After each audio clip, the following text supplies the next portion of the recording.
welcome everyone, ladies and gentlemen. Greetings, good day, howdy, doodly dandy Andy.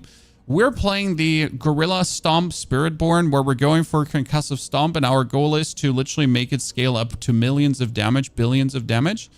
The highest we have seen so far is 100 million kick, which is kind of funny. If you suddenly kick your enemy for 100 million into the face.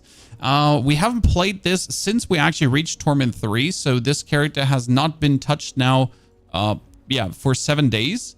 That makes it very interesting for me as we're returning to Torment 4. But before we do this, we're actually going to level up our glyphs. Then we're going to sink into Torment 4. And then we're going to, like, do quite some Infernal Hordes, try to scale things up further, kick things in the face even more. You know, the standard Gorilla things you kind of do. Yeah. I think we should also now have our 140. Yeah, here, see, our crit chance is suddenly at 10,000. Like, you know, our crit chance is, goes up to 14,000 actually. That's the maximum we can go for right now. We just need some more resolve, but I am, like, not too crazy about going my resolve too far up. Kick. My favorite part is still that we're permanently unstoppable and we cannot be in any way inconvenienced by anyone. It really makes the most fun with this build right now. Imagine completely being unassailable by anything.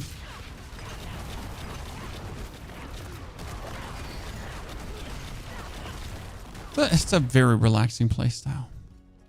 Trillions with perfect gear. No. Trillions will not happen with this build simply because the Concussive Stomp is not good enough of a skill to do that. But it's also not the intention. I mean, the basic idea is you get Concussive Stomp, then you're going to be casting your Eagle to get the Concussive Stomp cooldown again. So for every Eagle ulti, I can essentially do 3 Concussive Stomps, which is really fun. And since we have up to 7 Eagle ultis, yeah. That can like kind of get out of hand really quick, but that's the main plan behind all of this, to really have that loop going on of like Concussive Stomp, Eagle, Concussive Stomp, Eagle, Concussive Stomp, and then truly like overwhelm our enemy with that. So that could be going in a nice way, and we're now like finally pushing this build further. So the concept has already worked out, right? The concept is absolutely tier 4 ready. But we finally get the Crown of Lucian and our Ring of Starless Skies. So not only does the Concussive Stomp now get a 600% bonus versus bosses, because that's what it gets, a 600% bonus versus bosses. No. On top of that 600% bonus versus bosses, we're now officially also getting the 125% from Lucian and Ring of Starless Skies, which makes this even more interesting. What's the S tier chart this season? Spiritborn. And then you have various builds to choose from. From Quill Volleys to Crushing Hands to everything. The whole trick with Spiritborn is stacking Resolve. This is Resolve. And why are you stacking it? Because the more Resolve you have, the more block chance you get. And then the more block chance you have, the more you can turn it into crit. Which suddenly leads your crit to go from 4,000, for example, up to 10,000 and beyond. The highest I've actually achieved myself is 14,000 or 15,000 so far, but we can go way higher. Your build is the Orange Hulk. Orange Hulk is great version. I mean, see, like now it's kick and then Eagle and then kick, and then just kick him out of existence. So that was like a 50 million kick. And the higher we get this, so the higher we get this working, the more we get this upgraded, the harder our kicks should be hitting and taking out our opponents. So that's going to be plenty fun.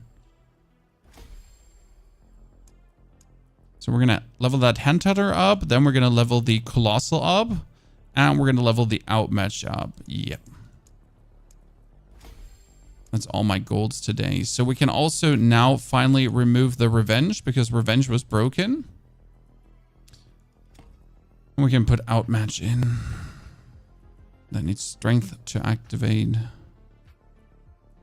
Surprised that you don't have enough strength to be activated straight away. Ah, because the other one needed intelligence, I guess. Yep, so that one is activated. Cool. Oh, not Ancient Nexus. Let's go out of here. But is this... Oh, that's just a pit 60 right now, my friend. We're just pushing the last runes, and I tend to push the last runes with +2s because it's just faster. I mean, you take 3 minutes for a pit 60, and a pit 60 is enough to keep +2ing your runes, right? And since you keep like +2ing your runes, I don't see like a single reason to like overdo it.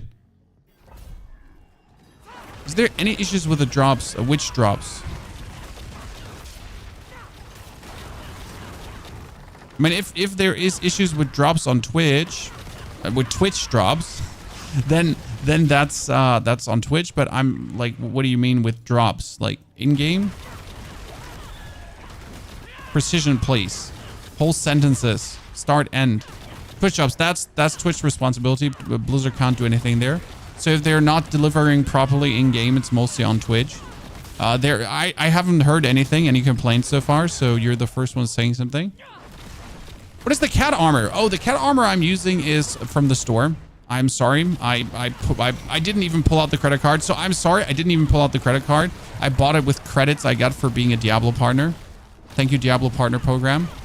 But yeah, it's from the store. It looks really good. I had to buy it. I just couldn't resist. And yes, despite them being credits I got to buy things, I'm still like, I still feel anxious about spending them because I don't know. I just guess I'm too German.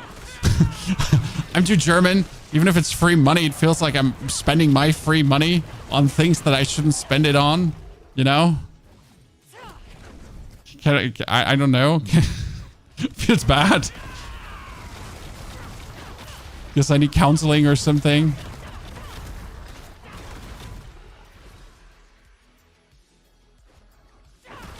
Yeah, sometimes you need to reset your connection, like from your Twitch to your Battle.net. That helps. You know what's so weird when you're playing Spiritborn? So we're playing Gorilla. Okay, Gorilla. Why are we playing Gorilla?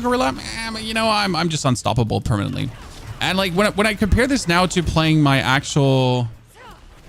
Necromancer, like my Necromancer gets to stop by everything, right? There's a stone. There's a little stone in the middle of the road, and my Necromancer just stubs his toe and just falls over and is stunned for 5 seconds. And the Spiritborn is just doing this, right? Like I'm just literally, when I see frozen or something, I get anxious with my Necro because I know it's gonna be annoying. When you see the shadow enchantments and all that kind of stuff, you're like, ah. And with this, it's kind of like, yeah, I don't care what you are, you know. I don't. Oh, that's 183 million. Wow, that's kind of unexpected. I don't even know where that came from. No complaints though, right? Oh, Necro is still the character in my own heart. Absolutely, Necro is my favorite. Kick, eagle, kick, eagle, kick.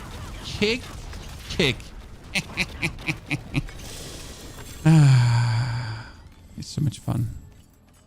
By the way, I would probably be better just pushing Crushing Hands to the max, but I really don't want to do that. Okay, now we get Headhunter up to 42. So this one is almost maxed, and we're going to get outmatched up as well. So these are the two we're going to like straight up max out. Oh yeah, but you can do Crushing Hands, Banished Lords easily in toys. Absolutely. Like, it's such an easy build to do, but it's not what we're aiming for. So our main damage is, again, our main damage is supposed to be the Concussive Stomp. We're not aiming for anything different. You can do different. We don't want to do that. So not our goal. Just focusing on the other stuff. In order to get the other glyph properly upgraded, it's we could do a 64. 64 might make things a bit easier. Melted Heart is terrible. Why don't you get higher pit? Why I don't get higher pit? Well, what do you mean? Like, in order to get higher pit, you need to finish your pits. What? Like, if you beat your previous pit, you get a higher pit?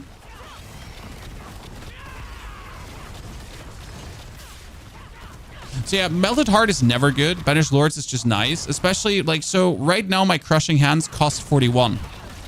So my crushing hands cost 41, but you don't notice this, right? Like you don't notice that my crushing hands cost 41. And if I actually wouldn't play the Ring of Starless Skies, it would cost like, because we're currently playing the Crown of Lucian, right? So we're making the crushing hands actually cheaper, but then we make them cost more. If I could actually get more ranks into... If I could get more ranks into balanced exertion, that would be amazing because I would make my crushing hands cost even more. So if we then go for crushing hands into Banished Lords, that would be an absolute insanity.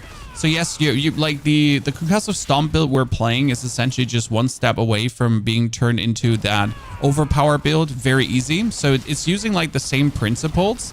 And I want to use, it's obviously normal to use the same principles there. If you then add Kapaleka to it, it should probably be like absolutely glorious. Again, don't want to, not interested in adding Kapaleka and so on. I do have all the items to like do the OP builds, but you know, it's a choice. I'd rather kick things in the face. What do you think? Will 203 change for the current meta? Well, the Evade Spiritborn is changed, so you just play it different and that's it. I mean, with the Evade Spiritborn, you just gotta find ways to still do it. And it is absolutely still possible to do, so it's not like, you know, the build is gonzo. As Blizzard never intended to make the build gonzo, it's just, like, Blizzard just meant, like, intended to have the build not break the server. Reasonable, because no one wants builds to break servers.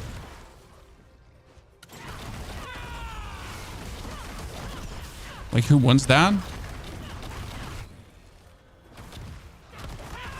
It's funny how that 46 just doesn't feel different to the previous dungeon. We need so much more equipment though for the Spiritborn because I don't have like any good stuff. This is like the first stuff I've literally gotten. Like I'm not talking about my mythics and uniques, right? This is just like the first stuff I've gotten. Like this is my first character that we haven't played in over a week. Some other chars have like so much better equipment at this point. Can't wait to actually get like cool stuff. Is it okay not having the latest game and just the base game? You are severely limiting your character progress, and I mean it. I'm not trying to, like, I don't gain anything by selling you this, but I think if you're playing the game without Vessel of Hatred, you're missing out. Simple as that. I mean, you're also like, every single guide is not for you anymore. Most of my guides, like for example, most of my Diablo videos at this point have Vessel of Hatred stuff in it. And every tip video has Vessel of Hatred stuff in it. So if you're like literally like if you're playing without Vessel of Hatred, sure you can, but you might as well just stop consuming YouTube content because nothing will resonate with you anymore. Every single build you're looking at is kind of like, oh yeah, you need these runes, and then if you use the mercenaries and like so on, and you're like, but I don't have runes and mercenaries, and like, what is this Dark Citadel you talk about? And I can't target farm in the Undercity. What's bartering? Right? Do you use Harmony? No, I use Lucian.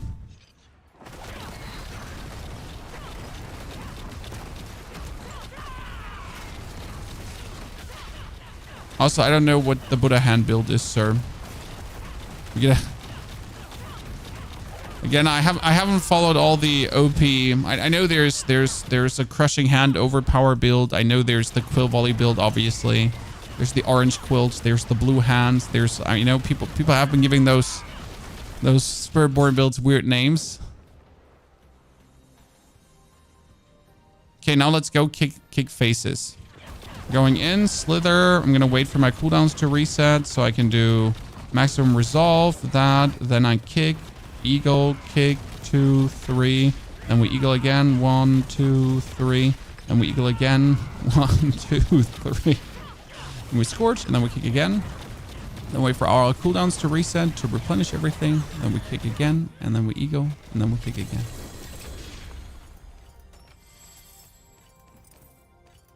Now we can +2, +1, +2. That's 46. And the outmatch actually gets +3.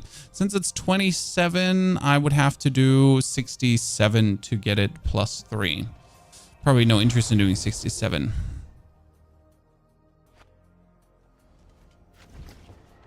So we currently get attack speed, max life, and core skills, which works really good. We got resistance, movement speed. We got actually the resolve. And I'm currently playing T-Bald's Will, but we might probably just drop T-Bald's Will. I have 2,100 armor, and I still have this at only 48%. 2,100 armor was what times 0.48? Oh, actually, we're missing here. So I think we're actually going to go back to our old pants that we had before. Because it had resolves on it too, which is kind of nice. And I can put Juggernaut back on that one.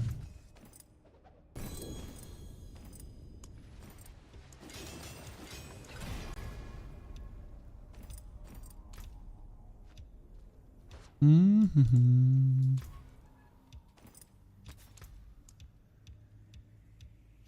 Juggernaut. And then by now we're mostly playing giant jewels in there because they're all stats and all stats just works better. So that's like very, very useful.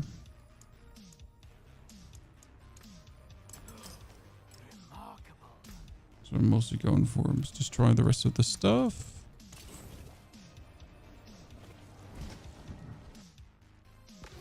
Let me farm all the equipment. I'm tier 1 now. Where do I get all the higher equipment? You do Infernal Hordes. I mean, the Hell Maiden, Infernal Hordes, World Bosses, Tormented Bosses. There are so many choices to get your stuff from. You can do the bartering. I mean, mostly the Hell Maiden drops a lot of stuff, and you want to get like the 800 weapon. So that's what we're really looking for. I need to gamble. So let's see. We just gamble quarter stuffs. I mean, I have Capelekis, but I could still get a cool triple greater affix Capeleka and just sell it probably.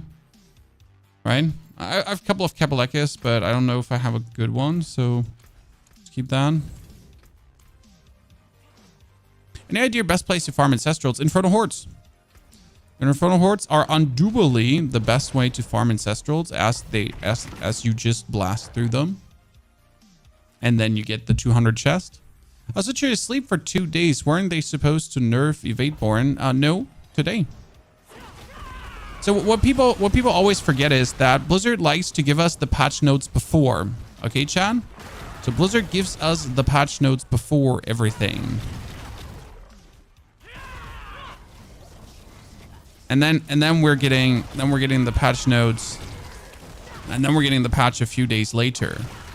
So what you saw about the Evade Spiritborn nerf was essentially like just the announcement. And like the fun part is that people under the video have been posting, Evade Spiritborn still works. I've played it today. And you're like, okay, yeah, sure. That's fine. Like, enjoy. Just let's wait for the person to wake up 2 days later and see what they then like say on the video. Necro's a lot of fun. Necro's always fun. I mean, Necro's fun because it's struggle. Like, so there's a certain level of struggle that an ARPG needs to have in my eyes for me to enjoy it fully. Like, if everything is too easy, there's no challenge. If everything is too hard, it's getting tedious. But a certain level of challenge is appreciated. And that's also where, like, playing Spiritborn is really robbing you of that feeling of challenge. Because, I mean, like, I've again, like, I'm playing a very inefficient build in terms of, like, me not actually just sending it full on Crushing Hands and being happy with it. Nah. Pony wants to be special. Pony wants to make his Concussive Stomp kick it to the face work because it has a 600% multiplier instead of just fully sending it on Crushing Hands, which is like insane because it gets like a super multiplier for every core skill we have. So the more core skills we actually have, it's better because like Crushing Hands is actually broken. Why? Crushing Hands gets more damage per resolve stack. Okay, but if you get more ranks into Crushing Hands, that multiplier goes up. So right now it says Crushing Hands gets 3% more damage up to 57%. If I don't have any ranks into Crushing Hands, that's only up to 24%.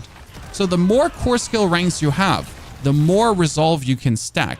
I mean, right now I got 19 resolve. 19 times 3 is 57. So we're actually having exactly going on, right? But if I now get another 2 or 3 ranks into Crushing Hands, I can stack even more resolve to make that damage multiply up even more.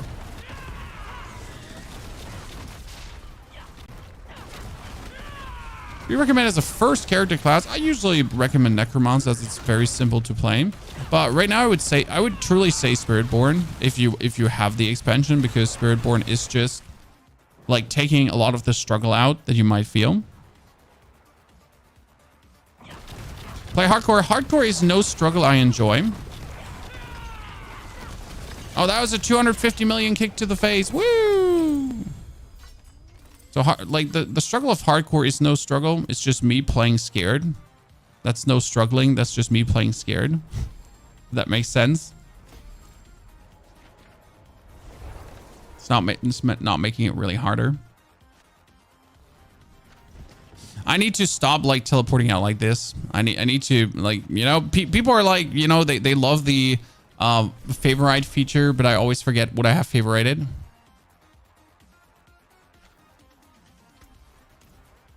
Okay, 61, because 61 gives me the best upgrade.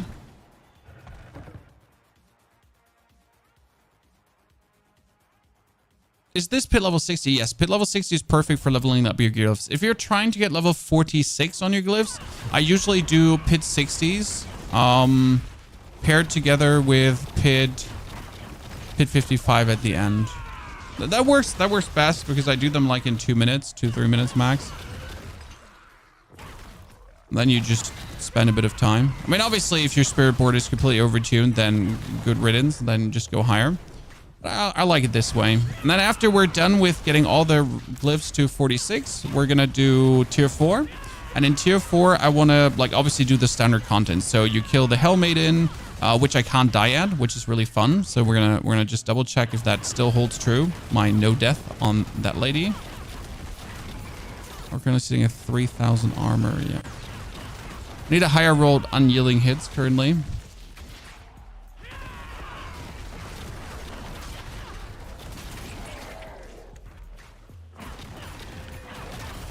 What is the ratio to have 100% success chance on upgrades? You need to be 10 levels higher.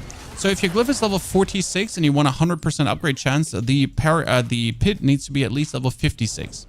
46, 56, 47, 57, and so on. So you need to always have your pit be 10 levels higher than your glyph. That means if you want to upgrade to level 100 or your pit to 100 without your glyph to 100 without having a chance to fail, you need to at least do a pit 110. Now, no one is saying that with like pit 80s, you can actually not get your thing to 100. But then again, why do you even want to get your thing to 100? So in order to like just have fun in Torment 4, there's no need to go higher, right? Like my highest glyph I currently have is 65, and I'm probably not going much higher on my Necromancer. I'm certainly not going until 100. There's just no joy derived from that. Sure, that would give me the most impressive damage numbers, but hey. No interest. I'm really enjoying Dance of Knives Rogue. Dance of Knife Rogues was really fun leveling, and then it got like super tedious to play because the Dance of Knives needs a certain way of, or a certain play style to work. That gets exhausting at some point. Really exhausting.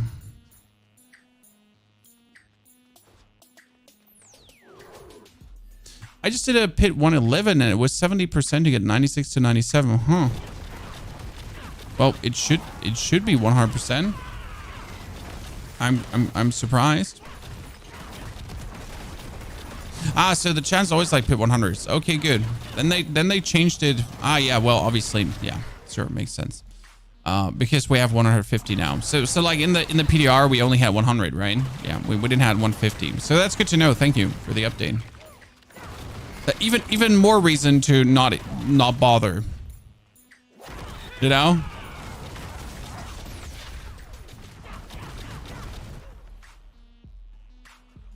Why not? Like, I already had no reason to bother, but now I have even more reasons to not bother.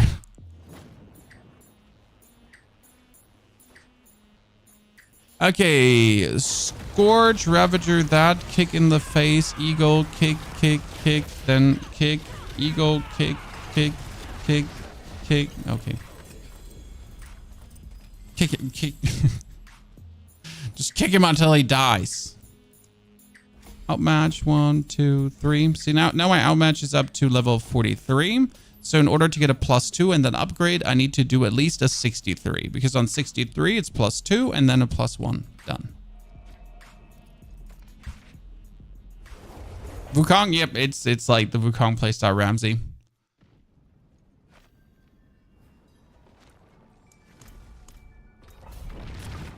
Do we have a, like, yeah, more attack speed. More attack speed is better. Update to Sever Necro, please. We might be making an overpower Sever Necro. I've seen some interesting things, but I'm waiting for the patch for that. Because right now the Sever double damage is not completely working.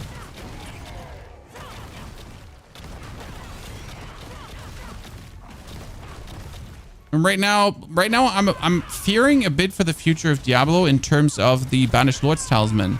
Because right now every overpower build is playing the Banished Lord's Talisman because the Banished Lord's Talisman is so good.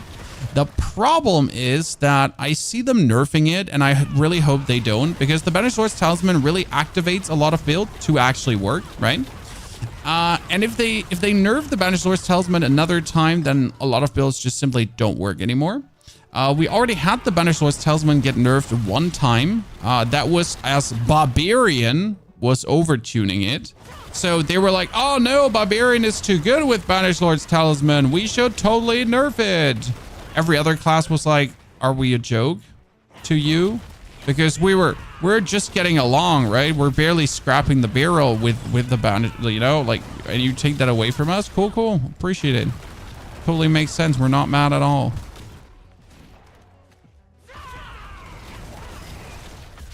So let's just duly hope they don't get any weird ideas about that one.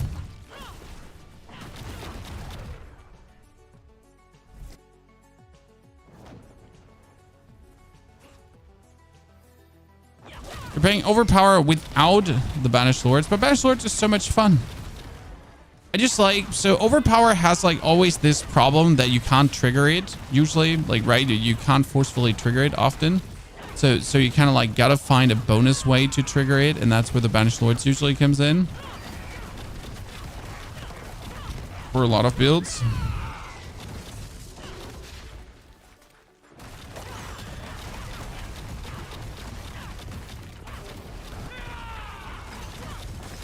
For folks.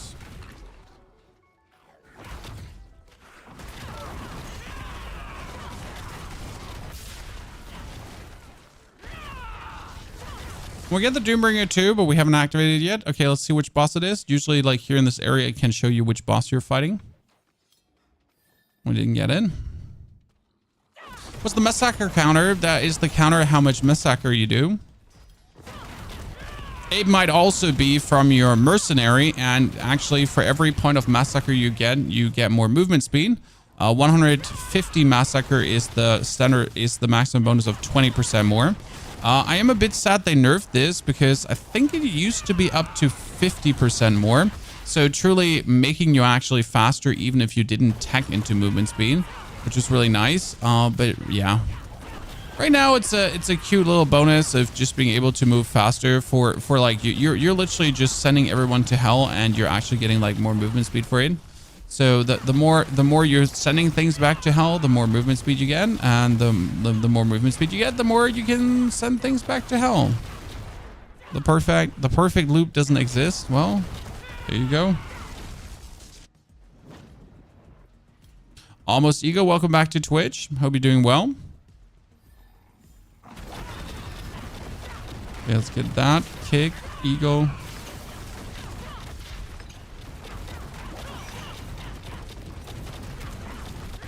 Damage spikes are so random with a Spiritborn.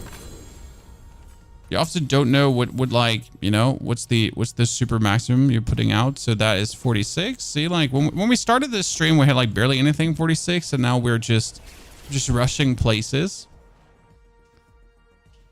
Are you running the talisman on this build? Which talisman?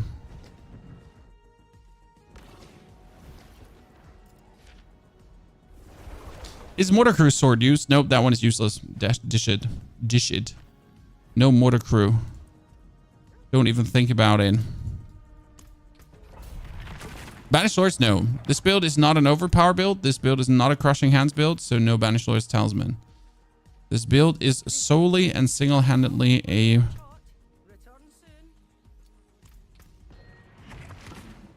Concussive Stomp build. Stomp, stomp, stomp. People in the face. I just got World Tier 2. Where's the best place to farm better gear? Infernal Hordes. you're gonna go into the... You're gonna go into your seething opal thingy.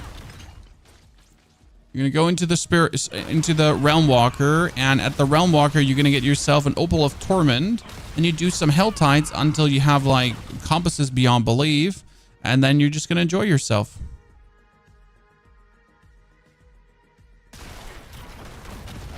Such a weird stutter because it actually makes the whole PC freeze.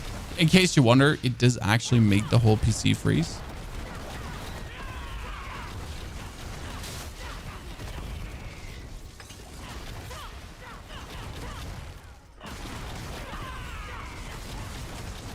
No complaints. At least the game doesn't crash. Anyone that's crashing, my condolences. It's really annoying.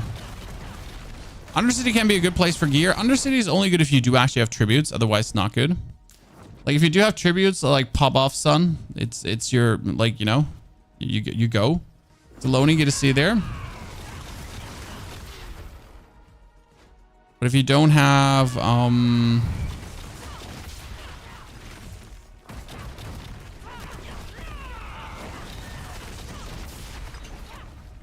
Ow, ow, ow, ow, ow. Stuck, stuck, stuck.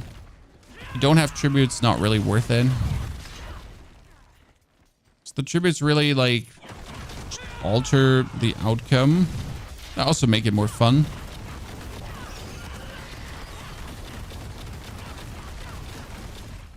Oh, cute, you tried to stun me, but you can't because I'm unstunnable. The game has been crashing a lot with the patch. Yeah, as far as I understand, 2.03 should fix some of that. Now, should fix some of that and does fix some of that are two pair of shoes, right? They really need to work on the pit chat. Right now, the pit design is a bit atrocious, right? Like, instead of having me, like, essentially backtrack now to get the other level, they should just add another portal to a third level at this point. Right? At like every end of every corridor, just add a portal that either brings you back or puts you deeper. Okay, because this backtrack just literally never feels good. Like, oh, yay, I missed the one way to the left. Actually, I didn't even miss it because if I go to the left first, I'm also going to be out of, you know, dudes to make it up. A bit weird right now. I'm not sure how we had like a well-running pit and then like these not enough monster issues keep creeping in back and back every season. Huh? This kind of weird. You play Way of Winter today? No, because Way of Winter is releasing now. If it's actually released, if the servers are working. And I don't think they're actually working. Might be wrong. So kick, kick, kick. Do you see how I like kicked 5 times? Kick, kick, kick, kick. Keep kicking, keep kicking.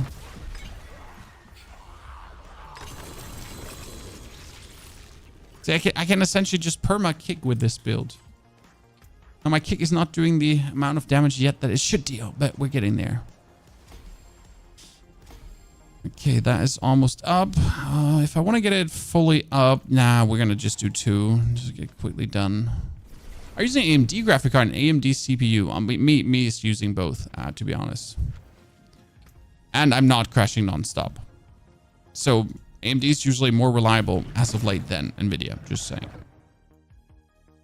You get your team for the event? I know. I'm a solo Kiwi.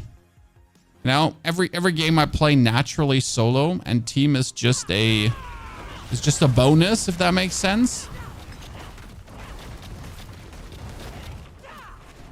So if you can't achieve things solo in a game, then I'm, you know, always my preferred form of gaming.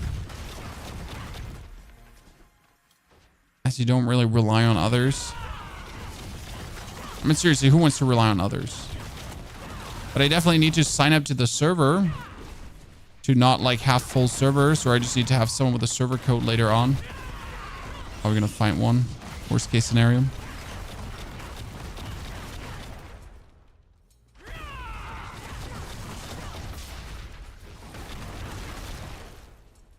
So you have to team up for the rewards? Yeah, but the rewards are not crazy, so we're fine about that.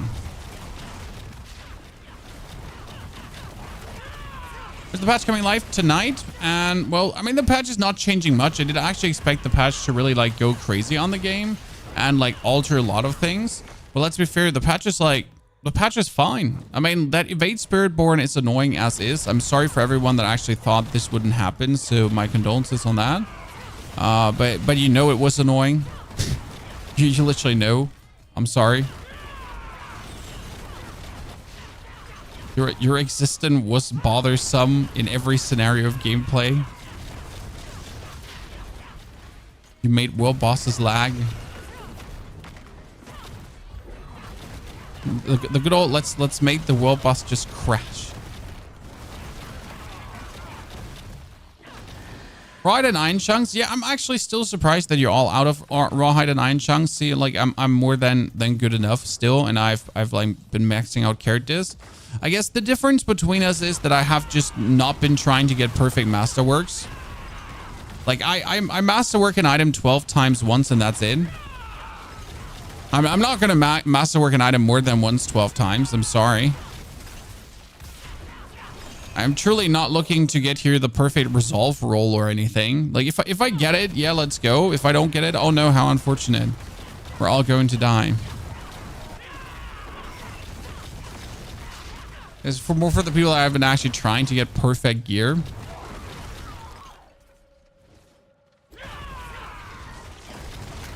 On the Golem build, you can play Air of Perdition, but not Tyrells. Nope. I'm just trying to get yellows. Yeah, I mean, like the people that are trying to go for the triple perfect masterwork, that's literally like a 0.8% chance, I think, to actually get it done. Yeah.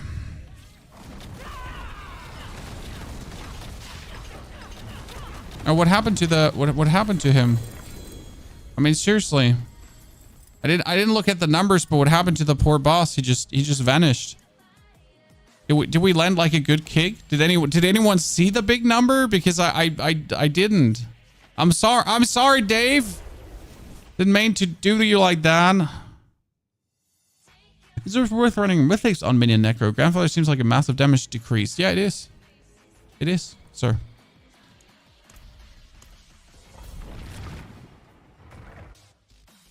Season 5 don't crash started. Jeez. I don't like when your favorite games are crashing.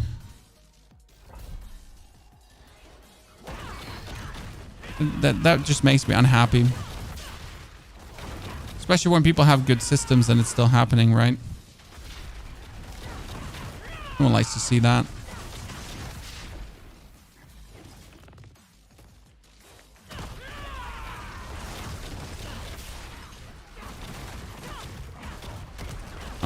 I was a Sorg when they had same nerf due to causing server lag. It was fine after it.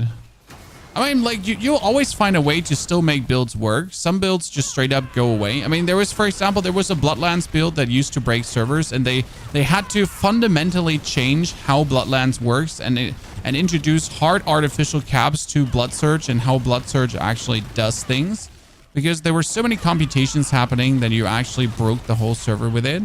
It was kind of like funny, but on the other hand, like from that point on, Bloodlands was actually useless.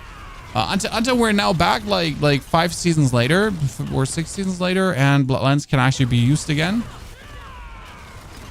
But I guess that was just Blizzard doing things. I mean, it's actually the same thing. The Necromancer has a node that can create blood orbs. Okay.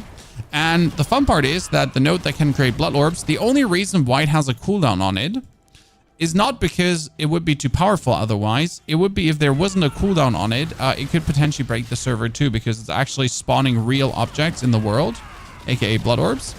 And if there was a limitless timer on it, well, yeah, you could literally like that could just make the server shut down. So that's why there's actually like a hard limit on that. Fox Wild, do you see the crit that happened? Do you make a clip? Thank you. I was just so confused about the boss just suddenly dying. Like I was expecting like a few more kicks to get in, because I know my rotation, right? When you go like you go Ravager, or I go Scorch, Einhide, Ravager, like bub, and then I essentially know what kind of damage I'm going to be dealing, and then the boss suddenly was gone. The build is this. This is a Crushing Hands Concussive Stomp Ego build. where we're doing unlimited barrier over hands and Gorilla Spirit Hall. And that gets followed up with Thrash to bounce from minions to minions. No, actually Thrash Ravager to bounce from minions to minions. And not only that, you're having Concussive Stomp going on to kick bosses in the face. 74 million crit? It's not really impressive. 1, 2, wait for the height to go up, maximum resolve, then kick, eagle, eagle, kick, kick, kick, eagle, kick, kick. Oh. You're dying too fast. I'm still busy kicking you in the face. Okay, 1, 2, upgraded. So now we get them all 46. That's usually what I try to achieve at first. It's always like goal number 1. Get this fully up that we can then like actually get the fitness further multiplied up.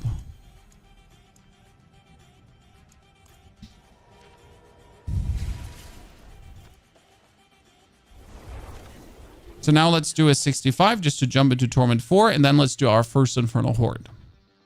Okay.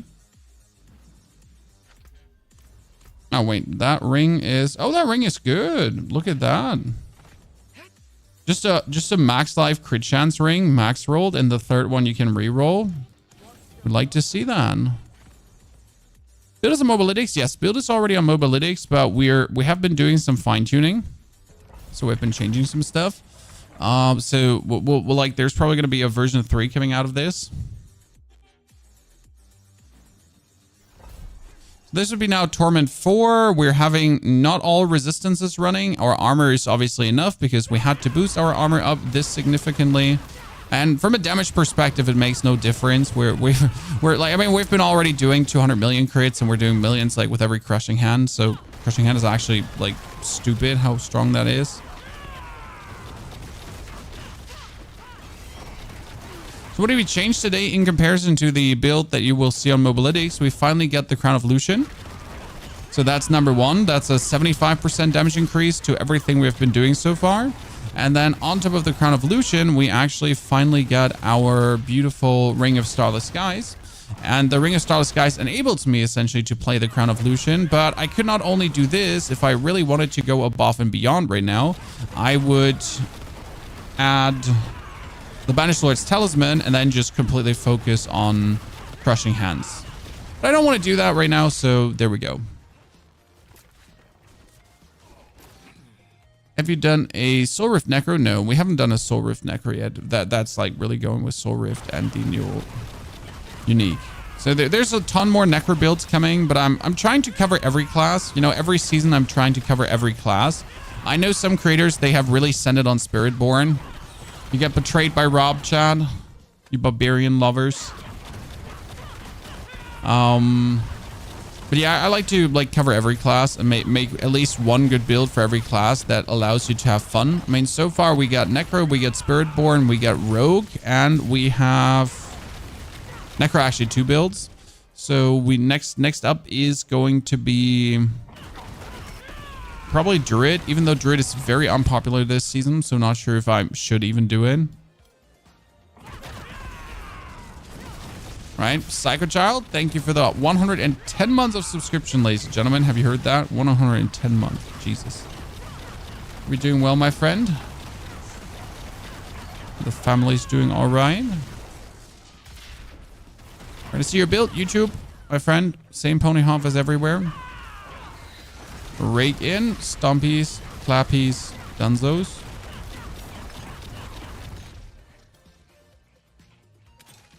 My favorite part about the build is permanently unstoppable, permanently bury it.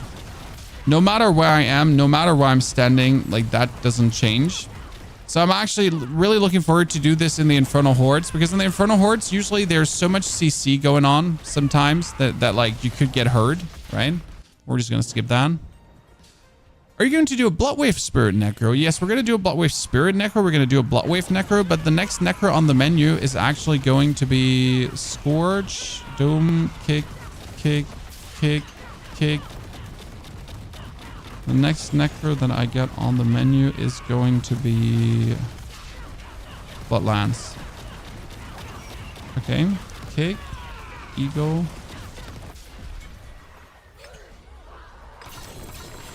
We're going to do Bloodlands next. Why are we upgrading fitness over everything else, guys? Because fitness, this bonus here, does actually improve my critical strike. So my actual critical strike damage gets multiplied further up the more fitness I have.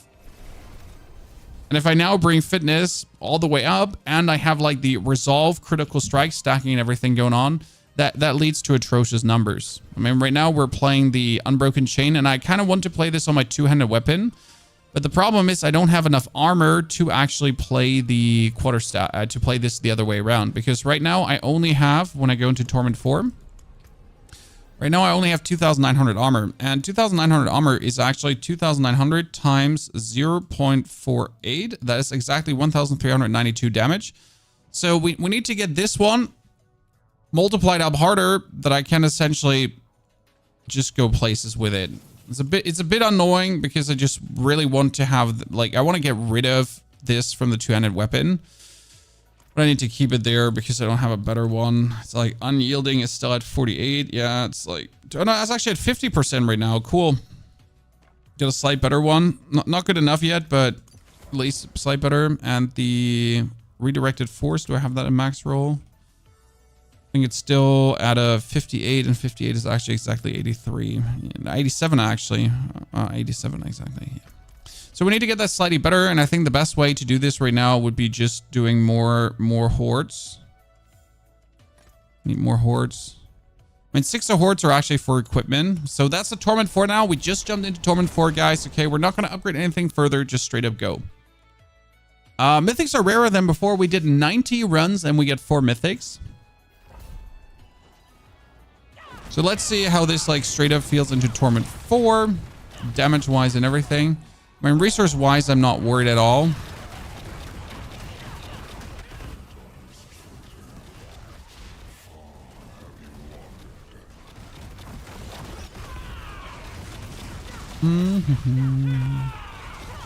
It's actually ridiculous that Spiritborn has like one ring that fixes like all your resource issues. That's like it, right? You get the Ring of Midnight Suns, and that's it. You will just never have to worry about resource again. I don't know what to think about that.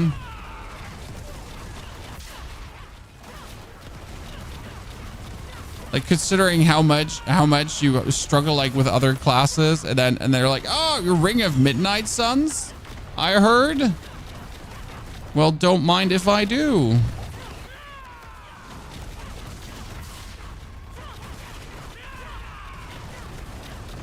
Yes, the Eagle is really fun to just localize, destroy things, because it also like knocks them all down. So if I just want them CC'd and on the ground, you just Eagle them. Yeah, you know what? For coming fresh into Torment 4 without upgrading any further gear, we're cool. That's 50% faster. Crushing Hand build? No, it's a Concussive Stomp build. That is also using Crushing Hands because it makes the most sense. But this could easily be turned into the Crushing Hands build, the predominant Crushing Hands build right now. And if I take a Banished Lord's Talisman and slap it onto this build, I would be going nuts, because my Crushing Hands would essentially every 7 Crushing Hands overpower. It's 41. Yeah, every 7. Actually, every 6 Crushing Hands, I think. Have to get the cost a little bit higher, but around every 6 Crushing Hands we would like overpower.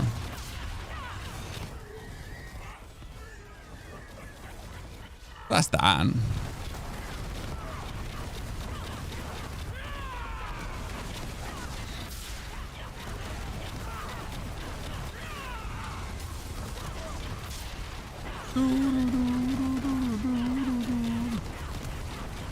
For playing Spiritborn, you just hold your right mouse button down and you just turn your brain off, and that's it. Don't actually care anymore at that point. Okay, Masses, Rush, and Burning Rain is the only thing you need. Cool. So right now, goal is to get more life. Why more life? Because more life essentially means that we would be getting more damage, because more life is more barrier. More barrier percentage is more awesomeness. It's a bit weird, like how the whole barrier thing is calculated on Spiritborn right now, because technically you can only get 40% barrier, right? But with barrier generation, you can get more than 40% barrier. And then if you have more, then if you like stack more barriers on top of each other, that kind of like gives you more damage too. And that's a lot how actually the Spiritborn damage goes up, by having like this barrier into barrier into barrier. That's why a lot of Spiritborns are actually playing the Bulwark rune, because then you just add barrier with the Druid Bulwark, and then you trigger it enough and you just add even more.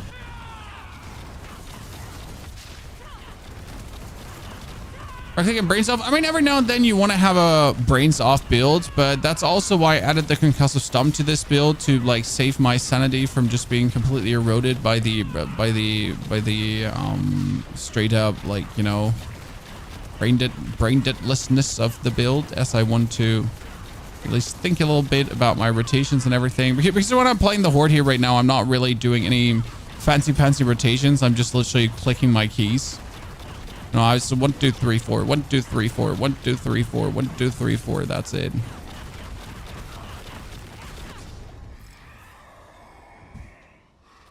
Okay, it would be like really cool to actually get like something meaningful, you know, something interesting. I mean, right now I get goddamn Ether Lords. We actually mentioned this, like, don't worry, chat. We are actively complaining currently in the Diablo partner Discord, because I don't know if you feel like that as well, but I feel personally that there is almost zero interesting choices in the Infernal Hordes right now. I mean, we're sitting at a, like, you're either getting banished, you're either getting Hellborn, or everything else is shit, right? Like there's like zero meaningful choice.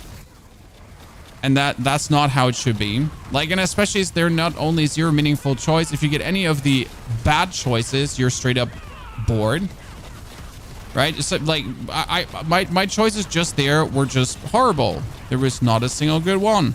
I essentially had to take Ether Lords, but it's not like I wanted to take Ether Lords. It was more like, oh yeah, you know what? I will have to take you.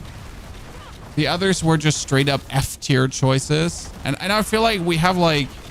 We have a bunch of, like, we have a few S tier choices, and then the rest is just like straight up F tier choices. It's like we're missing a lot of interesting banes and boons, a lot of like more fun to be had to truly elevate this to something, you know, even more worth putting your time into. Well, I'm finally out of resource. How do I actually run out of resource? You know, how do I run out of resource? How did that happen with the Ring of Midnight Suns? There's the Hellborn, so finally it's good. Everything before was sad. Zaichi with the 68 centuries of support. Ether Fiends can be good. Fiends can be good, but it's still like a B tier choice. Like it's kind of like the only thing you want is Hellborn, and everything else is just worse. So you have so many choices, but unless it's Hellborn, it's just always inferior. It doesn't even compete. Like, for example, I feel like Ether Lords, due to the way how much HP they have and how easy Hellborns actually die, Ether Lords by general should give 6 to 9 Ether to make them a real choice, right? I mean, if I see Hellborn or Ether Lord, it will always be Hellborn. It will never be like, oh yeah, maybe we should be taking Ether Lords right now. You know, like today's the day where I'll commit for Ether Lord instead of now. You know, not on my watch, chat. Not on my watch. Hasn't happened so far. Not planning to have it happening. Come on, destroy it so another dude spawns. It didn't work.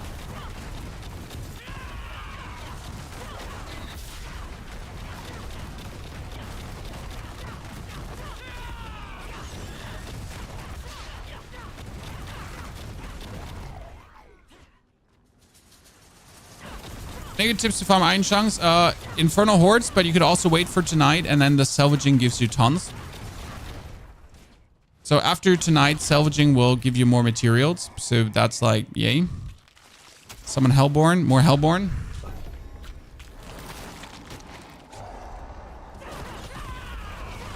Wait, which was the first Hellborn I get then? Wait, if that is Hellborn are hunting you, which one is the first Hellborn? I get Hellfire spawns Hellborn? Did I get Hellfire? Well, like I just read Hellborn, so I was just happy about it. Might have gotten Hellfire spawns Hellborn, huh? That would explain a lot. I was wondering where the Hellborns that are supposed to hunt me the whole time. So now we could be scared like by any of these Ether Lords, right? If they had like some fancy pantsy CCs going on. But honestly, I can't be CC'd. I'm unCCable. So no matter what you get going on, bruv, it ain't scary for me.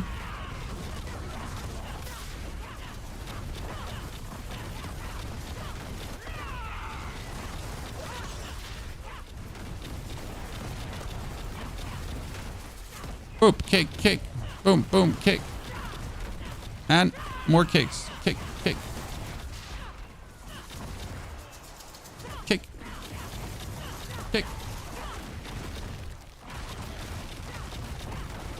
You've built somewhere on YouTube, yes.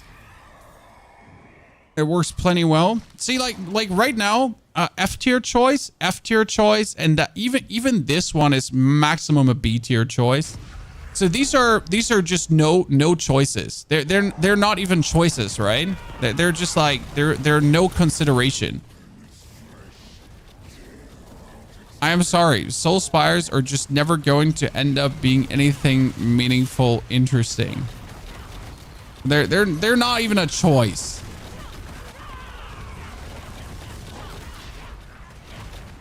Correct me if I'm wrong, chat.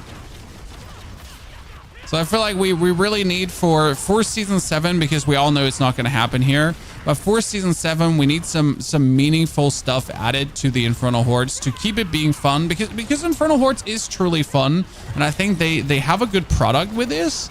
But if they don't keep iterating on it, if they don't keep like updating it like in a good way. By the way, do we even feel that the tier 4 butcher is here? No, we don't.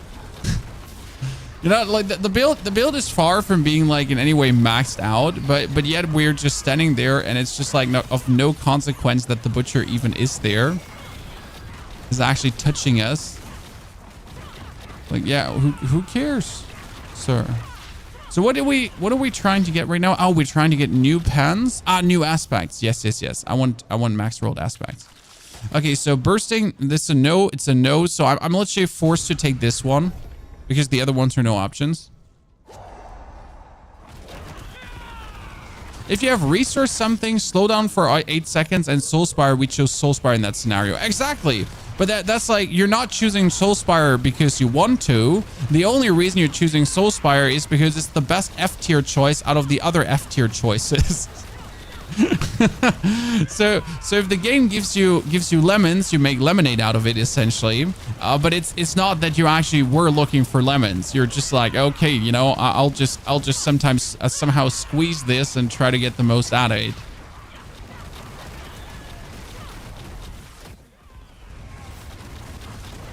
Like, that doesn't matter. Like, there should never be a scenario where all 3 choices are just simply F tier. But how many times is your wave over? You're excited. You're looking forward to actually pick your Banes and your Boons. And then it's like, okay, so these are 3 F tier choices, and I just gotta choose the best F tier choice right now. I don't know. I'm sorry. That just doesn't feel like I have any meaningful options given to me, right?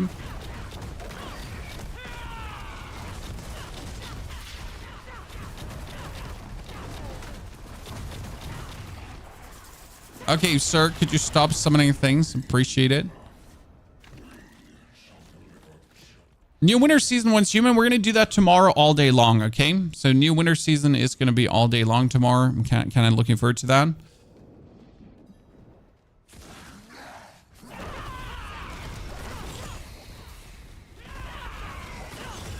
Let's see how long it takes to clap like one of these. I mean, this is, by the way, the first time tier 4 for this, ladies and gentlemen. So we haven't been in tier 4 yet with this build because we haven't bothered. Oh, that's a 234 million concussive stomp kick to the throat. Chat. Appreciate it. Concussive stomp. Also, concussive stomp actually hits everyone. So if they're actually standing in a line. So see, like that guy back there is being hit by the stomp as well. Because like the stomp has quite some radius going on for it. Boss fight is a bit long right now. We need to get more attack speed, I feel. Attack speed is like really what's holding me a bit back. Because the more attack speed I have, the more I can do of everything, right? More attack speed is more resets. More attack speed is more stomps.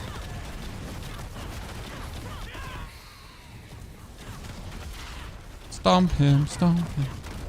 Doo, doo, doo. I mean, I guess like it's okay. We're at least we can't die, right? I mean, no matter how lengthy it will take here for a second, which is still not long, but no matter how long it takes, like I cannot die. There's no way I'm meeting unfortunate demise by any means. Like you do not possess the damage to hurt me. But yeah, well, how much attack speed are we having here right now? Oh, oops. Well, if I stop attacking and go into my menu, so we get 90% attack speed actually, but that's not a lot considering. So we get 71 bonus. How do we have 71 bonus? 14, 25. Where's the rest coming from? Where's the rest of the 40% coming from? Is there like attack speed tempers for Spiritborn?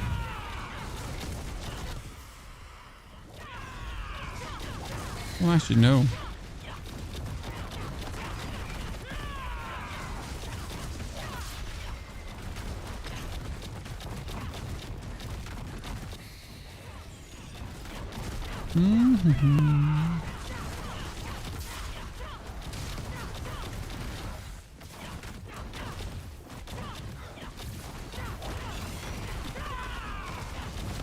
Well, that thing just died instantly. Yeah, you should totally just keep standing next to each other. That would be absolutely kind of kind from you. Because then I can just stomp both of you. See like all these stomps, all that damage explosions? I just hit both of them. That's what we wanted to see. And link for the talents for the build. Again, under exclamation mark MOBA, you can see the Gorilla Born.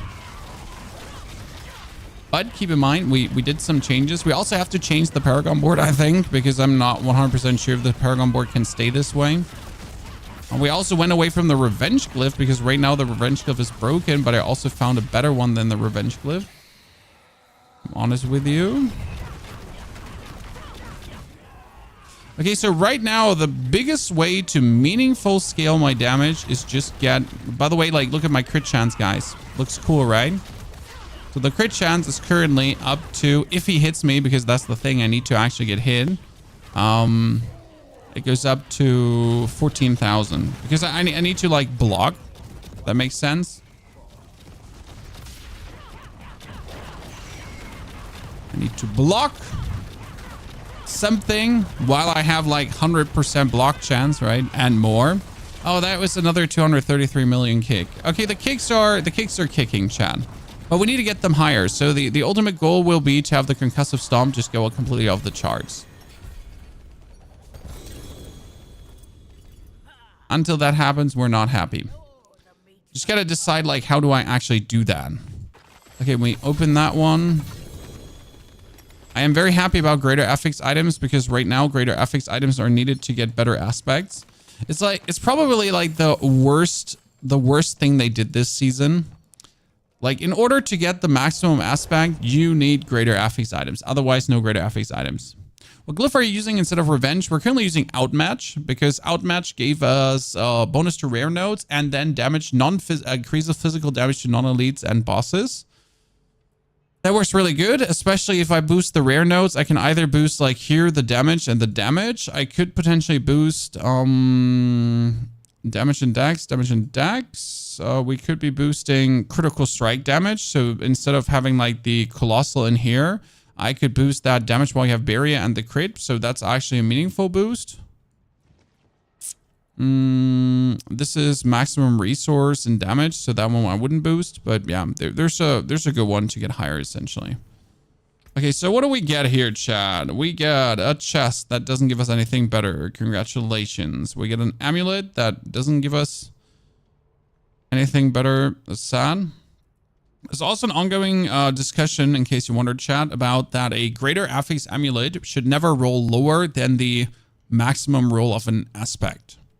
So because this is a double greater affix, and the 35, like the actual the value this amulet rolled at is lower than the max roll of a 750 item, which feels so weird. Like shouldn't exist. I'm sorry. That one is, wow, a better one than I have right now. So you get lightning resistance, resource cost reduction, and Outslayer crown not needed, endurance phase is scam, and this one is terrible as well. So all to hell with you. We wanted to kill the Queen of the Helltide. Thank you for reminding me. And we need to start saving up. So what we're saving up, we're still saving up caches for our Druid, because I'm leveling my Druid with caches, Chad.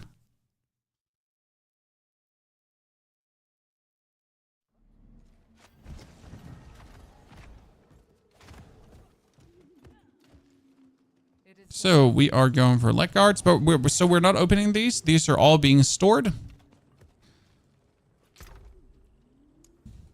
I think I have, like, how many caches do I have? I have 1 cache again. And I have two caches. Yeah, thank you very much. Because we use most. So this is how we're going to be leveling our character, by the way. Sounds weird? No, it doesn't. Okay, let's kill the Queen of the Helltide. So again, this is all like the build for the first time being in Torment 4 to check out how it works. But I guess it works pretty well. How many caches do you need to get to 60? 27. But honestly, if you already go all the way up to like 50 with caches, you're fine. Like at the end, it just gets slower with the caches, but you could get the last level. It's really easy with your character yourself. Excited for PoE 2. We will play PoE 2, yes, for sure, on top of Diablo. So, I mean, the good thing is that PoE 2 will release to a time where Diablo is going to be boring, right? I mean, I'm not sure if we're going to get a meaningful mid-season update, because I don't think we will. Sorry. We'll have a mid-season update that balances things, yes, but there will be no content mid-season update. Maybe we'll get a winter event, so that's tops what we could be expecting, but that's already about it. So yeah, it's kind of like what we're waiting for, I guess. So which clip did we switch? Revenge out, outmatch in.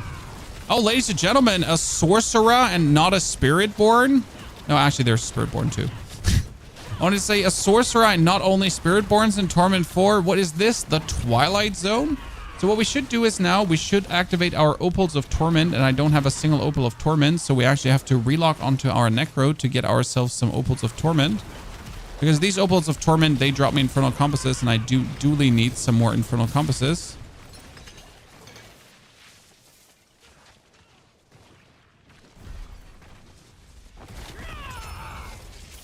What we're going to do is we're going to quickly lock out. So we're going to teleport back to the Ancient Nexus.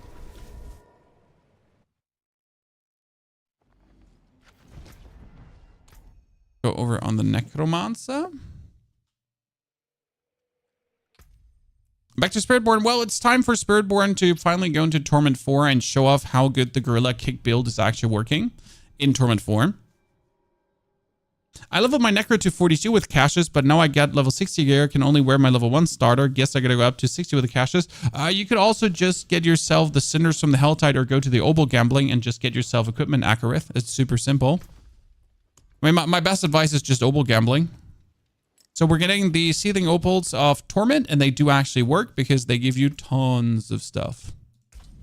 I did a 1 billion Blood Surge hit. Yes, the highest we've done ourselves is 1.325 billion or something like this, Nick. That was really happy times. But honestly, that's just like tweaking the build, right? If you have the build working, you have the build working, and the numbers are just coming with more upgrades. Feel like, you know,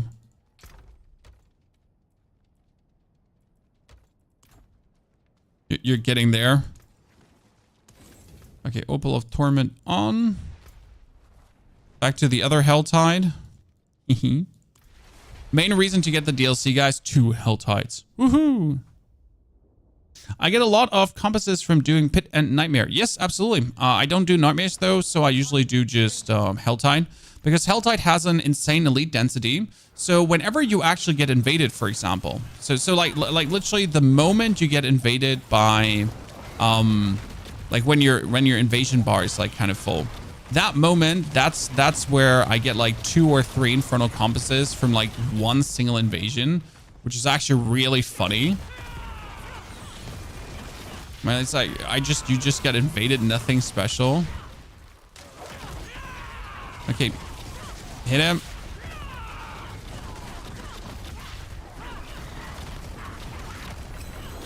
That poor goblin just got kicked to death.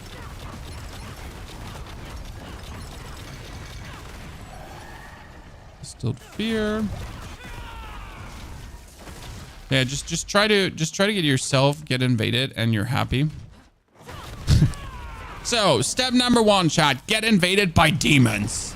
The dream of every person. As long as it's a bunch of Succubi invading you. Step number 2. Clap those demons. Get your infernal compasses. Step number 3. Go into hell to meet even more demons. Seems like you have a fetish. Just saying. Clearly obsessed with just having as many demons as possible in your vicinity.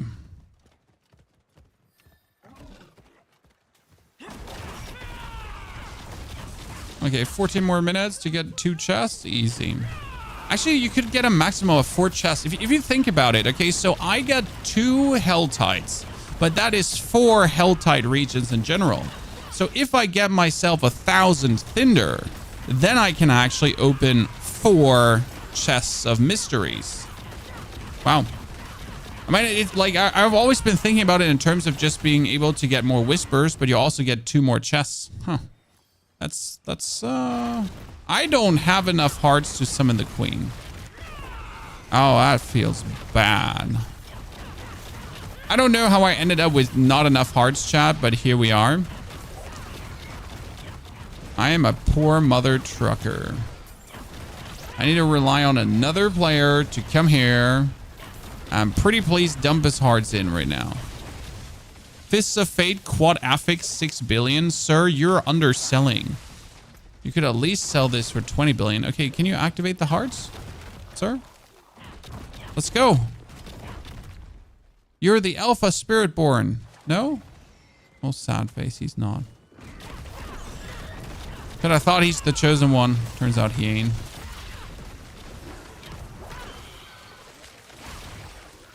Where's the resource regen, Stan? Vigor regeneration, fury generation, energy generation, mana generation, spirit generation, vigor generation, essence generation.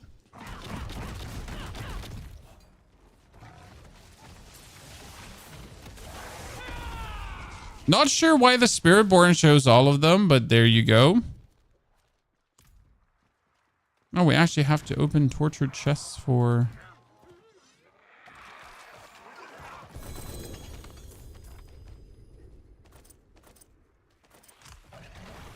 That's where the stat is. For your breakpoint. You go through your gear while we're killing things. Sure, easy. Remember, right now playing the Ring of Starless Skies to reduce our resource cost. That's being bumped up by the Crown of Lucian. So again, Crown of Lucian makes things cost more. Ring of Starless Skies makes things cost less. And it also gives us ranks to core skills. Ranks to core skills allows our crushing hands to scale more with resolve. So the more resolve we have is the better. Then we're getting our chest that is running gain more block chance the more resolve you have. And currently we have a maximum of 19 resolve, which is not a lot. You can actually go up to 43. Oh, we have 19 already, so that's kind of fine.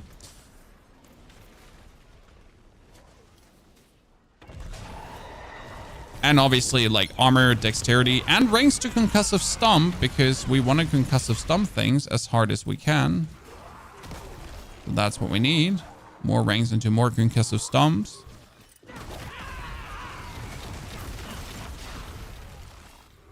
And then our weapon is playing the most important aspect. That's the aspect of the unyielding hits.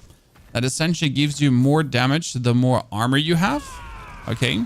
So if you have enough armor, as exactly 3,000 with a good roll on that one, you're actually ending up with getting another 1,500 damage plus on your weapon. And another 1,500 damage plus on your weapon is essentially 3 times what your weapon does before. So everything you do just hits harder. That aspect alone is actually scam on the the goddamn Spiritborn. Especially since it wants you to stack armor beyond what is actually helpful. Like, it's like, you go, Blizzard. You just gave us, you know, like, you changed the armor system and then you actually added...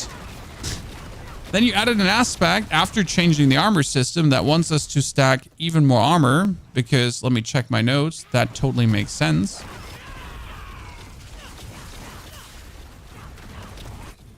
Would it not be better to have something to pull all the mobs in? Oh, I have Vortex. So if I cast my ultis, I get Vortex. I could also get just on Crushing Hands cast or whatever. I could also just on, I don't know, applying crowd control effect, you know, like, so there is just...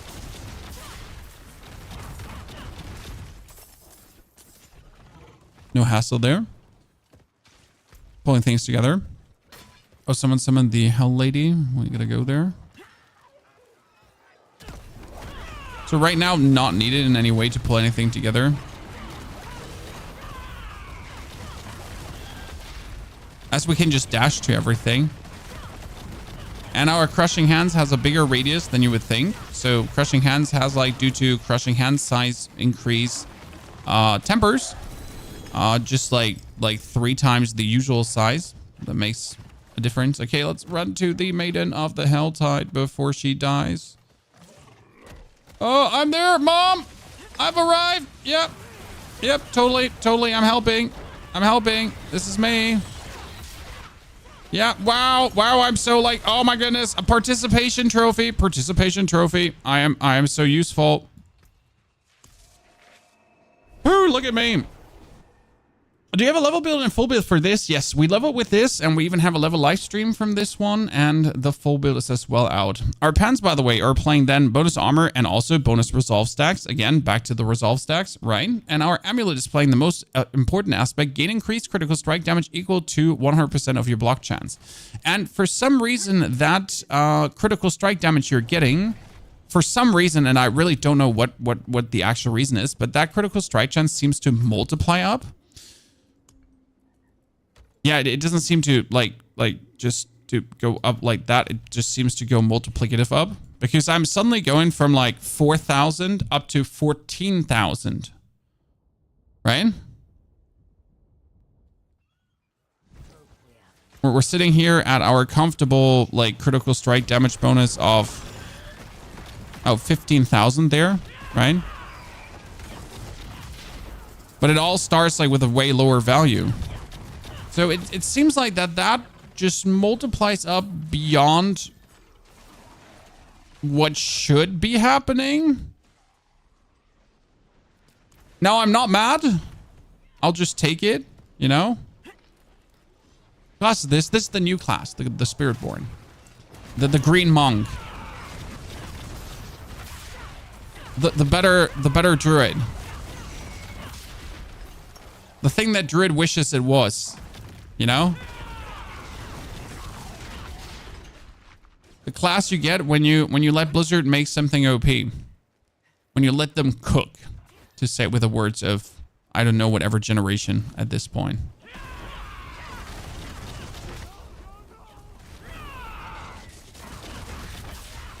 Oh, Goblin! Goblin, kick him! Kick him! Kick him in the face! Until he dies! And this build is all about kicking things in the face and then, well, kicking them in the face again, mostly. And then if you have kicked them in the face, you kick them another time in the face. And then you keep, like, actually kicking them in the face, so, yeah.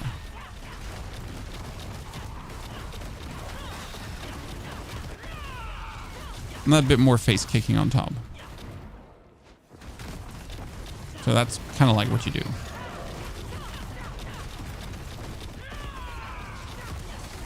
feel like this kill 5 Helltide Harbinger, that Whisper should probably be a 3 Whisper because of how long it takes sometimes.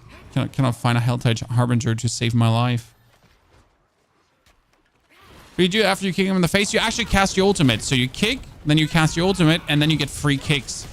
Because a Spiritborn has a very cool thingy that says whenever you cast your ultimate, your last cast defensive skill, for example, you can cast 3 times for free.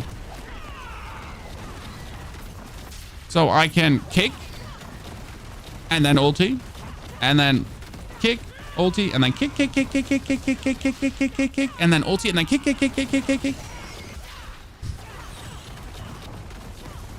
Like just literally throwing kicks at them into infinity and beyond. Okay, we're actually gonna get invaded. That makes me happy. Thank you. Please invade me. Okay, I'm trying to open that chest there so I can get invaded. Could you just let me open the chest so I can get invaded? Could you just let me? Thank you very much. Appreciate it. Did the nurse or the evade already hit? No. About to hit. Oh, yeah, please. Ego cooldown. I need to actually retemper my amulet because my amulet currently has critical strike damage on it, and that critical strike damage needs to actually be ego charges. Because right now I don't have a ring with ego charges on it anymore, and that's so bothersome. Because I want a ring with ego charges on it. Okay, we're finally being invaded, ladies and gentlemen. This is what we've been looking for. Again, to the topic back that we just want demons in our home. And then some more demons. And please give me demons. And my Opal hasn't dropped me a single Infernal Compass. I'm so sad. Bloodlines is going to be fantastic.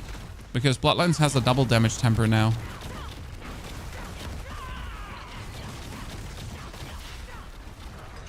I do like the double damage tempers, but it makes every skill that doesn't have a double damage temper feel bad. But because why would I play a skill that doesn't have a double damage temper, right? So wasted. Like, unless you have double damage temper, like why even bother? Kick, ego, 1, 2. Oh, really, sir? I was just about to unleash my kicks on you, and you just teleport around. Uncool.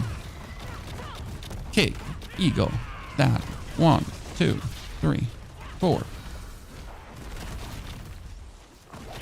Okay, like your amount of teleports are just getting out of hand, and that's why we're gonna ego you, and then we're gonna kick you again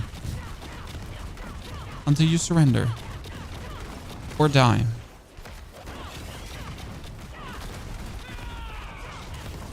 Oh, it was 163 million kick. Thank you very much. Appreciate it. So 3 minutes to open another chest. Actually, see if we can open the chest of jewelry there. You can't find a chest piece to save your life. Dude, Obol gambling. If you're struggling with a piece, just pour all your Obols in there until you finally have a piece or not. That's the secret sauce. If you really want something, Obol gamble away, my friend. Until it finally happens and you get what you're looking for. Or you never get what you're looking for and you just get screwed over by RNG so hard it's not even funny.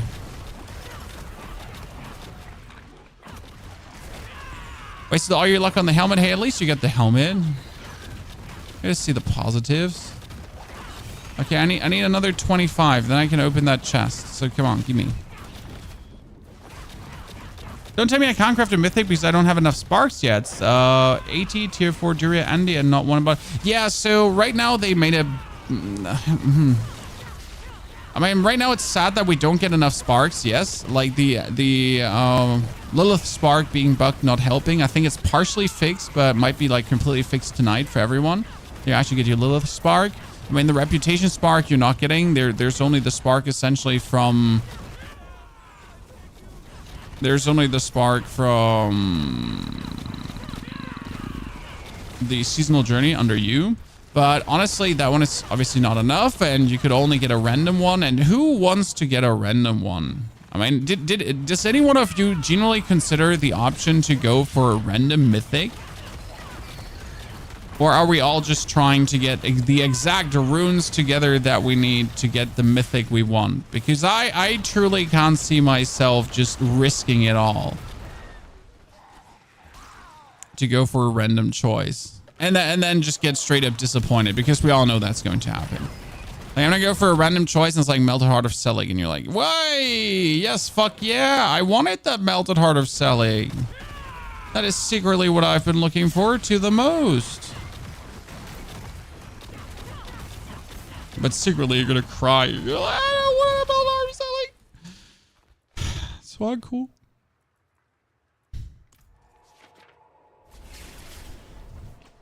Yeah, the 50 million especially, like, it's crazy. I don't know what possessed them to go down that route. Okay, we need a bigger, better aspect. So back into the Infernal Hordes. Let's do actually some 6-star Infernal Hordes, because 6-star Infernal Hordes, I should be able to essentially get just enough to push myself to where I need to be. Well, let's see. Can I upgrade an item? We don't have the masterwork materials, right, to upgrade. We have 1,800. What could I upgrade further? I could upgrade this ring, but the ring doesn't do anything actually. But hey, we can upgrade it. So let's go. Fortune Mirage. What did Mirage do again? Oh, it gave me dodge, but I didn't need dodge. Useless. What time is the update? Tonight. Gorilla, by the way, thank you for the 60 months of support. Gorilla, thank you for 5 years of subscriptions. You play Grandpa on your sword. Can swords even wield two-handed swords? We'll definitely have to look into our runes that we're using, because I can't take the one cast 3 core skills in a row. That one doesn't work. So I can tops take the one for using my resource. That one is actually an option, because I'm using like 41 resource per cast. So using my resource is kind of like something.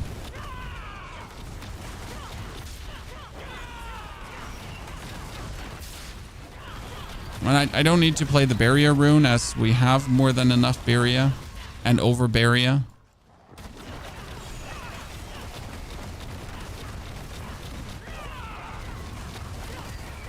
They actually gave me 2 soul spires, chat. Unbelievable. They gave me 3 soul spires. Come on, give me a 4th soul spire. You're gonna spit in my eye. Just do it again.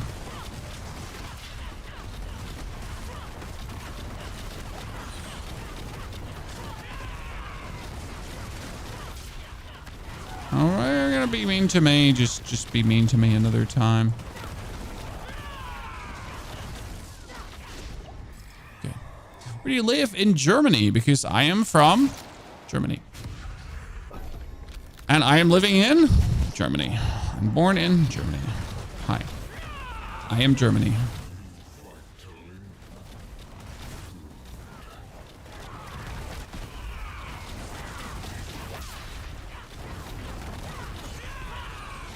That totally made sense.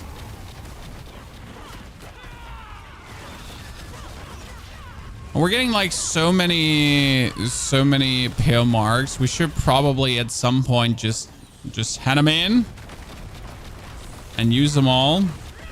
Even though the pale marks used to give so many greater FX items, they actually nerfed that. There's been some complaints, because obviously you want to believe this, right, Chad? So there are some creators who open up their Excel sheets, and since they have been essentially using their very first pale mark, they have tracked how many greater FX items they have been receiving and how many not. You know, due diligence, you know how some of our creator friends are. So the outcome, by the way, for you, if you're interested, is that the amount of greater FX items you get from pale mark gambling is quite low, to a point where it just feels bad. Okay, I'm not going to get 200 with these choices. I mean, that's a soul spire, the bursting masses. Like we talked about this, right? There's nothing. Like there's literally nothing. I cannot take a single thing. Like taking an etheric mass at the wave start is the best option I have. So we're essentially strong enough to clear it, but without good options, we're not even going to reach the 200. Oh, pain, pain, pain. That's for sure.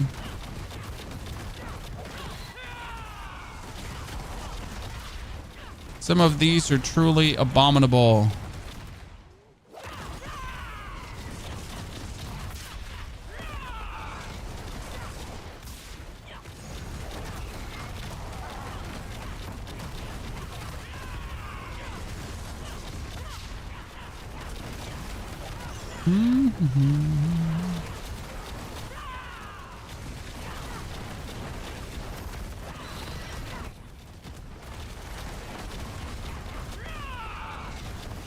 Yeah, if I could get Vortex a bit more often, I guess that would be somewhat useful. Well, I don't think it's necessarily necessary to get it, but I would kind of like to see how much different it feels if we had the Vortex more regular. So we'll definitely try that one out. You just pull things together. Especially because Vortex is like kind of broken. I don't know if you've ever looked into the Spiritborn Vortex and what kind of range, range that one has. Okay, so now I can spawn Ether Lords. Great.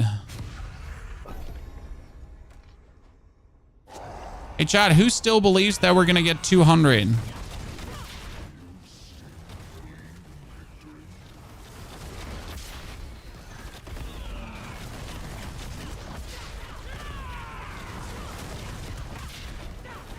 All right, kill that guy in the long run. I'm not going to waste my time on him, that's for sure. Rather like go to the next etheric mass to get the other lord out.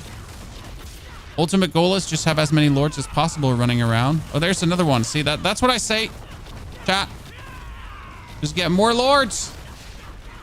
Because the more, the merrier.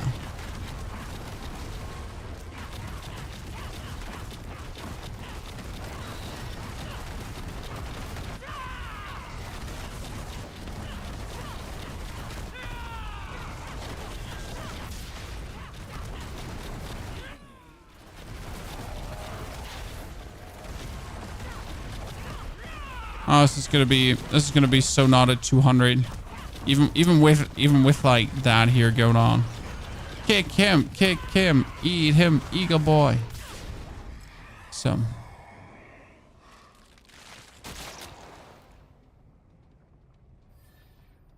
Wow, etheric masses give another ether. Let's go, Chan. Whee!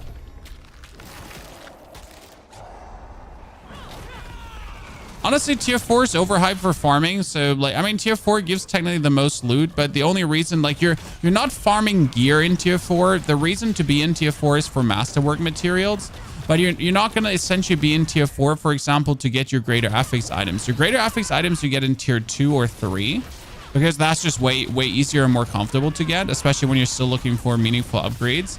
And tier 4 is just like here now for masterwork mats. And that also only if you're actually looking to plus 12 items, because maybe you're just not even interested in plus 12ing your items, right? Because you just can't be asked.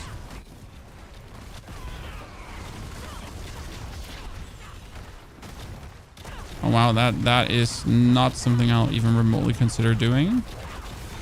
Kill him!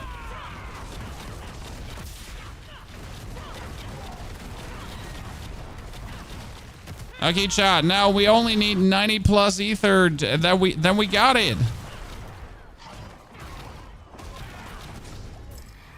So, ladies and gentlemen, 80 ether with the shit we got here right now. Okay, I could get the like Exalted Elite. I'm probably gonna get the 15 ether from the Fel Council, and now I'm just hoping that I get enough. Ryan?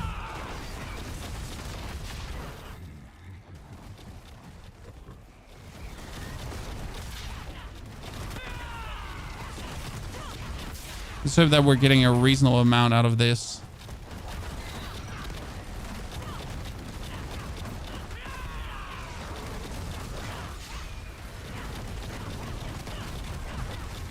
Oh, more bosses, Chan. You know what? If I had that Ether Lord plus thingy, then it might have actually worked out. where you get more ether lords to double ether lords, so every ether lord would be worth 6 then. I guess could have worked out then.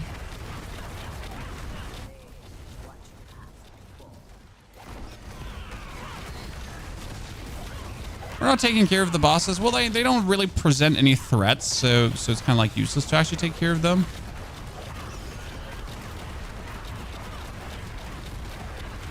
Right, they'll just get killed over time as collateral damage, as they just exist in the vicinity of what I do here anyways. They'll just get, they'll just get hurt. See, poor nerds. Hey, what do we have? Oh no, Chow, we're gonna be short. We're gonna be short. Robbery, 6er.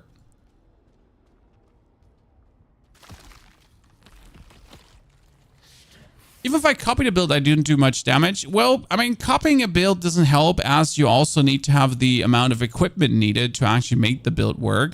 So sure, you can copy the concept, and then you do also have to play the build decent. I mean, you know, like certain builds need you to do certain rotations, and maybe you just stink at doing these rotations. So simply like, you know, like I see a lot of people that, like, I can tell you this as a guide maker. I see a lot of people who, as you say, just copy the build, and then they're asking questions that really show that they haven't understood the build. So it's kind of like, sure, you just copied the recipe, but you never actually bothered to understand how the build kind of works, you know, how the damage is being done. If you don't understand how the damage is being done, how are you then going to play the build? And then you pretty much just have it put together for nothing.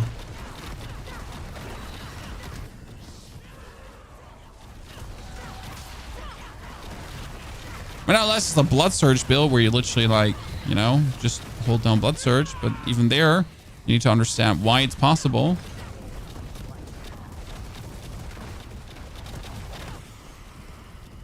But yeah, that's why we make these videos, you know, like that's why I make videos additionally to not just making written guides, because there's so much information to builds that is sometimes just needs to be talked about, that people for some reason always discard as meaningless and not important, because they certainly have it all figured out already. Okay, so can you just send him back? We're not doing enough damage yet. We still have to update our damage chat. But that should all be possible.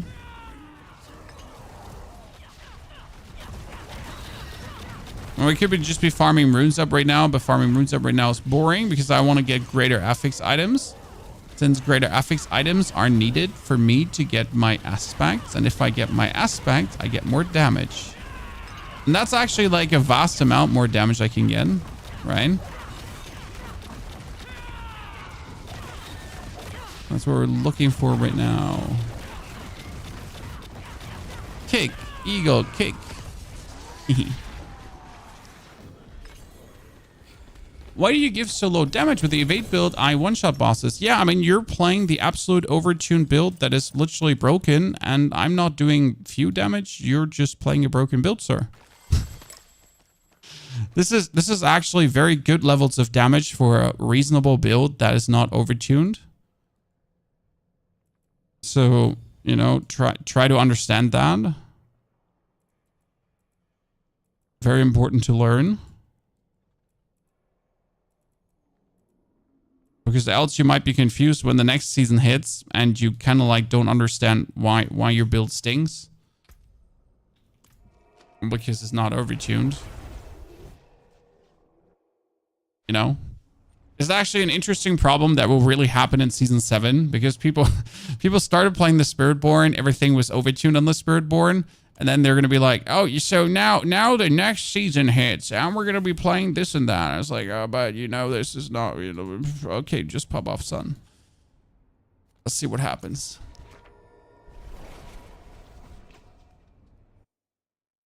Use micros. Micros what? Agina?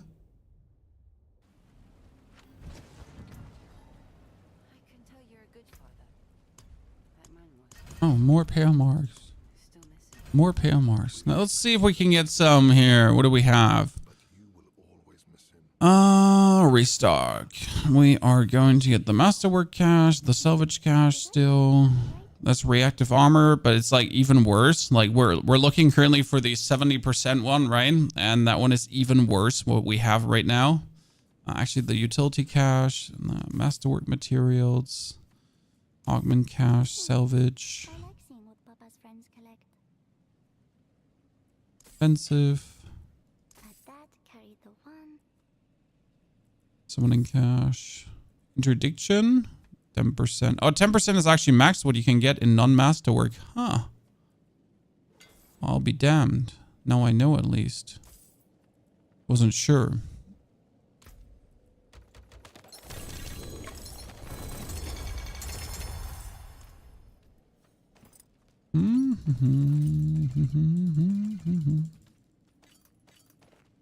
Oh, these items being useful. Back to the Nexus.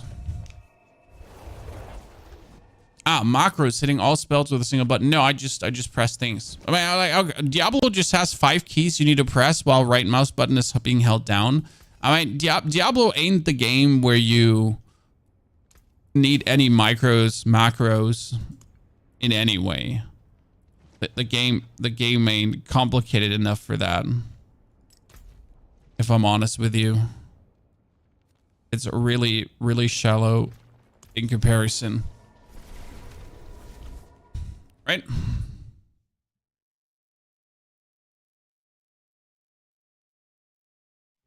Make the class super powerful to sell the Ace Pack. That has actually nothing to do with selling the Ace Pack, in my humble opinion. I mean, the class is super powerful because it's easier to make powerful and then bring down. I've talked about this quite a lot, but like it's way easier to just have the things just get out of control and then just get the things that are out of control in line. When we have the evade built right now, that one is in line. You know that already barrier production is a problem for Spiritborn. It's actually not barrier production per se. It's how the Paragon node that multiplies your damage with barrier, how that one works and how that one takes barrier. So that one makes the damage just spiral out of control. So the more barrier you actually have, the more out of control it kind of spirals. So that's kind of like important to know. So there's already like easy ways to essentially like make the things that are currently just factually too strong to put them in line. Should be relatively simple for Spiritborn at this point. So I'm not really worried to see like where this class is going to be going. I think everything is handled. Yeah, everything is scaling more than it should, but that's good because like if you know where the scaling is, I mean like that this one is going too hard. The gorilla weapon damage one is going too hard. So we know who are the offenders. We know who's causing the problems already.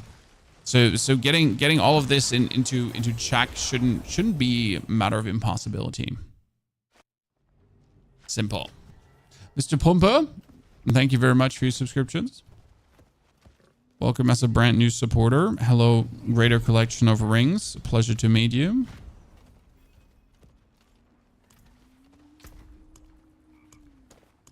Okay, that's 4 more caches, guys, for my druid. Druid is going to be going places, that's for sure. For Heartseekers, would T-bolts help if you have resource issues? Not really, because it kind of limits still the amount of casts you can do. So you'd rather want to have, like you want to get it like in line with other means, like because attack speed would always cause problems for you, electronic. But hey, well, whatever helps you. Like if you feel like T-bolts helps you because you're able to spam the Shadow Clone, then give it a try and see how that goes for you. Like it's always like when it comes down to these like things, if you have perfect equipment, if you have everything lying around, there's different solutions to your issues. But if you don't have these things flying around, then take whatever you have. It's like me using the Tacit of the Dawning Sky on my rogue to take care of my resistances because I don't have anything else. That make Tacit of the Dawning Sky a good item? No, just makes it a solution for a problem for a while. Oh, a Vex Rune. What does a Vex Rune even do? Oh, Vex is the 7 to all skill ranks. Anyone feeling that they need to make that one not cost 1,000 offering?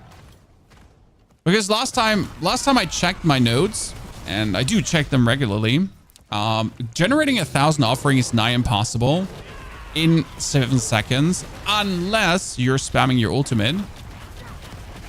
But for example, I am spamming my ultimate with my Bloodwave build, so Bloodwave would be absolutely able to get that one, for example, roll in to get more skill ranks. But would that even be worth it for more skill ranks?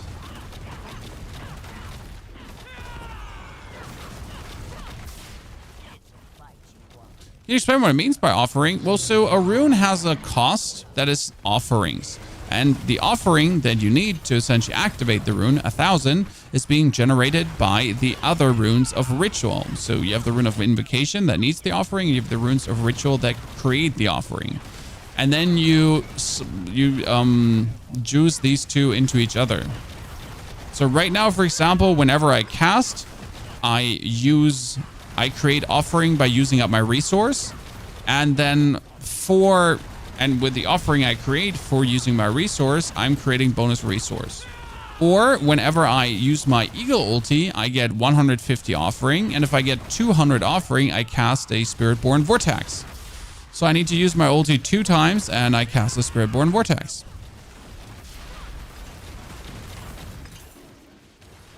Glad I helped. I need to make And right now, I feel like we're missing a few creative triggers because there's rarely, yeah, you have the core skill trigger, right? You have the standing still trigger, but most of them are just completely ignored. Unless you're playing Dance of Nice, then you actually take the drink 2 potions before you do Dance of Nice trigger, which is like so awkward gameplay. Like, drink 2 potions, trigger your other things, then finally press Dance of Knives. But only if you do it exactly in this order. If you don't do it exactly in this order, that is bad for you. So don't.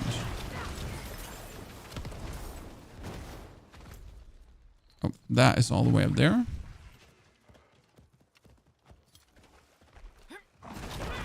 Om Rune is a lie. Which one is the Om Rune again? Also, like, if you do bosses, tormented bosses, they drop runes like crazy. When we did 90 tormented bosses and I almost got all the runes I don't have. Not all the runes, but almost all the runes I don't have. Thias, thank you for the 86 months of support. Thias, good to see you there, partner. Hope life finds you good.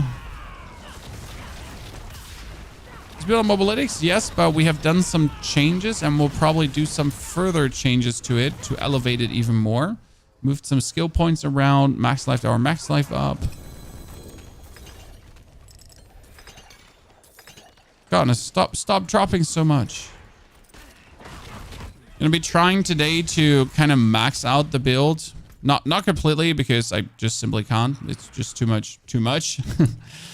Because I like currently, for example, the item I would need, the new aspect, costs like, I think 40 billion. So right now, this aspect of maximum resolve, right? That gives you block chance, more resolve thingies. That one in the open market costs like billions upwards and beyond. Simply because it's like so hard to get maximum rolled aspects. Like even if you're trying to go all out for it. Right now, I should probably aim for utility aspects. I mean, I need defensive and utility aspects. So just roll for utility.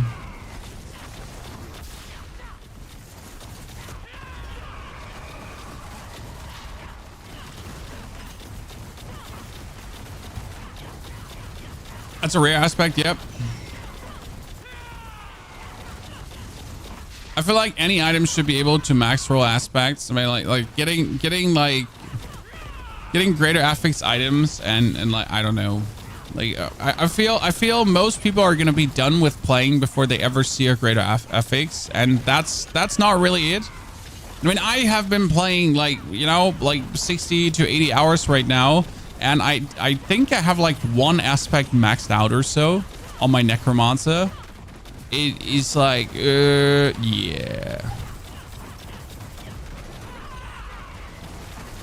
I mean, I see what they're trying to do with the new aspect system, but they're creating a problem where like you're gonna get what you're looking for at the point where you don't want to have what you're looking for anymore.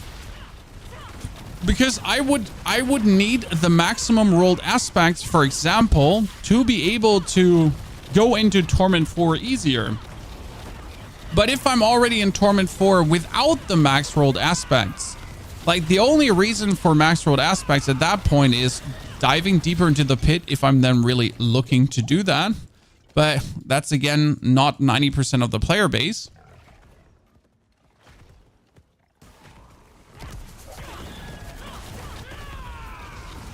But yeah, you're gonna essentially stop playing the game before you even have the aspects you want. Also, sure, if you need a max rolled aspect for a build to work, then your build is flawed by design. I fully agree. I don't disagree. I just want my max rolled aspects. I like them so much. The 16 out of 16, the 21 out of 21. I do believe that this will probably change in the future, because I don't see Blizzard intending you to be, you know, not getting that maxed, especially being done with the season before you have it maxed.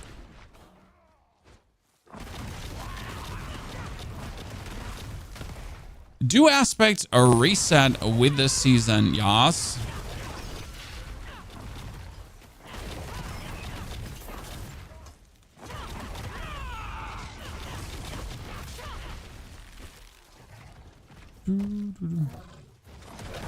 You think it's okay for max aspects hard to get? Yeah, but the problem is then, like, if even the people that spend a hardcore amount of time with it don't have it, then that's not hard to get. That's just like not to get.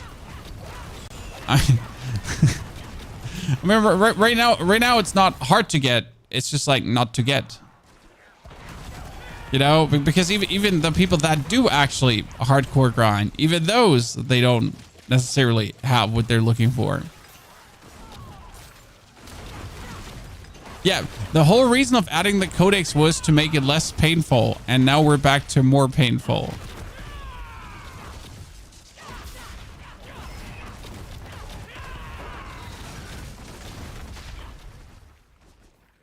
So, well, we'll see where that goes. I mean, this is definitely feedback I'm carrying over to Blizzard. I mean, that's definitely, in this case, this is something I really dislike, just personally. I mean, do you need the max aspects? No. Do you want the max aspects? Yes. Just feels good. So, day of patch coming tonight. Patches always come to American times, not to European times. They hate us. It's because they hate us, Chad. It's not because they're an American company from America and they obviously release patches to American times that are convenient for them when actually workers are at work in America. No, it's because they hate us. Yeah. It's also why Asian games are superior, Chad, in case you didn't know this. Because Once Human, for example, always releases their patches to the perfect European gaming times. Yep, it is what it is. They don't hate us. Makes me a big fan of Asian games. Because every time, oh, like, we get a patch from Korea? Well, yeah, that patch hits like early morning EU times. Because why not? Like, thank you very much. This is so great. We'd love to hear it. Appreciando big time. I purposely avoid bug build. Is that bad? Nah. I mean, some bugs are there to enjoy the season. For example, we used to have the Necromancer bug where the skeletons were bugged, and honestly, without the bugged skeletons, the builds were no fun to play. So that's like, sometimes seasons are also there to just enjoy a bug, because the reality is, some bugs are just staying for 3 months. They're not going away. So you might say, I don't want to abuse this, but you might also say this is why you play the season. So sometimes weird things like this pop up, right? And like the reason you played the season is because you get something absolutely overtuned to enjoy. That you will never get on the Eternal Realm, because the Eternal Realm does not get the season, right? So I mean, sometimes it's all you can do, and enjoy the OP-ness and just have a good time, right? And then next season, you know it's nerfed, and can't play the build exactly like that again. So you gotta rethink how you actually want to play the build, or if you want to play the build like that another time. Yeah, the way I see it is just sometimes just to have even more joy.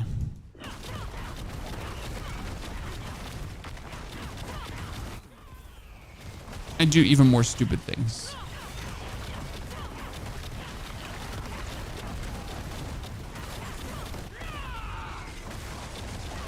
Okay, right now what I need is a new amulet.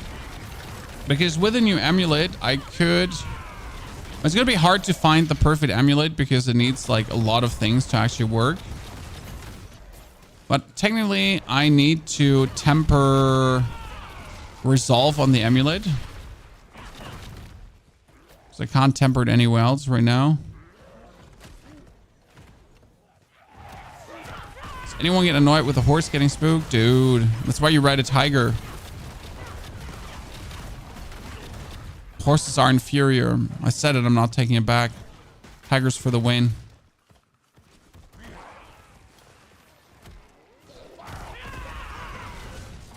Sorry if I offended any horses in the chat or people that identify as horses. I'm not taking it back.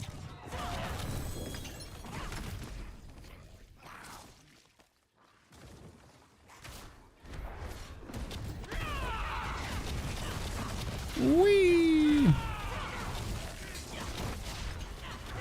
So right now, all of this, so we're like doing all of this just to get greater affix items to get better aspects, because that's what the build right now needs, right? I need better aspects to increase my power. That's the only thing I can kind of do. I happen to be a centaur, so I'm half offended. It makes I'm totally I can vibe with that. Oh, my concussive stomp, ladies and gentlemen, an increase. Look, mom, no hands. Concussive stomp. Ta-da. So we went up from 47 to 52%. Yep. Meaningful increase in power. Ta-da. But the biggest increase in power I would get is like just having this one and this one swapped around. But for that, I would just need more armor. Or I would need a better roll on this because right now it's at 50%. So we have 2,899 times 0.5, which brings us to 1,449. And that's exactly at the 1,500 mark. If I now would move this over to the amulet, so let's say I would move the unyielding hits over here, then the unyielding hits would only be 38%. And well, 38% is our 2,900 times 0.38, bringing us to 1,102. So that's not an option. I need more armor, probably. I need a pants with a greater affix armor roll. That's what I need. I need a greater affix pants with a greater affix armor roll. Do I have that? Do I have a pants that has that? Here, I have a greater affix rock splitter pants. But it has rock splitter and healing received. So might as well just shoot myself in the face because that would be fantastic, huh? It's boots. Only boots. Yeah, don't have pants with that on actually. Yikes. Because that would instantly allow me to shift some items around. Interesting enough is we don't have actually the resistances going on. That's 13, that's 13, that's 44. I could probably take one of these out and just add like a targetable one, but I don't feel like doing that.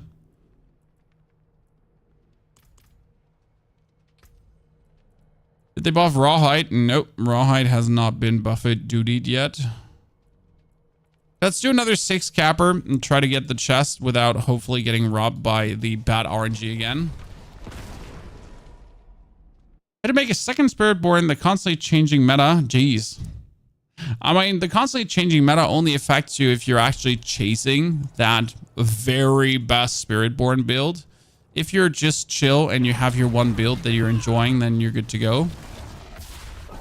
I mean, I've been following the ridiculousness that is Spiritborn with the new better build always coming out every other day.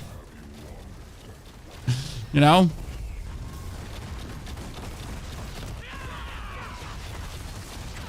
Just enjoy your build.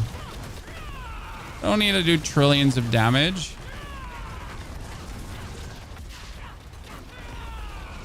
I genuinely don't want to know how many people like ruined their own fun this season by blindly chasing the next hot Spiritborn meta and just consistently try to one up yourself to, I don't know, just have like another trillion damage more.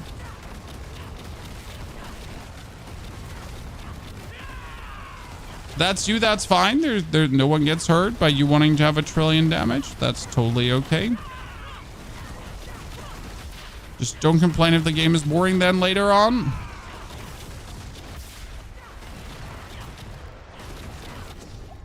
Okay, come on, give me a Hellborn start. Okay, honestly, burning Rainstar might be the best for this because worst case scenario, we're getting 15 ether out of this. Best case scenario is more. And best case scenario, like the Hellfire actually spawns all matter of like nasty beings. That's actually why you take it. See that Desecrator here right now that just came out of the Hellfire. So it's like the freest thing that you can actually get. Oh, we forget to put Vortex on, chat. No.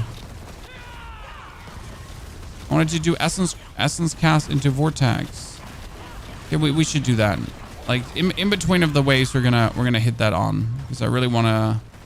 Let's see how that feels. Like my rogue has been having such a good time to actually cast Vortex, so that kind of made me happy. And yes, with rogue chat, we have been using the Spiritborn Vortex. The advantage of the Spiritborn is obviously that he has a goddamn like freaking room-wide pull if he wants to, that no other class can match.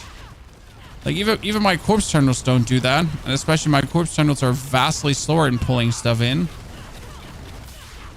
Well, the Spiritborn with 100% Vortex just goes, suck!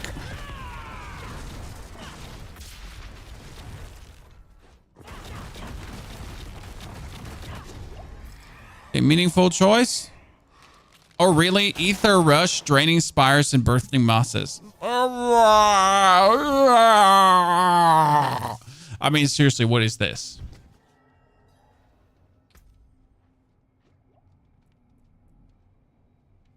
Okay, so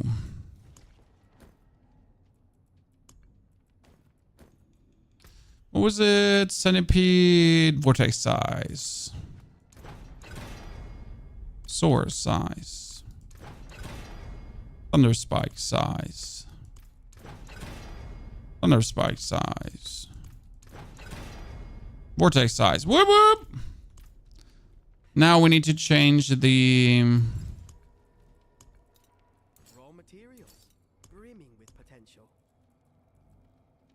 So I want to do spend resource into Vortex. I should be able to get that meaningful off. And the other one is going to be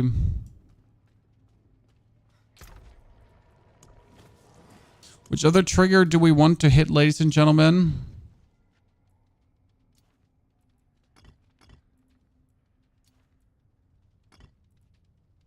Cast a skill with a cooldown. Yeah, we should actually do that. Cast a skill with a cooldown, and I should actually do cast a skill with a cooldown for that. It's probably faster because it's gonna be insane. So which one we're gonna do? Ultimate cooldown reduction? Yeah, just on top probably. To get my ulti even more faster.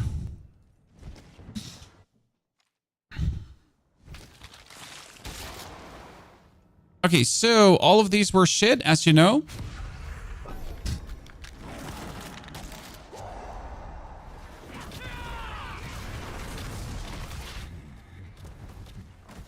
That was my first vortex that just came up. No, vortex is happening fast enough. Look, I mean, look at that. We're just spamming crushing hands, and we're essentially just vortexing constantly. That's fine.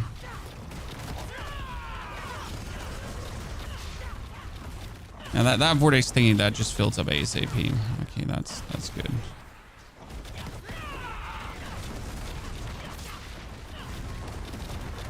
Yeah, that was worth it.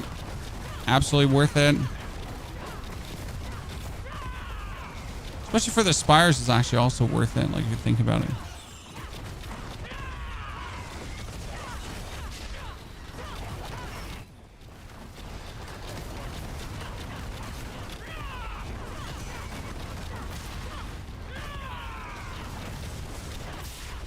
Just randomly everyone from everywhere just gets pulled in.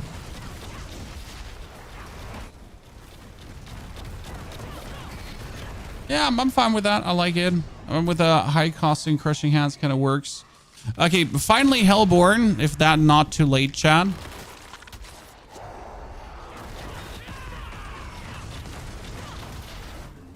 Getting that 200 ether can really sometimes be a work of pain. Where are you coming from? Oh, you were spawned in by the Hellfire. And that's my first Hellborn shot. Whee!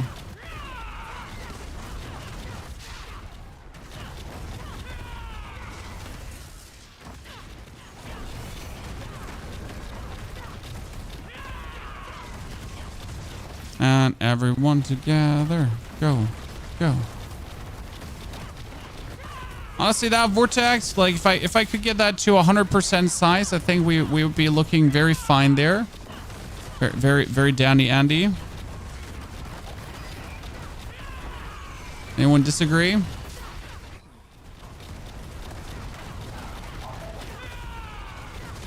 Being able to pull things together sounds very reasonable, very good. So that worked out very well. Okay, now we get the Exalted Hordes with 50% faster, so maybe we can do something. It looks like they buffed all the shit parts from all the other classes and built a Spiritborn out of it. Honestly, Spiritborn is just simply the most sophisticated class they have thought about. Like, everything they learned from every other class, not only like all the shit just cranked up to 1,000, it's like everything they learned from the other classes goes into the Spiritborn. I mean, it's the most unique design, most interesting, like power, passive ability. I mean, look at the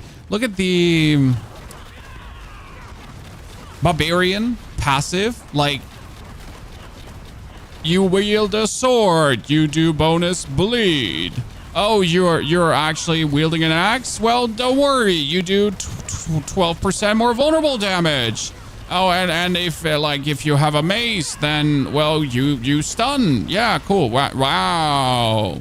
So amazing. Like, wow, meaningful choices.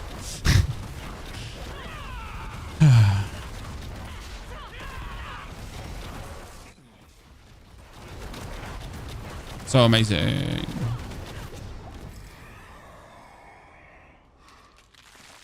Yeah, you're currently playing Thornsbarb. Well, I guess you get the drift then.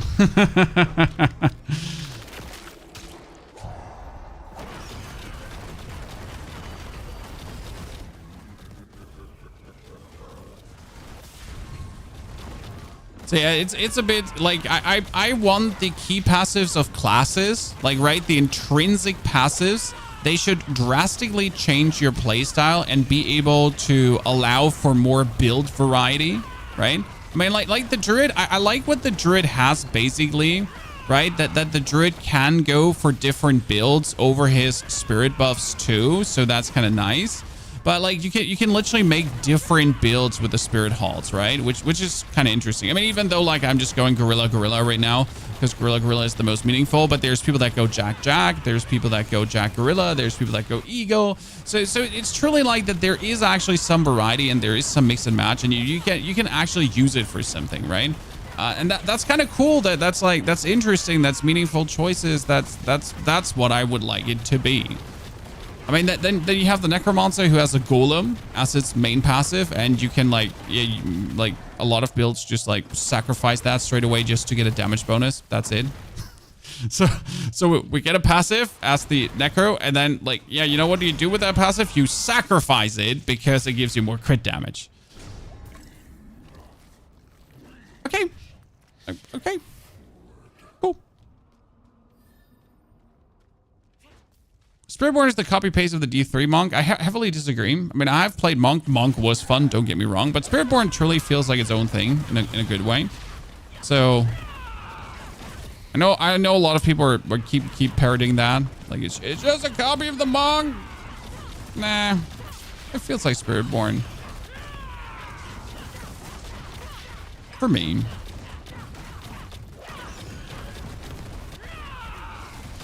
I think they did enough to give it its own identity. When we're like, obviously with all the class variety out there, everything will somehow remind you of something else always. I mean, making something truly unique, new, not really happening. I mean, that's why all these games that try to come up with some fancy new classes, it's just like, oh, this is mage with guns. Okay, so this is a hunter, but he's like also like a druid. Okay, cool. So, I mean, that's what we're ending up with because the archetypes are actually like so descriptive often. Right? So it's just that with a little bit of extra there. Yeah, I mean, like, you could as well call it a paladin with some bonus powers. I mean, call it Green Nature Monk if you like. Call it Spiritborn if you feel like it. Just names. It's fun to play. That's what matters.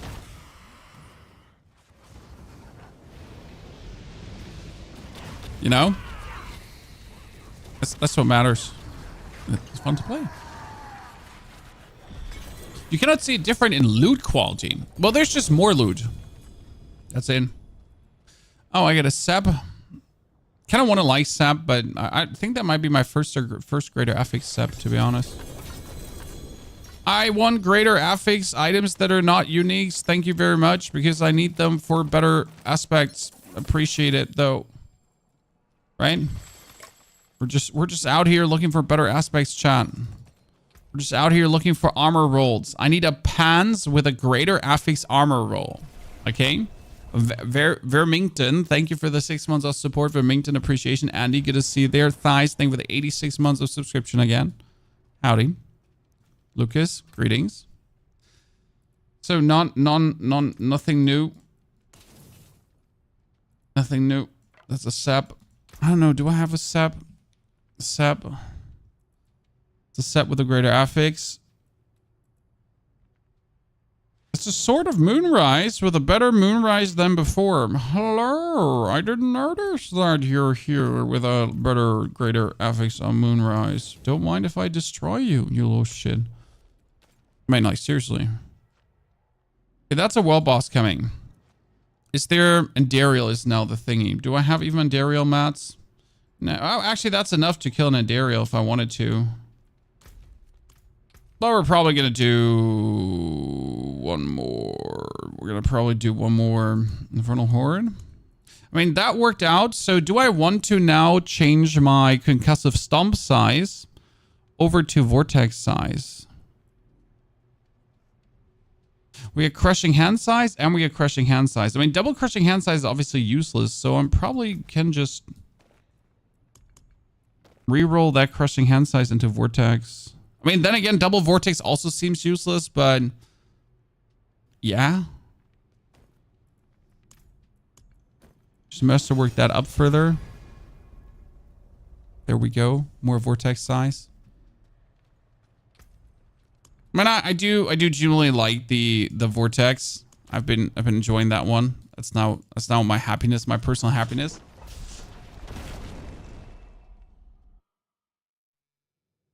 I like to play Paladin. I mean, I would love to see a Paladin coming back, especially now that we got the Hell Revenants. So you have these, you have the Fallen Order that came back from Hell, correct?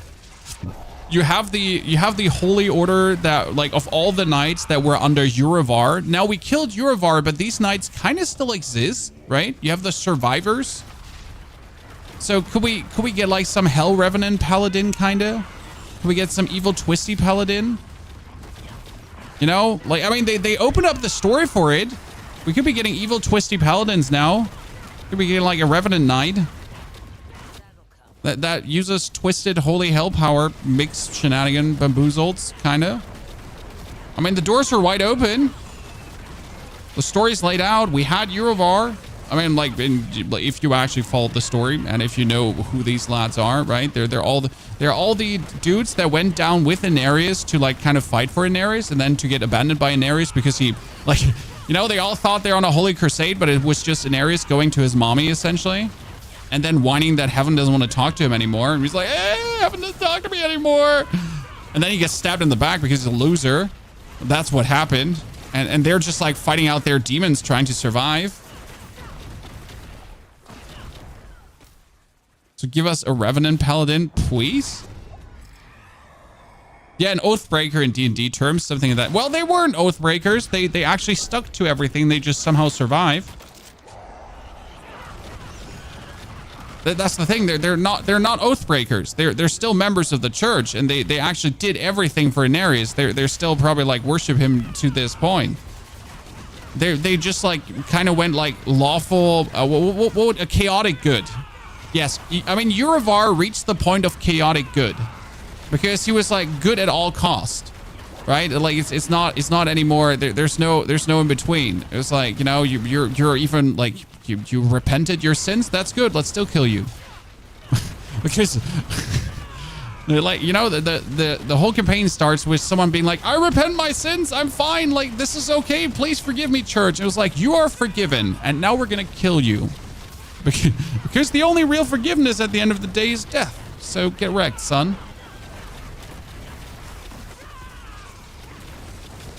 They could introduce some angels. Well, we do have an item that gives us bonus damage versus angels. So there is a world where angels are coming back. I mean, it's kind of like a spoiler. You do also have Mephisto back in action. So that's also kind of cool. So Mephisto's back in a human body, kind of rampaging around. Sorry, story spoilers, deal with it. It's a week. So, I mean, like, he's definitely going to do something, or, like, I mean, like, Heaven has to kind of send someone to take care of this mess. Technically. Or they don't give a fuck, because let's be fair, like, it's not like that Heaven actually cares.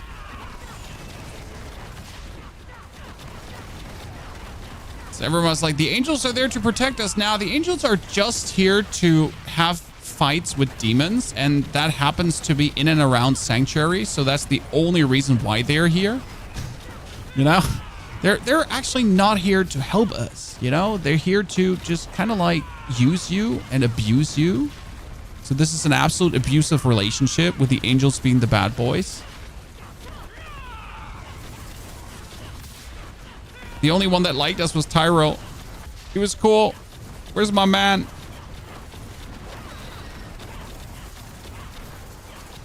Diablo lore really as grim as it gets at that point, right? I do like the whole lore of angels just not being actual nice. Just like the whole lore of like, we don't actually give a fuck about you. Oh, should we annihilate humanity? You know, that's my favorite part, where during the existence of Sanctuary, there have been many votes if we should maybe annihilate humanity. But always that vote, like, you know, there were some people like still voting in our favor, but it's like, hey, so this week's order number 1, should we annihilate humanity? Okay, you're for it? Yeah, you too? Oh, come on, Tyrell. Why are you against it again? We just want to annihilate humanity. Okay, pass. Next week we'll ask again. Yeah, it's like, no, spoil sport. God damn it, Tyrell, spoiling everything again. Like, I already had, like, my justice ready, right? Like, it's just here, Imperius sitting there with his lands, like, at the ready. It's like, I polished everything. I get my gear on fleek. It's time. That's how it's been going up in Heaven. To be honest, humanity is pretty shitty. Yeah, but like, true. It only took one demon to come down to humanity and be like, oh, you should all just live your desires and be happy. And they were like, sure, mom, that sounds great. Let's kill each other because you should all just live your desires. Okay, let's start killing each other because it seems like we don't desire anything else. Like there wasn't desire to be like a donut baker. Nah, it was just like, all right, okay, we're just gonna start murdering each other. That's our one desire, it seems.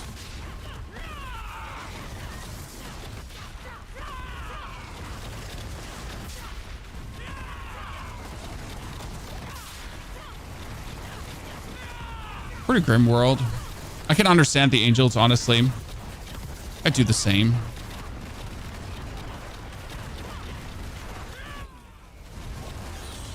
Okay, this is an improvement to the build. So thank you, ladies and gentlemen, for forcing me to actually put the vortex in. It's kind of funny because now if the vortex pulls in, you follow up with a concussive stomp, and a concussive stomp actually in a cone in front of you knocks everything down.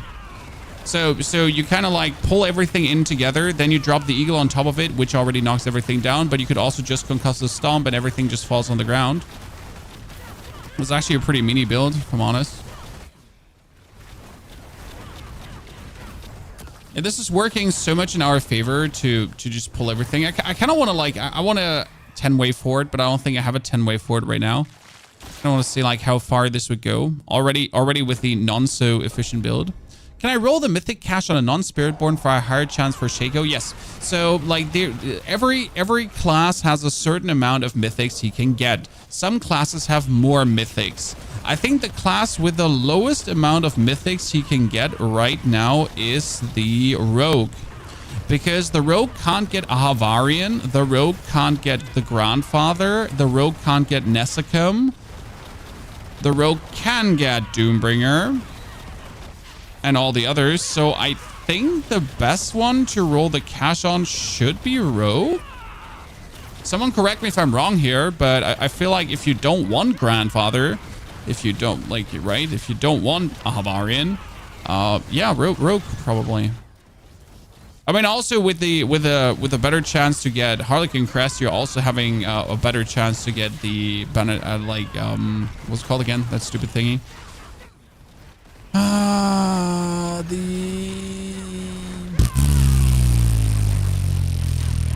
amulet that no one wants.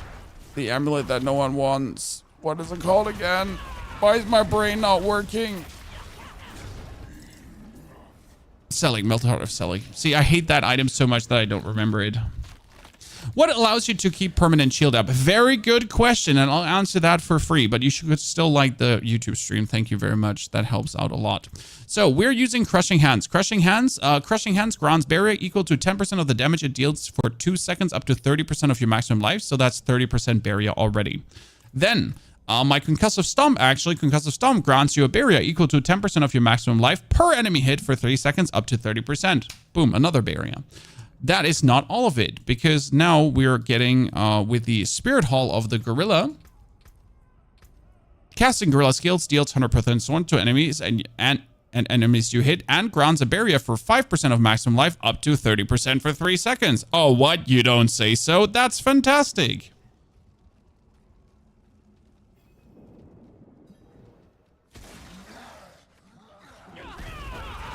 So that's how we're just getting all the barrier. And then you have the Paragon node, which essentially says, oh, hello. We are now officially getting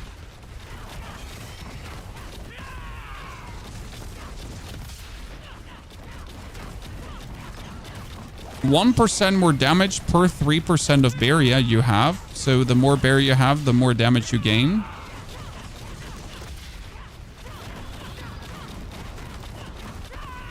Right now, I do have a lot of barrier going on. I guess I could have even more barrier if I was playing barrier generation on top. So I think this is, don't people like put gems for barrier generation in at this point? What was it?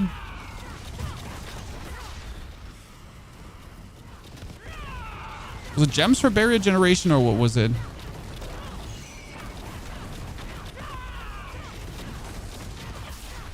Purple gems, right? Yeah, people have been putting purple gems in.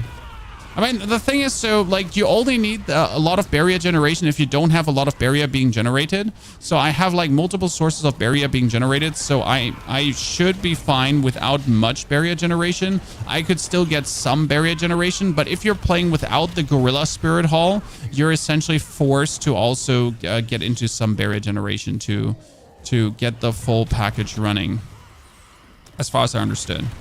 There's some math behind it. I think for like the Quill Volley build, you need 123% barrier generation. And the number's actually fixed and not optional. So if you're not having 123% barrier generation, you're literally wasting damage. So that's kind of like, yeah. Therefore, we're already doing everything right.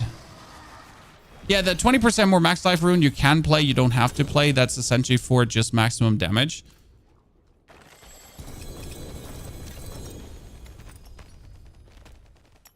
Do, do, do, do, do, do. So, decide, scroll of restoration. Let's go back. Check that chest that we got. 122 barrier gen. Yeah, 102 barrier gen. If you reach 122, you can replace amethyst with emerald for more damage. 45 barrier coming from bulwark plus the Q rune. Yes. Kind of like how it works. But I have all my sources of barrier. So right now my barrier generation is at... I don't even know where barrier generation is in this one. It's the barrier bonus, I think, right? Yeah, I have 21%, which kind of works with all my barrier generation bonuses, if I'm not mistaken. Also, I don't know why my game would now lag in the Nexus.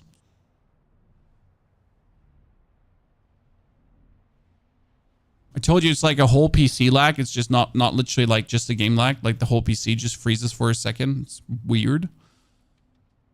So to say. So where were we stuck? Barrier generation. Yes, you would equip amethyst, but where would you equip them? Oh yeah, just into your armors. So I could get another 12%, I guess. I could actually get another like morph. So if I move these... That was my Pock Cry. And the other one was my... I mean, see, this was like for the ulti cooldown reduction, but instead of the ulti cooldown reduction, I could also do that one. Oh, fuck, wrong again. That one together with health.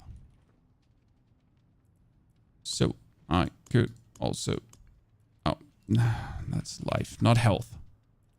So here, 20% max life bonus. And then we could also slam in the barrier generation if I wanted to. Ta-da. And suddenly you're sitting at barrier bonus 70%.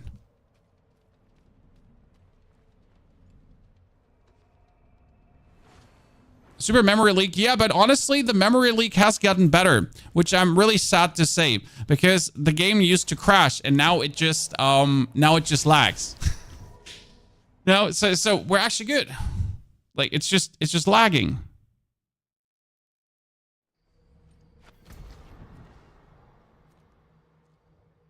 Thank you for the world boss reminder. Kiss kiss goes out to the chat, or lag again. Lag again.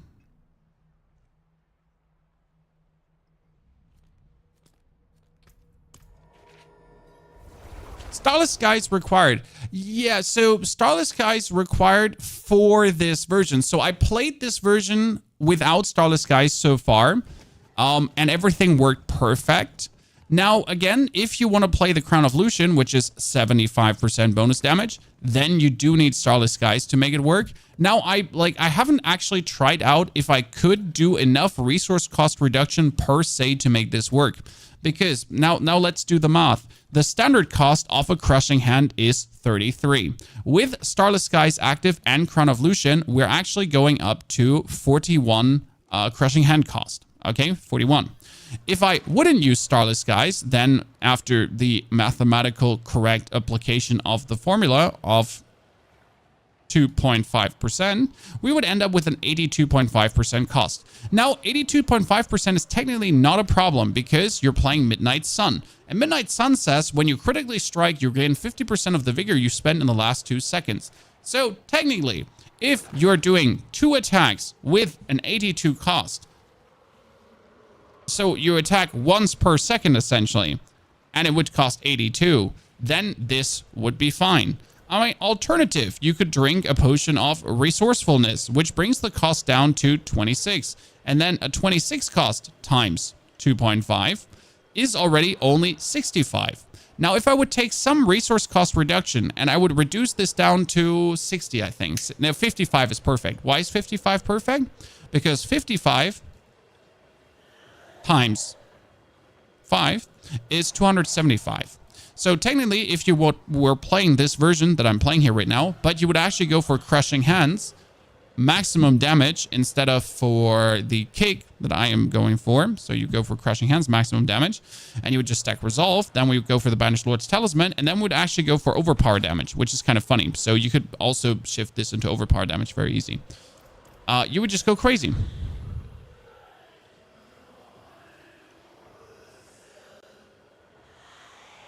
So yeah, it's kind of like how it works.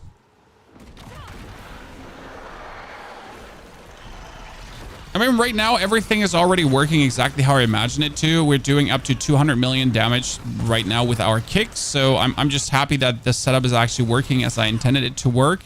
Like right there was 166 million. That was me just kicking him. My Crushing Hands as well can go crazy. I mean, obviously, the most damage you deal when you overpower, so it's like a natural thought to maybe like do these fancy pantsy overpower super hits. But I've done also good crits without the overpower.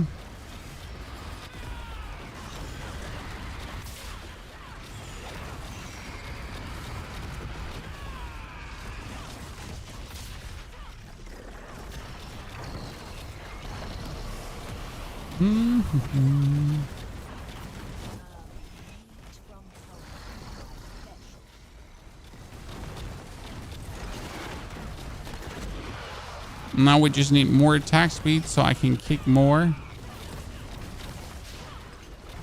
And do more powerful kicks.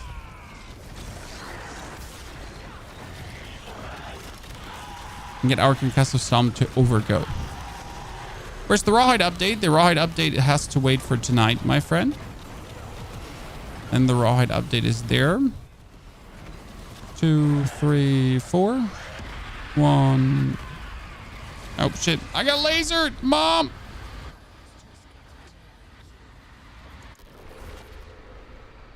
So I'm not sure where we're standing barrier-wise right now, if we do actually have enough barrier or not.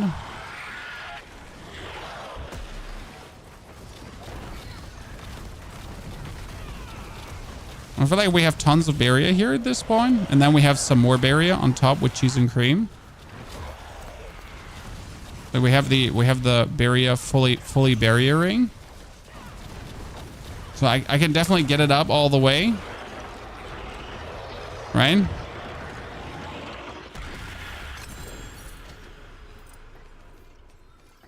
Feels like I need a wee bit more barrier generation. Any insight on how adding elemental percentage damage work? What do you mean? Like, please precise your question you're asking. Input unclear. Seriously. I started playing the game maybe 3 weeks ago and I'm loving it. I'm learning a lot. I'm really enjoying you and your videos. Thank you. I mean, if you just recently started, you definitely have so much to learn in a good way.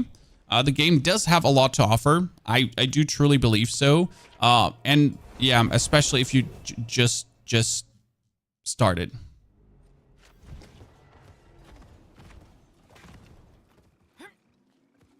Which key pass would you recommend for Withering Vow Mythic for Spiritborn? I don't even know what the Withering Vow Mythic does, Brian. I don't have it in my mind right now. I haven't found it yet. So, huh? To answer your question, huh? Not sure what that one does. Oh no, I have no waypoint unlocked for this one. Can I be bothered to go all the way to the Lady of the Helltide now? Should probably. You're saving the mats for a different tune. For the people that don't know why we're saving mats. Very. We're going on our Big Mama. Big Mama hasn't left the town yet. She's lazy, Chan. Big Mama is lazy. Okay? Absolutely disgusting. Hasn't set a single foot outside of town yet. God damn. Then she pops that one.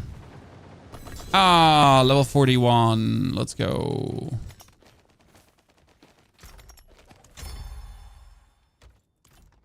And level 42. Actually 43. Whee.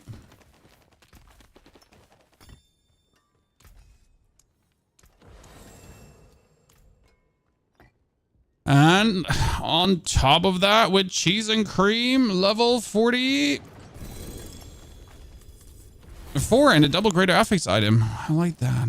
Maybe it's good for my Spiritborn armor, please. Oh no, but it has claws, so I know there's a claw build. Look out for that. Yeah, so that's what I'm saving my caches for.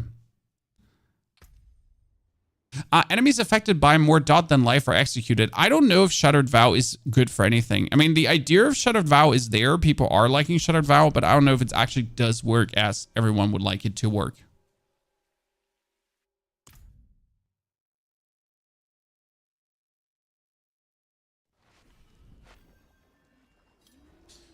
Good. I haven't yet seen anything Shattered Vow related, if I'm honest with you. Nothing that blew my mind, so to say.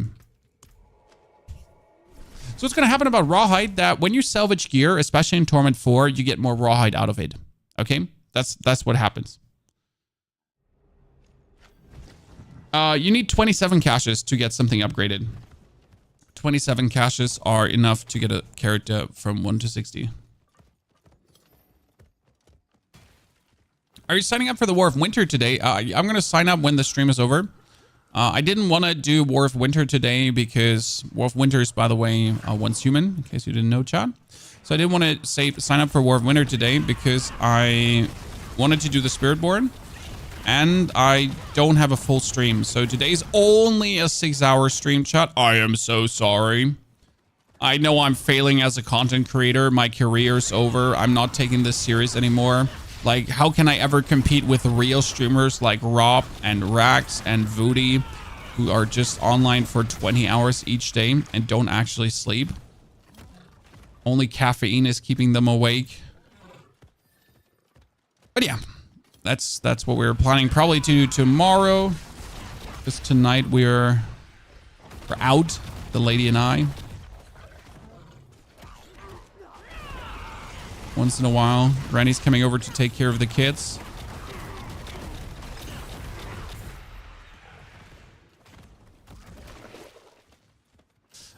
Shadow Vow has a bad interaction with the Noxious key passive. See, that was good to know.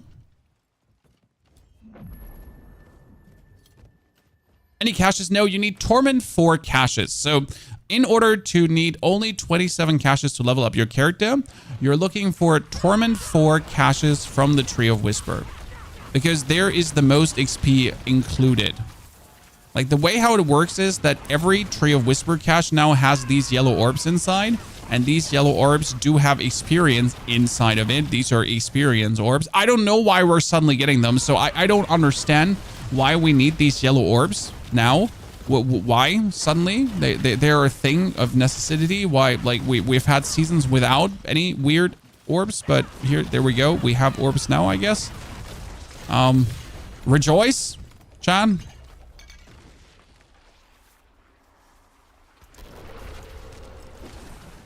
So my Opal actually hasn't dropped a single Infernal Compass for me. There it goes. Let's go. Let's go, Chan. Woo! Opal into Infernal Compass. Woo, woo, woo, woo, woo, woo, woo. We're fine.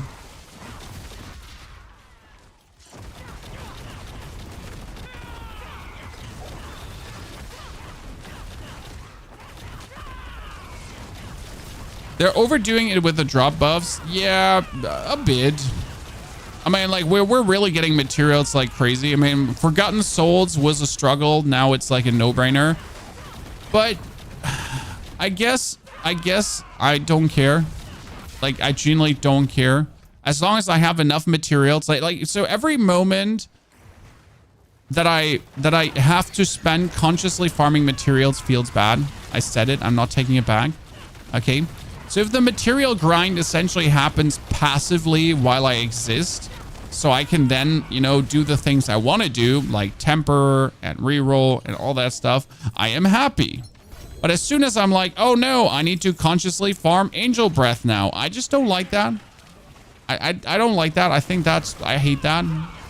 It just makes me unhappy. I'm gonna be like, I don't want to consciously farm materials. I mean, I guess I'm the problem.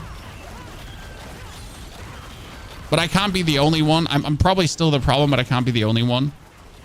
I mean, sure, farming boss materials consciously, yes. Farming compasses consciously, yes. But like any materials to enchant, masterwork obviously, like to enchant, temper, or reroll something. Like I don't want to think about them. I want to go to that vendor, and the only thing that's holding me back is my gold, which actually does hold me back.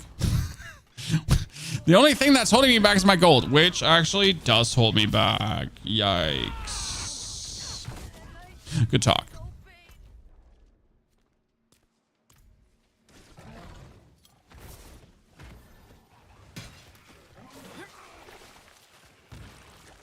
Yeah, those gem fragments, that seems a bit silly.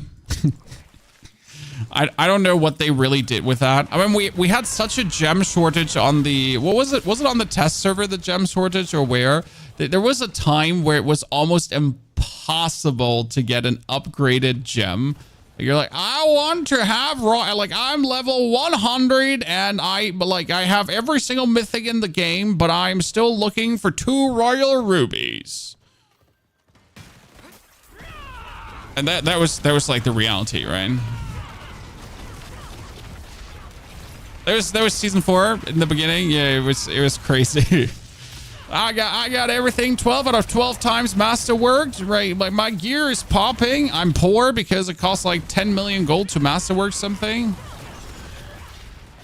But yeah, there you go. I found a royal ruby. Better than getting a mythic at that point.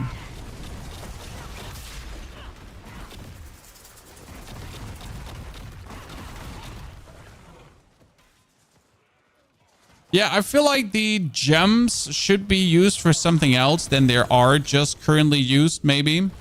I mean, right now we're using the gems to upgrade. Like, okay, so one thing we don't understand, like, why are we using gems to upgrade our glyphs? Like, don't get me wrong, chat, but I feel like upgrading glyphs shouldn't cost anything. I don't know what made Blizzard like the upgrading of glyphs to assign any resource to that. Like I'm upgrading glyphs here in the pit. I don't want to think about if I have enough gem fragments with me, right? So I mean, if that doesn't cost, you can already reduce the gem fragments, but like maybe find another use for gems in the end. What can I use instead of Starless Skies? You could use Mother's Embrace. It does do the same as Starless Skies does to a degree because it instantly refunds the cost of what you have spent if there are enough opponents out there. The problem I always had with Mother's Embrace is that it doesn't work against bosses. Maybe it shouldn't work against bosses, but what I would really love about Mother's Embrace, chat, and correct me if I'm wrong, if it says if there's 4 more enemies or a boss around. It might be OP then, though. Because if Mother's Embrace would actually work on bosses, like, by default, it might just simply be too strong. But call me sad, but I just want more uniques to work. And right now, Mother's Embrace is just not really an option because it's just useless versus bosses. I mean, it's good for an Infernal Horde until you're at the boss fight, but I feel like it would be cool. You have your own streaming and playing style? Yes. I mean, well, we actually, the game is just happening in the background, TB. So what I like about Diablo is that the game can just happen in the background and I don't need to actually pay attention to it. That sounds crazy, right? But as a content creator who's also interacting with the chat, who's talking to the viewers, who's like trying to have like some meaningful dialogue with you rascals, and actually look at 2-3 different chats, right? Like I like when a game has the ability to run in the background. You encountered the butcher in a seething realm. Yes, that is possible. And it's so funny. Did you die or did you win? So yeah, but it's kind of helpful if a game can just run.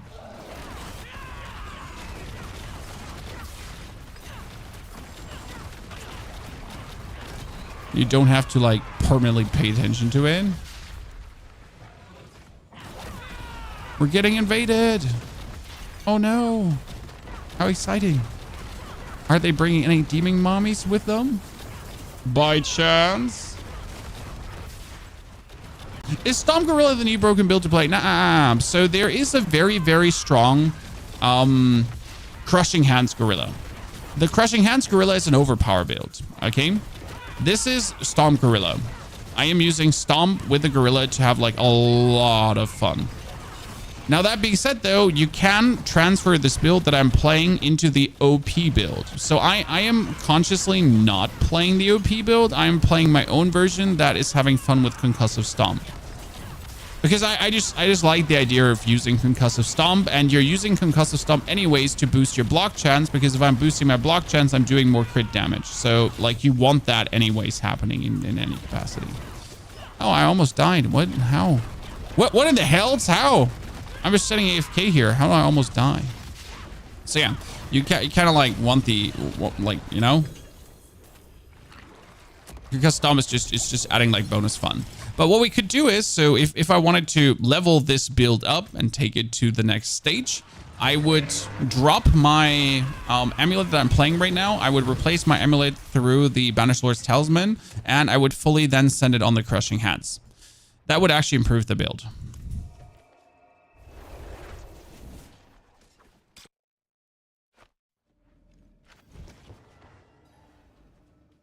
Dedalin, I did not buy the expansion. I'm really happy about that. Dedalin, reasonable. If you don't want to play Diablo anymore, if you don't feel like the expansion is for you, that's fine. I think the expansion is great, but not everyone will like what it brings to the table, and that's completely okay. But I do also believe if you're unwilling to buy the expansion, you truly should stop playing Diablo and move on, because you're forever going to be behind, right? You're like, from this point on, if you choose to not get the expansion, you're from this point on always behind. You're always going to miss out on stuff. You're always not going to have things that you could have had otherwise. Oh, let's do a Neil. Do you want to do that together? I could do this alone, but Neil is getting. Oh, Kitty, you want to join too? Let's see. Invite Kitty. See what Neil is doing. Dunes of Despair. I'm just thinking about, like, I get that Undercity tribute for Ancestral, so we might as well go, you know? No, it said United, if I'm not mistaken. Or am I blind? Did it say Resolute? It said United. See, it said United. Did you not pay attention? Okay, so, like, in case you didn't know this, it says United or it says Resolute on them. We can wait, Katie. We can wait. Just tell us when you're ready. And that's the big difference in these tributes. Like, these are, for example, I think they only work for you anyways, like only for you. And then this one is working for everyone. And there's actually the unique one that gives you mythics too, or can give you mythics. That one can be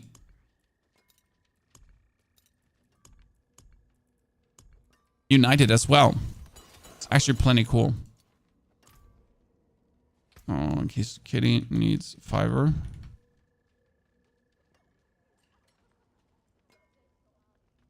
Oh, my rabbits are going crazy. Can hear them. I'm either clearing tier 1 content. Is it worth moving to tier 2? Neil, let's do a 60 quick.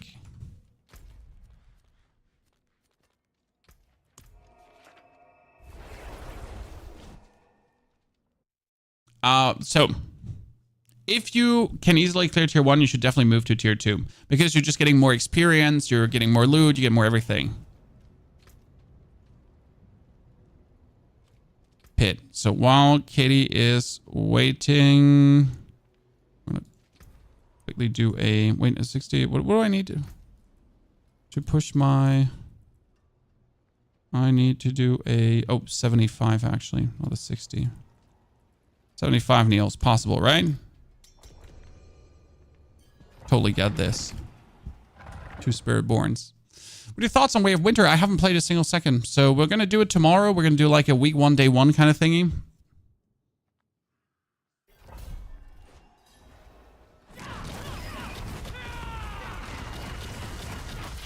Two Spiritborns go into the pit to have a lot of fun.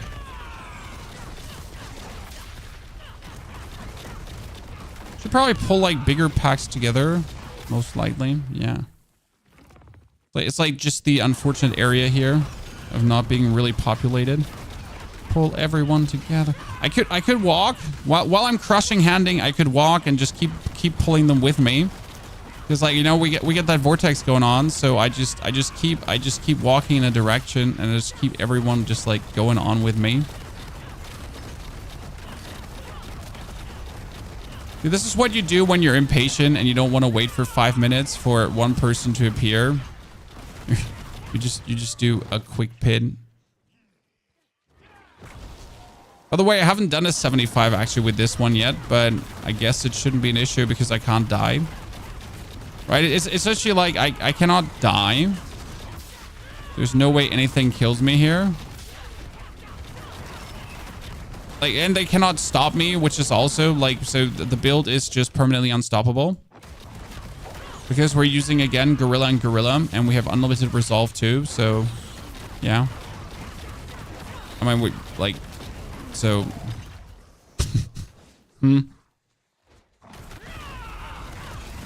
Can't get stunned, can't get slowed. Every hit is giving me barrier. Every piece of damage is giving me barrier. We're consistently knocking down things so they can't actually hurt us too. Then we pull them together, and then we fear them, and then we pull them together.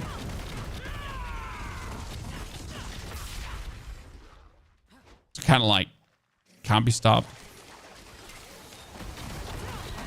I don't know if Neil's dealing more damage than me. I don't like it. He's probably hacking. Wait, can you do it all in one like here area here? In this one? Neil's probably hacking.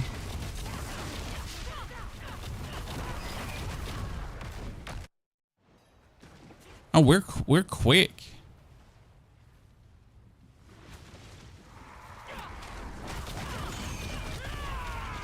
I made a mistake. Order chat. Wrong order of abilities.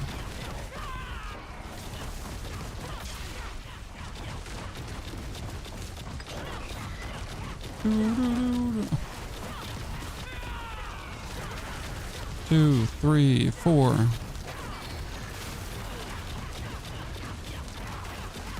One, two, three, four. Oh, already dead. Oh. It was good, Neil. Liked it. Okay. Now I can level up my fitness glyph. Again, fitness is the best because we have the critical strike damage of 4,000. Okay, chat? It's 4,000. But if I block, okay, it goes up to 14,000. And now I get this one here. So I might increase it only by 0.23. And then 0.23. And then 0.23. But honestly, even if I get 2% more, like if we have like 14,000 critical strike damage going on, and I get 1.02% more, it's kind of like worth it, right? It's like every single percentage just means so much when you're getting stuff on top.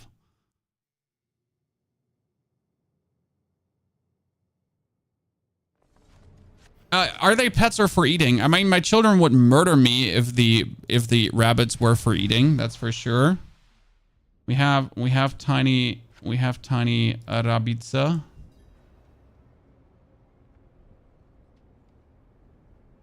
Here. Tiny rabbits. There you go.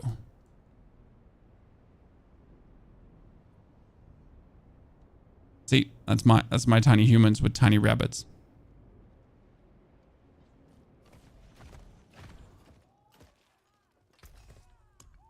Oh, we get an update, chat. Still not what I'm looking for. Okay, let's see. 3 people Undercity. I've actually never done the Undercity with more than 1 person. Like me. Me. Duck, thank you for the raid. Greetings to you and your 8 friends. Hope you're doing good. Let's try to get... What am I looking for? Oh, pens. I want defensive legendaries, right? I know I want... And I need armor on it. More armor. Yeah, I need more armor. Thank you.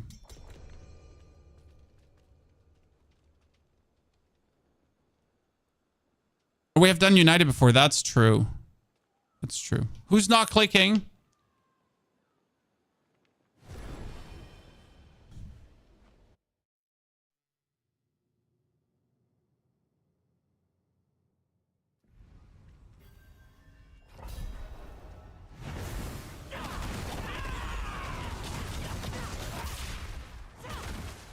I mean, no one is locked out of content with their co-op content. I mean, you literally choose to not interact with the co-op content. That's a you choice.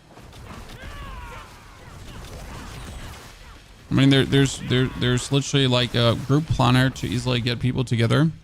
I know a lot of people are still salty about Dark Citadel for no reason but. I mean, there's nothing important there but skins. Okay. The only reason to do the Dark Citadel is skins.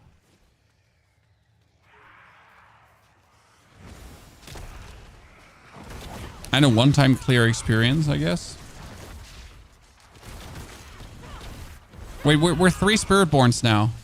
3 Spiritborns go into a what's called again? A Curious Undercity together.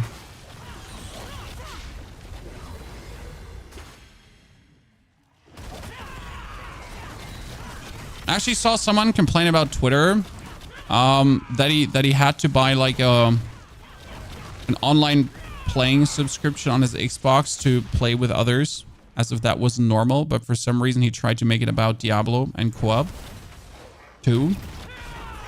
Like as if you don't actually need online play subscription anyways. Yeah, you just use Party Finder. I mean, Party Finder is like, you might not enjoy playing with others, aka me. But if I wanted to do the Undercity right now, I would literally put the Party Finder on. I would put on the tag that I can explain every single mechanic, and then we would just go. And then I would find 3 hobos, and these 3 hobos, I would explain how every single boss works, and they would learn it or not, and then we would just easily go through. Zero hassle. And after 1 season of the Dark Citadel being out, it's anyways a no-brainer because everyone kind of knows how it works. Okay, I feel like the Undercity with more than 1 player is just cheating. Like, you know, with like if you do the Undercity solo, there's at least like you could struggle, right? Depending on what build you're playing. Like sometimes I'm just walking too slow. Like my biggest Necromancer issue is walking speed. But it feels like if you're doing this with more than 1 person, like, no struggle. When one goes left, one goes right, you just kill everything.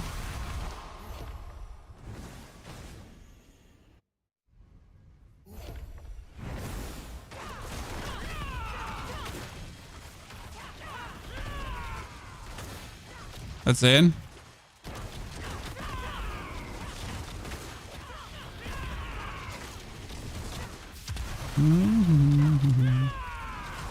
He didn't want to die.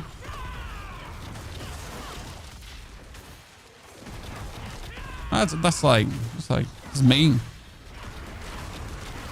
No, I like the Undercity, like racing against the timer is actually fun. It gives me joy. Probably the only time gated content I've enjoyed so far. So really the Gauntlet, no fun in the time gated there. But like the Undercity was actually kind of cool. Had my fun there. The Spiritborn speed is too good. Everything else feels due to it. Well, like I mean, I'm a year-long Necromancer player, so you know I'm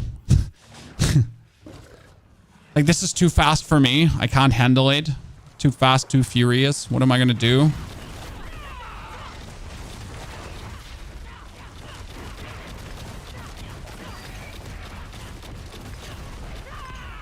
Oh, we just bullied our way through this Undercity, that's for sure. So, unique tributes, Flying Fox. You can do them in Torment 1, 2, 3, or 4. They drop the same amount of items.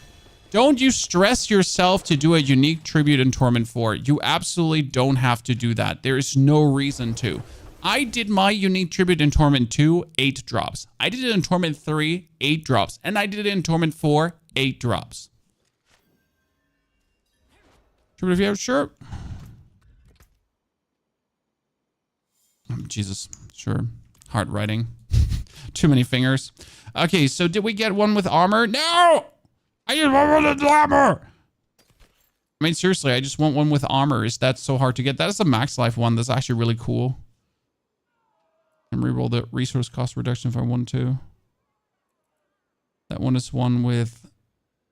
Nah, that's a dud. It's a dud. Okay, I have more tributes of Radiance actually on my other character.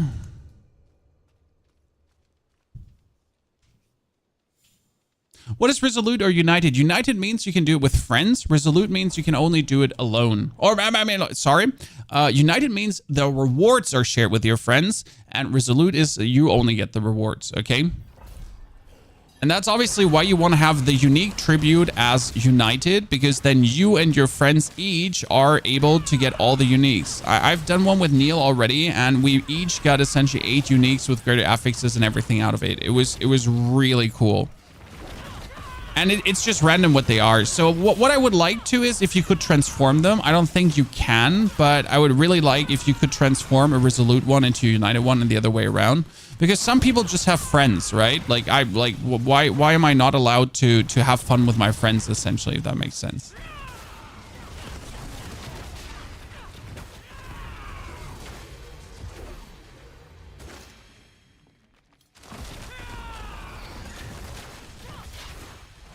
So it would be cool if you could, like, I don't know, trade them in, I guess.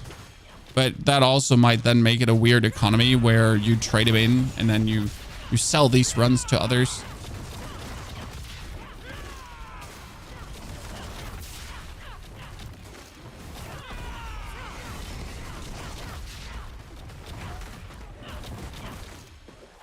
So...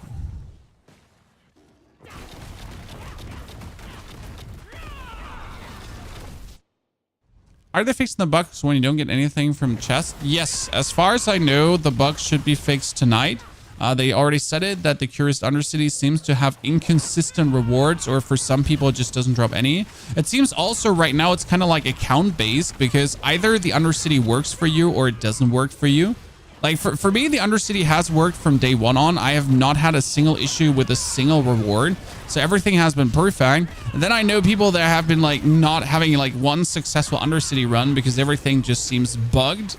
Yeah, it's kind of weird because there seems to be, like, no consistency to it. Like, again, for some it works, for others it's, like, ruined. Yeah, like... It seems almost like account character based. Like if you're unlucky, you're unlucky. You get screwed over. But if you're fortunate, you're fortunate. Which doesn't make it better because like we know these errors exist. We know you didn't make this up, right, to feel better. This is a real error. And yet it's one that I have never personally felt.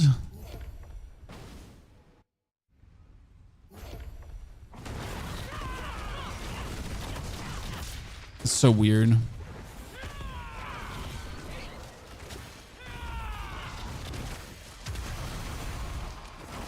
Oh yeah, eagle them, stomp them. On we go. Streamer account, yep. Streamer account confirmed. I mean, 90 tormented bosses equals to 4 mythics, and the mythics I actually won, it like hacker man. I'm there. Let's go.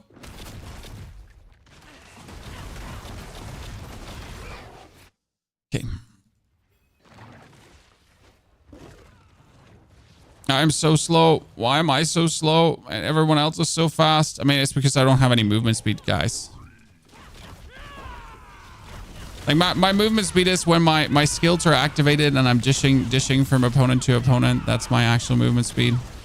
Other movement speed doesn't exist.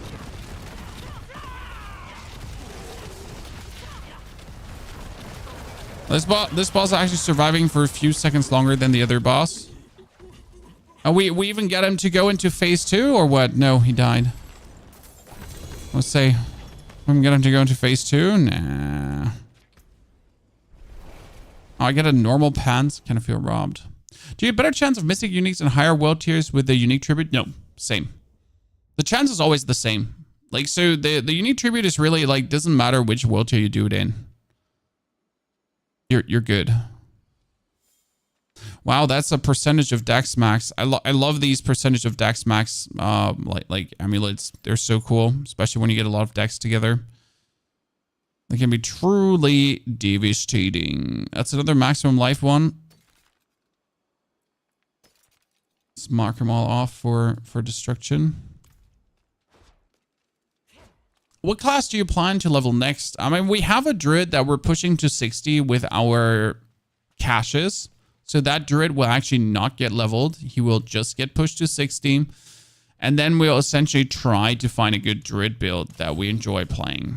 Even though I feel druid is in a very unthankful state where he just does not have any fun builds.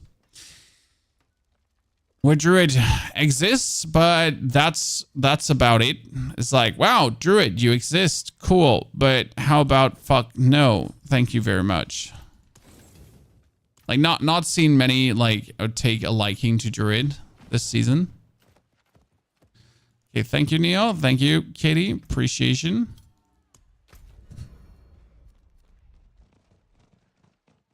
My poor druid is being bullied.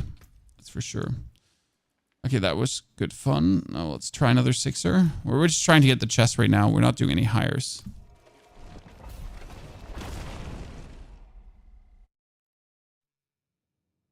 What's the best place to farm rawhide? Just disenchant gear. Wait for tonight. Is there a chance for someone without the expansion to enter the Undercity or get runes? No, they are exclusive to the expansion. So this is a Vessel of Hatred exclusive content. And that's why I keep saying if you don't have the expansion by choice, you should also choose to stop playing Diablo. Because simple matter of fact, you're always going to hang behind in content. Because every new patch that's coming, every new season that's coming is going to add to the Vessel of Hatred exclusive content. There's new runes coming, there's new mercs coming, there's new Spiritborn exclusive stuff coming, there's probably new Nahantu exclusive stuff coming at some point as well, right? So there will be consistently stuff added that's like that's not for all players. So there will always be like the standard updates and the balancings and everything that's essentially for all players. But I do believe that a lot of the new stuff will always be like, you know, expansion exclusive or like for people that have then the whole Diablo experience. So yeah, I mean, if you by choice don't have it, you know, the choice should also be to not go for it. I mean, if you don't have it because you're too poor right now, then that's bad luck Brian, I guess. An actual really bad luck Brian.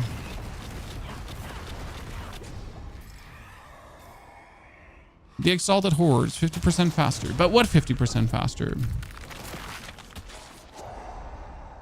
How do you get the massacre count on your screen? That's from Variana. She's my merc.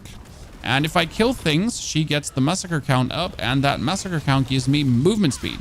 So I'm essentially getting faster by killing things, and if I then kill more things, I get more faster, and if I get more faster, I can kill things faster, and then I can get more faster. Sadly, there's a cap to it. I feel like they should have made it to a degree uncapped. So like you like at 150 stacks, you have reached the maximum of 20% movement speed bonus. But I feel like they should have just made it higher. Just give me more zoom.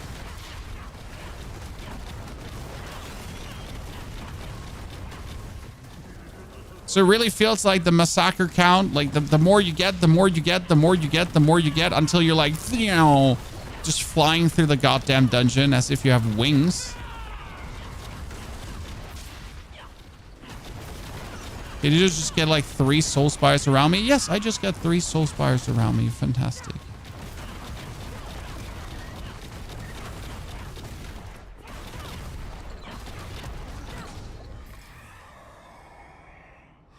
Oh, summon Hellborns, ladies and gentlemen, the Hellborns.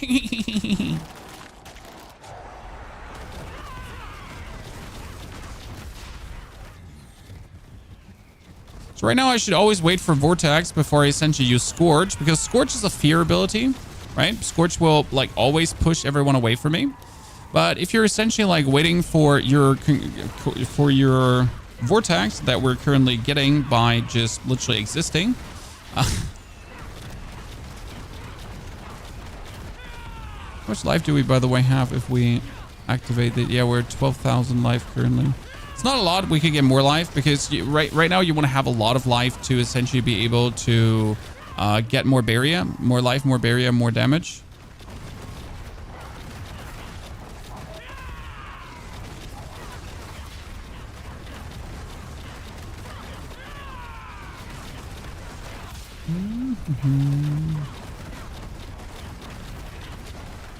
Well, this is promising to actually be like a good one, I think. I mean, we get the 50% increase and we already get Hellborn. So even if we get only shitty ones like the Hellfire right now, Hellfire actually being okay, that'd be good. You could use her to max your movement speed with Crushing Hands. That's essentially what you do. I mean, on my Necro, for example, I use her just to walk faster through pits and attack speed. I mean, keep in mind that the attack speed that Variana gives you is actually landing in attack speed cap 2, or well, let's say it should land in attack speed cap 2. Sometimes it's not as it should be. Let's say like that. So yeah, but Variana should land in attack speed cap 2 because there's attack speed cap 1 and there's attack speed cap 2, and attack speed cap 1 is everything that's permanent, aka essentially what you have on your gear, but not the temperings, because the temperings for some reason also end in attack speed cap 2 because it's temporary. And then there's the ones that you get from aspect buffs, for example. That one actually does land in attack speed cap 2. And yes, there are 2 attack speed caps, but no one is being told because that info would be too much for the casual player to handle. And yep, I don't know why attack speed cap 1 and attack speed cap 2 exists. It's the most unintuitive thing in the world. I mean, then at this point, just tell us that there are 2 attack speed caps and make 2 attack speed caps in the stat sheet. But like this, it's like a hidden information that you only get if you actually do your homework, which kind of feels bad in my opinion, right?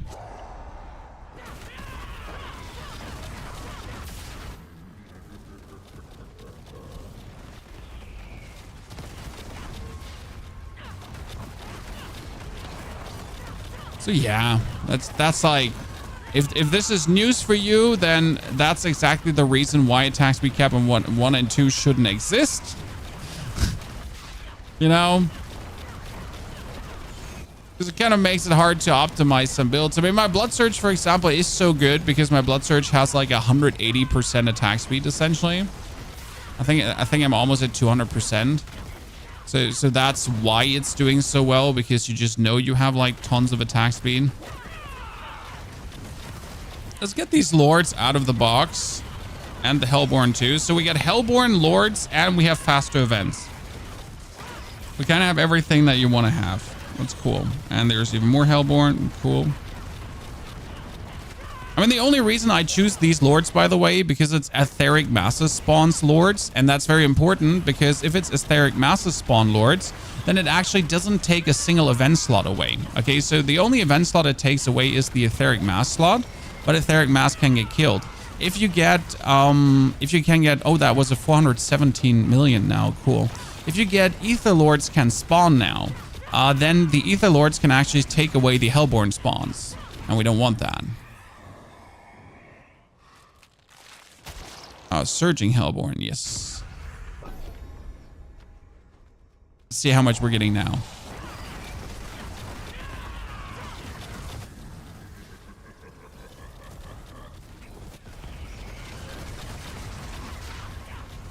Yeah, Surging Hellborn, come on, come on. If they spawn like 6 Hellborns straight away, and that's my greatest happiness. See, like right now the Etheric Mass spawn essentially didn't take anything away. Right, it wasn't just like an unnecessary event. I essentially kill the Etheric Mass to push the Ether timer further forward, But at the same time, I have this Hellborn, or I have this Ether Lord here that I can just passively slay, because I'll just slay him anyways, right? While I wait for the next event to already happen. Now, obviously, we get these 2 Soul Spires here, which are an absolute scam.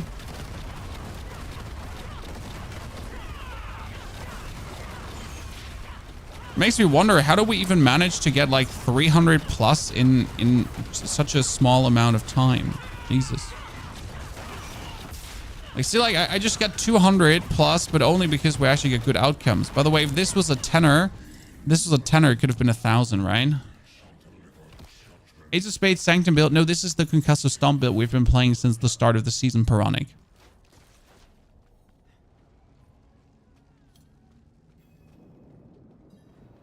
I just switched to Crushing Hands. Crushing Hands is great. If you're then going for the actual, you know, full Crushing Hands experience and not for the Stomp experience. Boop, boop, boop.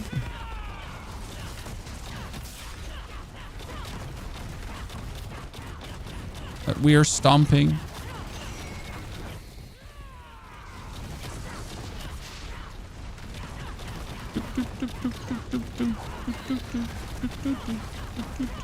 I would definitely try out the overpowered version as well at some point, but not today. Today we're seeing like if I can live my Crushing Stomp fantasy, and then we have to like see how much further we can push this. I mean, there's a way how I could make Crushing Stomp also always overpower. Like so I could get a guaranteed Concussive Stomp overpower damage hit, but I don't think that's worth it because it will make the gameplay loop really iffy. Because if I do this, I would need to essentially do my Crushing Hands and then always perfectly on the dot stop to have the Concussive Stomp essentially work out. And yeah, I don't want to do that. That sounds like a very fun, not entertaining gameplay loop. It's going to be like super clunky. So I'd rather, like, you know, keep spamming my Stomp whenever it's available if I do it with my ulti. Right now we get the ulti, right? And then Stomp, oh, ulti, and then Stomp, stop. Oh, you just ran away. Coward! Was just about to stomp you to the ground. Stomp. Oh, that is 200 million Stomp. Yay! One, 2, 3, kick. Oh, again. Kick.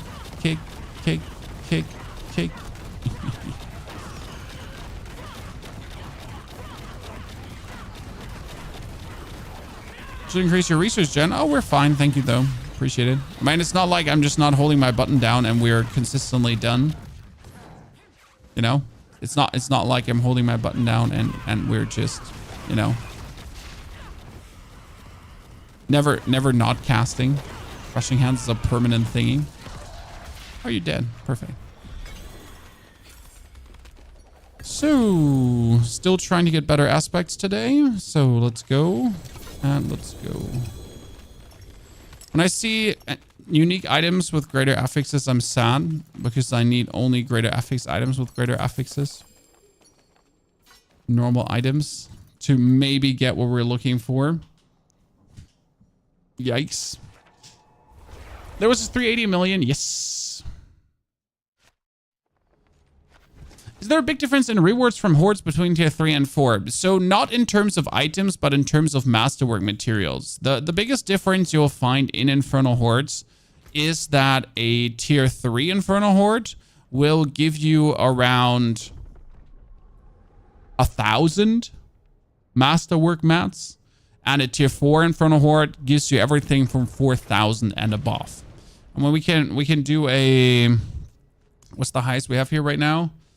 8 6 6 6 6 6 6 8 8 8 8 6 8 8. And I have an 8er, so we can try it out an 8er and see like how much we can actually get from this if we just dump like. So the highest I've gotten so far is 1,000 ether, I think, and I got 7,000 opticite from that.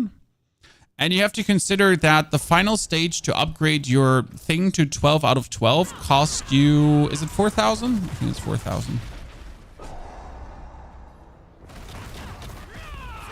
Yeah. By the way, how is our crushing hand damage so high, chat?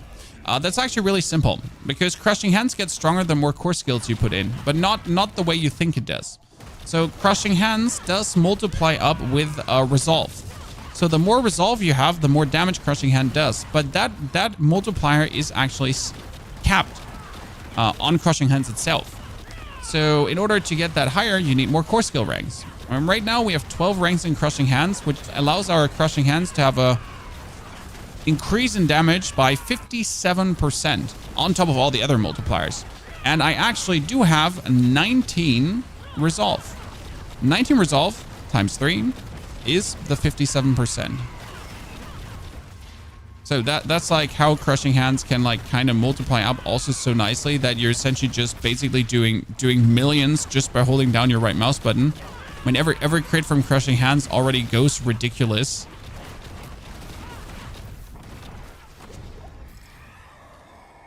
Okay, what are we getting? Hellborns to start the round with. Let's do that, chat. So this is like our resolve, right? Our 19 easy peasy resolve that we just have from basic tempering. So we don't even have any special items, right? We just have it on our chest, and I hit it once. That makes your resolve get nicely upgraded. And then I just have it on my pants as well. And I could get it on my amulet too. Didn't masterwork it so far on my amulet, but yeah. I would probably masterwork it on my amulet as well, because right now I have crit damage masterworked on my amulet. But obviously that crit damage is useless, as useless, quotation mark, as we already have more than enough crit damage, but also because we can, again, just have like everything multiply up more with more resolve, because you have also a rune, chat. Did you know that you have a glyph of resolve that gives you 2% more damage for every stack of resolve? So right now my crushing hands are doing 57% more damage because I have the 19 resolve. But at the same time, 19 resolve stack with the glyph mean another 38% damage multiplier worldwide. So to all my damage. Ta-da! So not only do we have that increase, we also on top have the other increase. Cool. Ain't it?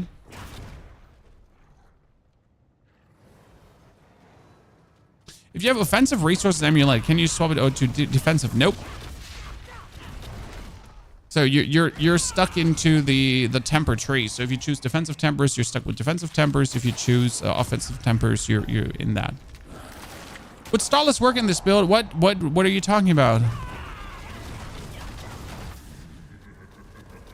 The Ring of Starless Skies that we're using already, that makes this build go around. By the way, should we just, for the YOLOs of it, see how it works if I slap on the Banished Lord's Talisman, Chan? I mean, for that, I should probably level up the Overpower Glyph and just use it. But I could just put on the Banished Lord's Talisman for a round. We would probably do less damage because right now the problem is that if I do play the Banished Lord's Talisman, we are essentially going to lose out on a lot of armor. And if I lose that armor, we're going to lose a lot of weapon damage, and then we're actually like off worse. Because right now we need the armor to have more weapon damage, and if I don't have the armor, we don't have enough weapon damage, and I don't have any way to get the armor otherwise currently. Actually, the hard part about choosing a different amulet.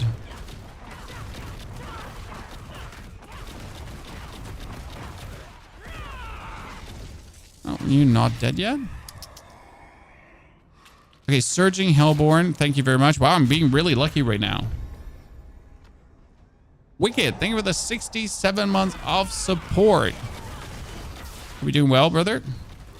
Can you leave the Sun Ring away and only use Starless? Not if you're using the Crown of Lucian, because I'm using the Crown of Lucian, which makes everything cost more. And also the Sun Ring is kind of like what makes your resource come back so quick. I mean, it gives you all the resource back that you just spend.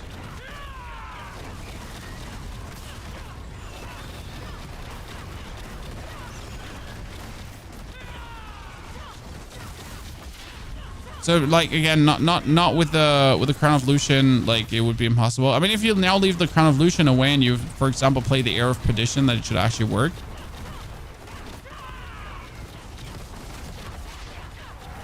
Because then you're reducing the Crushing Hand cost to so low values that you're able to kind of stomach that. But I like my Crown of Lucian. I'm having fun with it. The beautiful item that adds a lot of commotion. Oh, that's a beautiful 181 already. Jeez, we're oh my goodness, and Hellborn again. Let's go! Whee! So the temper reset scroll only resets the temper charges. It does not reset the temper. So if you have tempered an item already, then you can get your charges back, but that is about it. You can't actually, you know, reset the actual temper. So you cannot swap your weapon tempering for utility tempering or your offensive tempering for utility tempering on your amulet, for example. That is not how it works, just as an FYI. Okay, that Spiritborn Vortex is just giving me, like, happy times.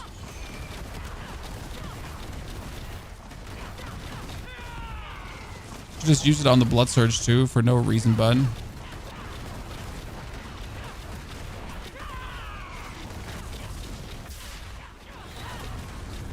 Well, two masses in a row. I'd like to see that. Come on, give me some more Hellborns. No, I want it. You know, I deserve it.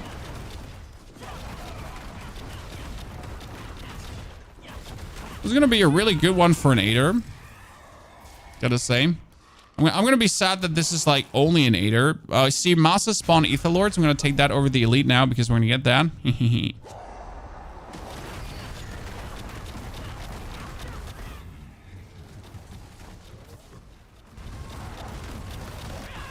Overpower Varine will be even better. I mean, if you're playing the Harlequin Crest in this version, then the Overpower Varine will definitely be pushing this even further. You're absolutely right about that.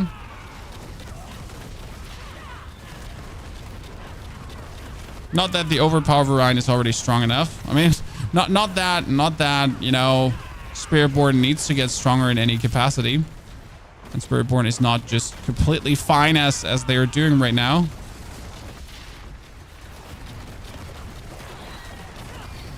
But you pop off, Blizzard. Let's go. That being said, the Spiritborn chat, so like we have different chats for different classes in the Discord, okay, guys? So Diablo partner Discord, okay? We have different chats for all the classes, and like the Spiritborn chat is definitely the most frequented one, where consistent talk with the Spiritborn class designers happening on certain mechanics and how they're working, and if they're overtuned, and if they're planning to do something about it. So it's truly. Like there's an active dialogue going on, and like shout out to Spirit Bjorn. So Bjorn, he's the dev for Spiritborn. He's truly active. So the man spends probably more time in the Discord, like interacting with actual feedback and trying to like see what's broken, what needs to rework. That like I mean that's what he's doing right now. Like man logs in the morning and just spends the rest of the day in Discord like talking about the things to make sure that everything works as intended, which is really good because this is the talk that needs to happen, right? To like make sure like especially when you ask the dev the question is this supposed to work like this, right? Was this intended? You know, was this supposed to multiply this hard? And they're like, yeah, sure, this was meant to be. This is the intended state. It's like the evade build. So the evade build was intended like this. It was just obviously never intended that you could break evade animation frames. So that was not intended to go past the actual, you know, to break that. So not intended.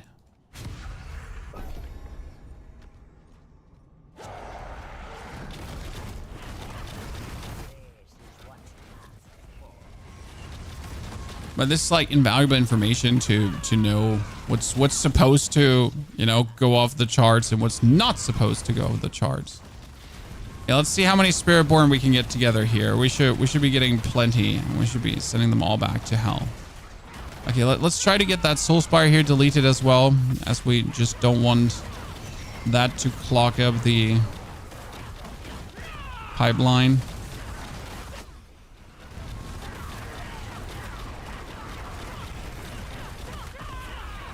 Or is there just an Ether Fiend and a boss on top of each other? Great. And then there's the Hellborn. Perfection. There's more Hellborn. Perfection.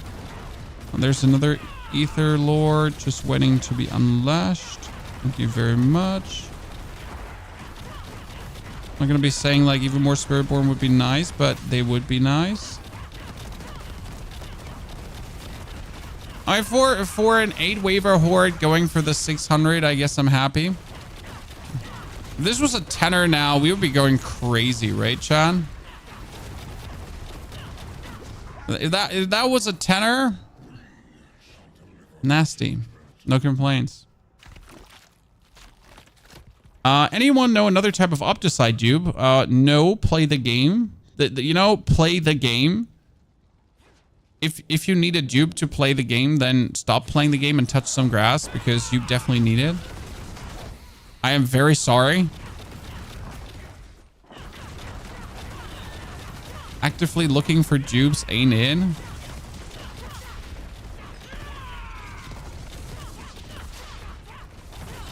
I must tell you. Also, actively abusing dupes is a bannable offense. Just for your FYI, in case you don't know this.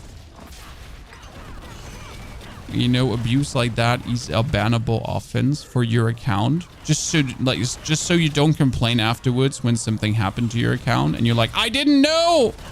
How could this happen? I did nothing wrong. You know, the usual outrage when behavior goes punished because, let me check my notes. It should be.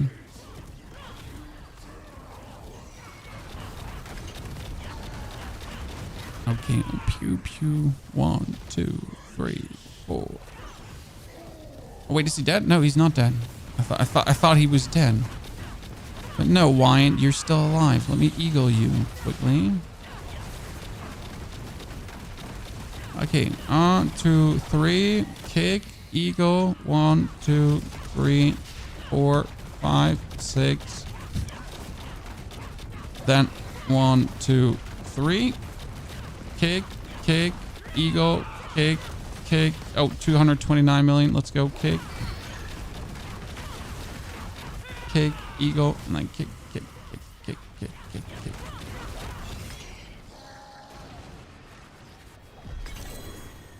Beautiful. So now to the question, how much? So we are currently sitting at 5,000 Opticide. And if I now interact with this chest on 563, we are getting another 4,000 Opticide almost. It's 3,500 actually. That's the big difference, right? Just getting like tons of Opticide.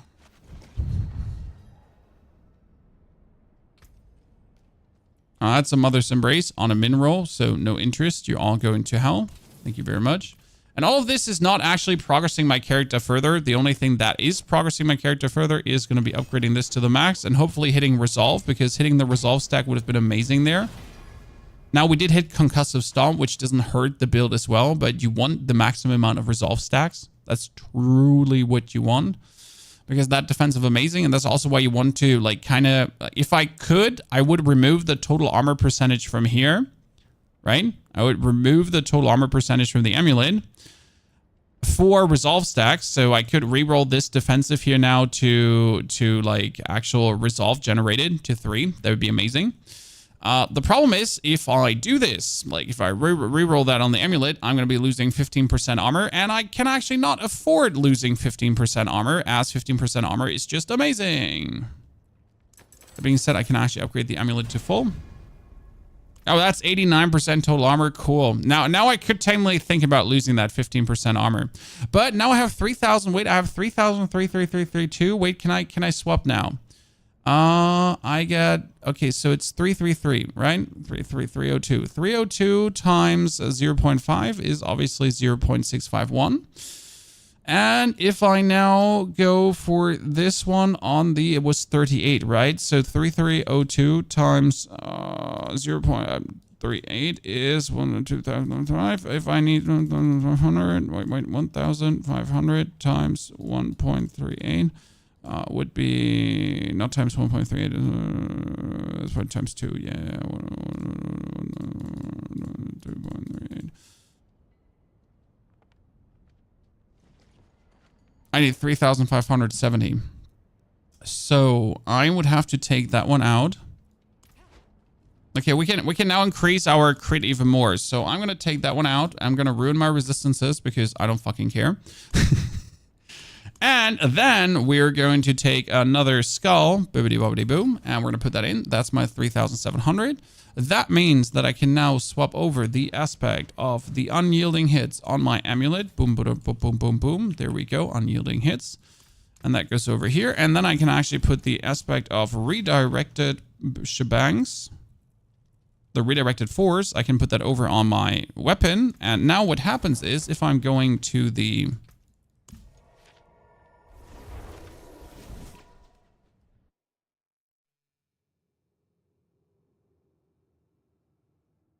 The story gets so much hate, so I liked the ending of the DLC, but I wish the boss fight was cooler.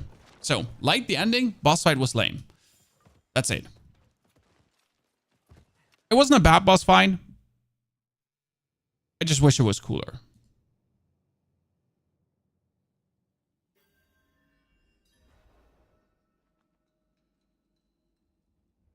Pretty much.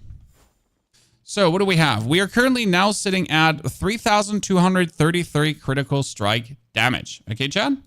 And if I now make this one physically attack me, so if I'm getting assaulted by this one right now, okay? And I push my resolve up to the max. Then we're sitting at 15,000 and more.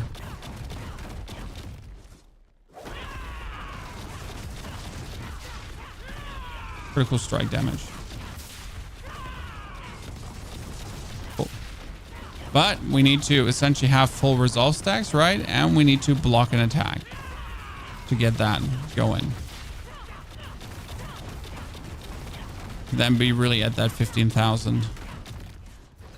Also, we need to higher our critical strike chance because our critical strike chance is not high enough. That's only 31%. That's actually pretty sad.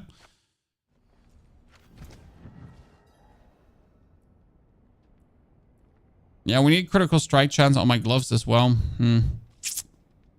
Don't have that. What I usually do if I don't have critical strike chance on my gloves, I tend to put away the 20% max life. 20% max life is good damage, right? We love the 20% max life. The problem with the 20% max life is like it's cool to have, but if I don't have enough crit, it's kind of stinkers. So I can go over 50% crit like this. That'd be nice. That should increase our wholesale damage. Now let's go into another 8-wave compass to just see like if the changes that we just did led to more damage or not.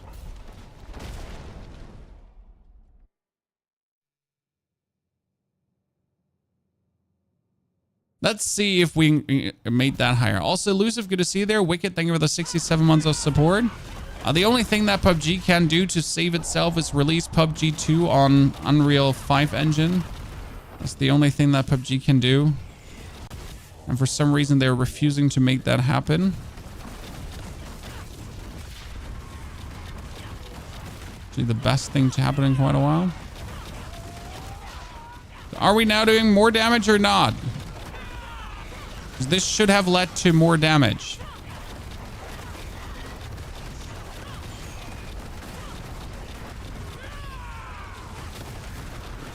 I don't know if we're doing more. Does it feel like we're killing things faster? Somewhat?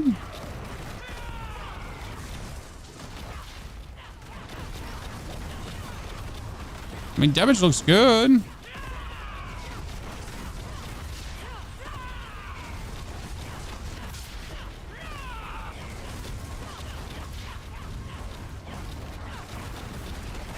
I feel like someone.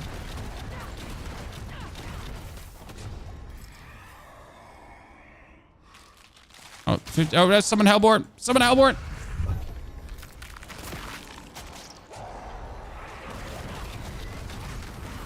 You did the fight with Necromancer and went through all the phases, and then you did with Spiritborn, who skipped half the mechanics. Yeah, When as always, you can ruin the game for yourself by playing certain classes. It's like when you go into the Dark Citadel and like some of the Dark Citadel bosses have actually really cool mechanics, but you do it like on tier 2 or tier 3 with a very overtuned build, then you're just not going to even see any of the cool mechanics. I mean, let's see if it comes down into the ether later, because I feel like we're killing a bit faster. Okay, if I haven't seen like any crazy outlier number yet, but I do believe we're seeing more crits, which is obviously great because we want to see more crits.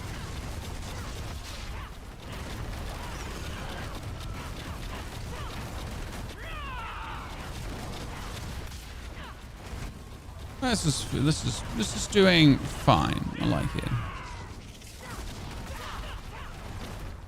I'd imagine that's difficult to keep up with you, or you have to have a dedicated monitor split for the chats. Elusive, we're using Caster Labs. That puts all the chats together. It doesn't always work though. It doesn't always work though. So yeah, GG.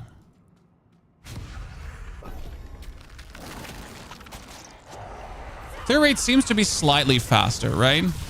I mean, obviously the change we did wasn't a ginormous change, but it's still like, you know, it still did something. Like again, our crit is more reliable up now.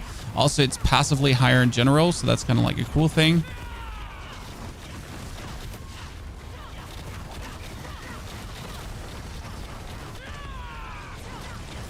I've been waiting to actually hit these armor golds for a while now that I could be doing this, like swap these two around, because that's like the crit multiplier upwards is quite nasty.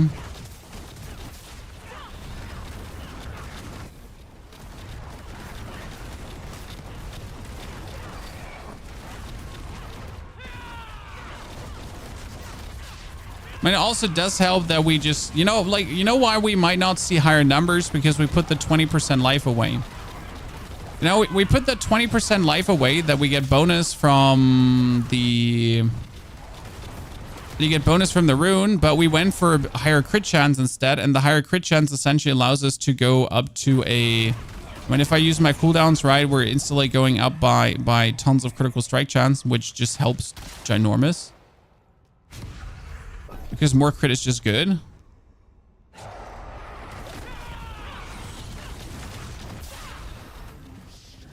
mean, having like a 60% crit chance instead of like 30 is quite helpful.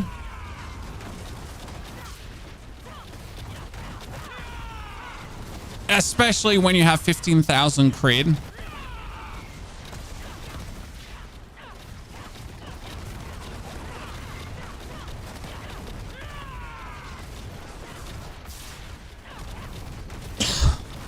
We could probably replace Vigor through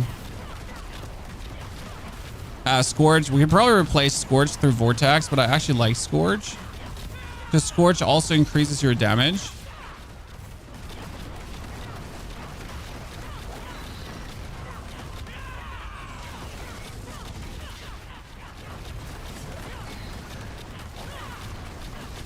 Why is max life influencing your damage? Max life, barrier kind of shebang multiplies up. More max life barrier over base health, and that is multiplying up damage. Yep. Ta-da. Oh, more Hellborn. More Hellborn. Chat. Did you try Spirit Wave Necro yet? I have the whole tool set to just build a Spirit Wave Necro, so I have essentially every piece of equipment lying around. I have all the masterwork material to just make it happen. So I could just, in the matter of 2 minutes, just make myself a Spirit Wave Necro. But we did yesterday Blood Surge first, and the next what I'm actually going to do is Blood Lance. For Blood Lance, I'm currently missing one equipment piece that I would really like to have completely overtuned, but I don't have it. That makes me a bit sad. But we might, like, our next build is essentially Bloodlands, probably. That's what we would do tomorrow if we're tomorrow not playing Once Human. Because the new Once Human scenario's out, and there's actually a ton of people who are also waiting for me to play Once Human. There's tons of people who want me to do more Diablo content. I appreciate it, as there are tons of people that want me to actually do Once Human content right now. So I'm a bit in a I'm gonna pickle here to deliver all the content to all of you, meaningful, while still maintaining good quality around the board. Oh, that's another +1 and +1. Well, we're being really, wow.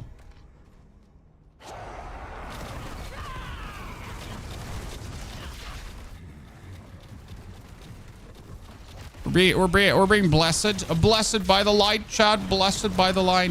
See, and this is, by the way, again, this is one of the not OP Spiritborn builds we're playing here right now. It's a reasonable Spiritborn build. The only thing we have is the Crown of Lucian, and we have a Ring of Starless Skies. So nothing too crazy. We're using the interactions that make sense, right? So the block redirection, the resolve stacking, all the kind of things that make sense. And we're ending up with a reasonable Spiritborn build. I mean, if I would have to compare this now strength-wise, it's somewhere around what my Blood Search Necromancer does. So not too far off, to be honest. And this is how Spiritborn, I think, feels good without you feeling like you're completely overtuned. I mean, sure, I can still dish and dash between things and I can pull everything together and it's like kind of like that's powerful, but nothing about this build is like crazy. Like this is essentially this feels how like Spiritborn should be, I guess. Oh, 50% faster. Whee! So do you think we can get like 200 more? Because right now we're behind the last run, but it's always hard to compare like runs if you're actually killing faster because, right, you could be actually killing way faster and still due to the goddamn boons and banes you're being offered, like it is objectively going to be the worst run because you just didn't get anything good offered and therefore you just ended up like getting squan. And then it feels like you actually, you know, had a worse run and not a better run.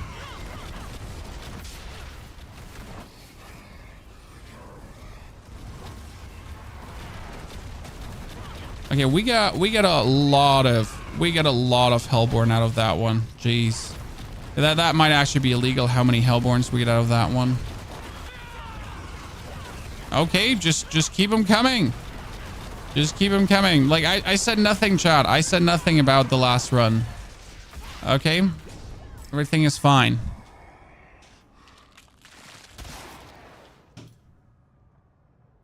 The only reason they affected the bug is because it affected their servers. I mean, they said it that as soon as something influences the experience of other players.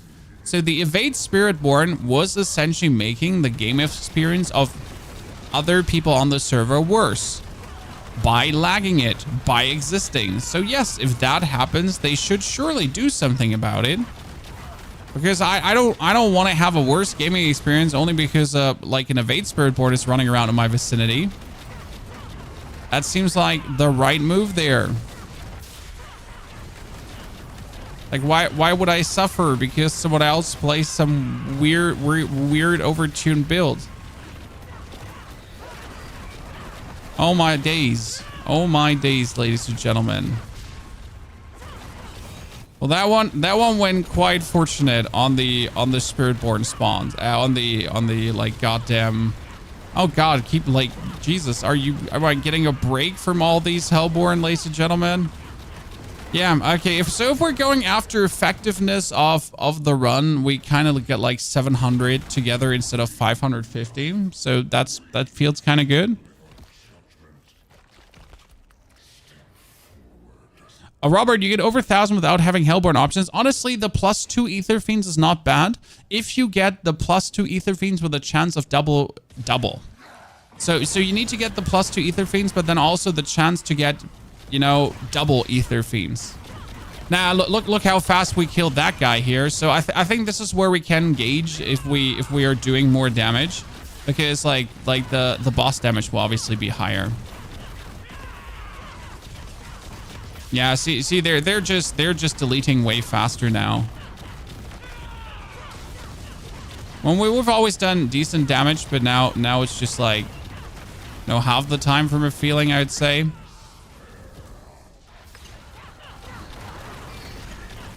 I'm going by that metric.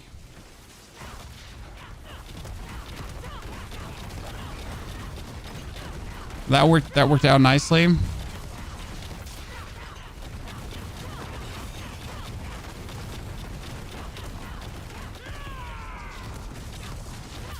And the kicks are just kicking harder.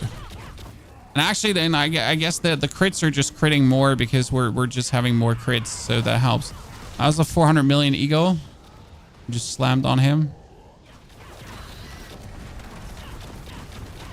Okay, 1, 2, and then scorch, and then kick, and then eagle, and then kick. 1, and then kick, and then eagle and kick. Good. Okay, that was good. Let's open to get even better aspects. No, but I'm very, very content with the outcome of the build so far.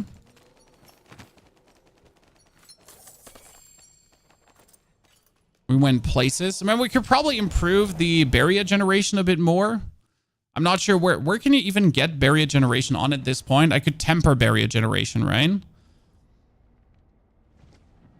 That is a horrible roll on adaptability, but it's 426 life per second. Okay, how about 426 life per second? My ass. Sounds good? Sounds good, Chad. So what I still want is, I still want to re-roll on my amulet everything into resolve instead of having the total armor going on. But we just have like enough total armor for things to actually work, so that's that. Do any crown or can you use harmony? I do think that the crown is better because it gives you 75% damage. Multiplicative. Now, I'm not sure if harmony would actually turn out to be better. The problem is with harmony, and harmony is a Bavaka wine. Yeah. So this one doesn't do anything for this build because it gives you 30% more damage per type. Okay. What happens is I am gorilla. So here, gorilla.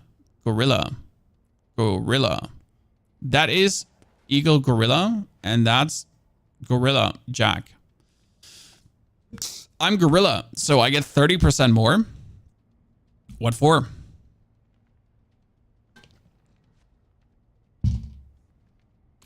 Because I am, matter of fact, using the double spirit hall because I want to be permanently unstoppable. I don't want to think about it, okay? I just want to be permanently unstoppable. Fuck it. Done.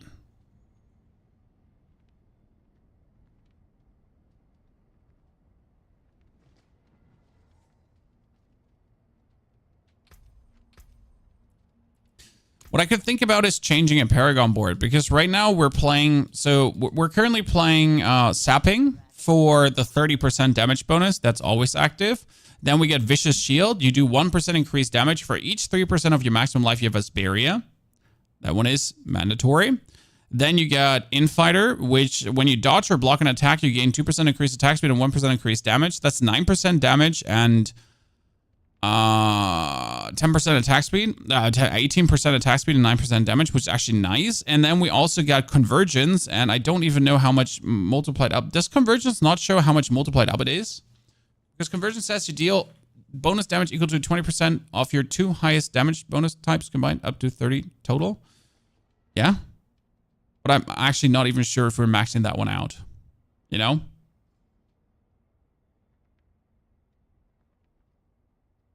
You can use a unique weapon to get another spirit. If I would use a unique weapon to get another spirit, sir, I would literally be using 10,000 critical strike damage. So we're currently at 1,000 if I go outside of a city.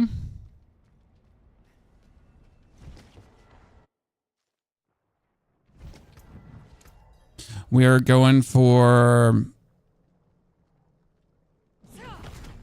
8,000 critical strike damage. You know? Just for you to understand. And the more block we have, the more it is, again. What about swapping main spirit to Jaguar and use Druid Bulwark Rune for Barrier instead? Then your Stomp becomes Jack Gorilla and you get 6% from Harmony plus the other stuff. Wouldn't it be easier, like... That's a good point. I like your way of thinking. We would still use the Gorilla skill. So you're saying we're going to go for Jaguar instead? Then we could use Ebawaka over the Crown of Lucian. which still makes the Ring of Starless Skies just very useful. Harmony.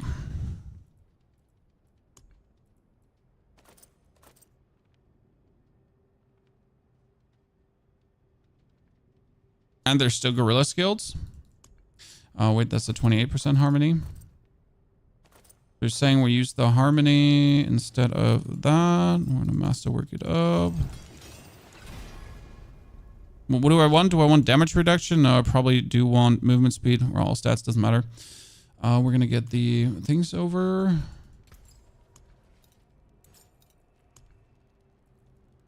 That was Vortex. Actually, then I should probably put Vortex on. But the problem is, like, then I can't take that trigger anymore. So I should use the...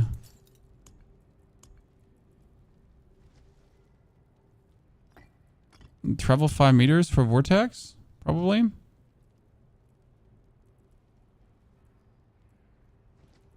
First Vortex. Am I blind? I think I've just scrolled over it 3 times. And I should still do the crit for used. Glyphs would be the same, so we could use Jaguar. The interesting part is if we do what you just said is, we would lose life though. So we would lose 800 maximum life. That would hurt. Because we're using our Harmony of Abawaka instead. So that's painful, certainly. But I guess it is what it is. I mean, we could take a weapon with maximum life instead of the thingy, so that would be fine. I mean, it would need to be a quarterstaff, so that's important. Okay, so we have that one now. We could drink a life potion, though, to make up for it. So now we have the Jaguar Spirit Hall. Well, let's see how that feels.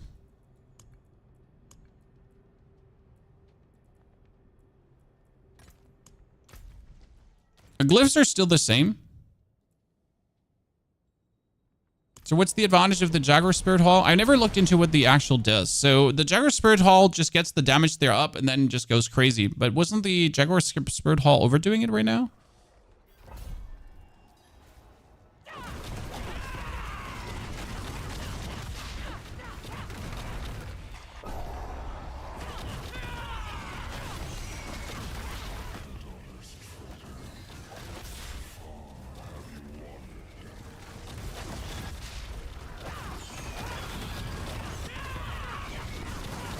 My Vortex is definitely casting less because I actually need to move to make Vortex happen, so that's bad.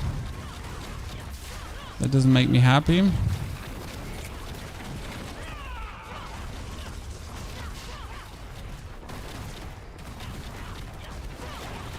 So we'd have to use another trigger than we're doing right now because the treble 5 meter trigger wouldn't work. So it's probably use a cooldown trigger for Vortex. Because I'm actually using a lot of cooldowns at any given time, so maybe the cooldown trigger would be better. But it's still, I would have to use 6 cooldown skills then to actually use it. I could probably use the 5 meter trigger for the crit, but that wouldn't work against bosses.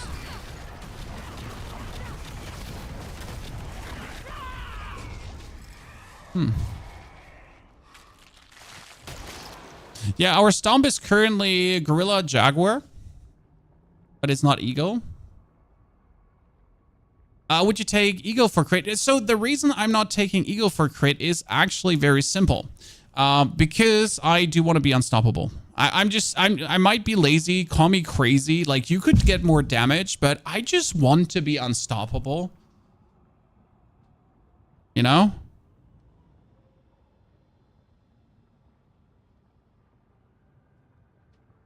That's why we're mainly doing this. And we're losing max resolve, exactly. We're losing 2 maximum resolve stacks, so that makes it different. No, so the maximum resolve is just 2 more. So even if you're perma armored hide, you get 2 max resolve. No, we're not perma armored hide. No, not perma. And this also lasts only for 3 seconds. The armored hide is only 3. I mean, look how much the armored hide uptime is right now. So it's not enough to like to do that. See, I use armored hide right now.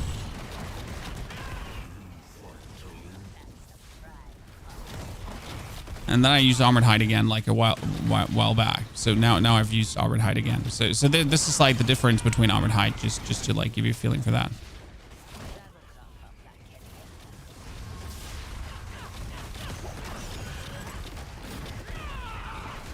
I need to see the Jagger ulti at work against the bosses to kind of like vibe myself into that one. But we need a solution for the which rune to take for the casting.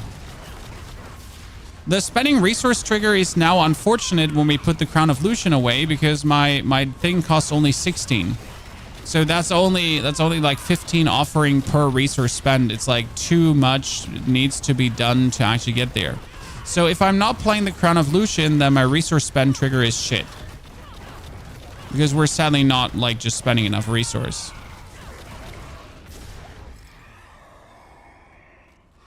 That wouldn't be in.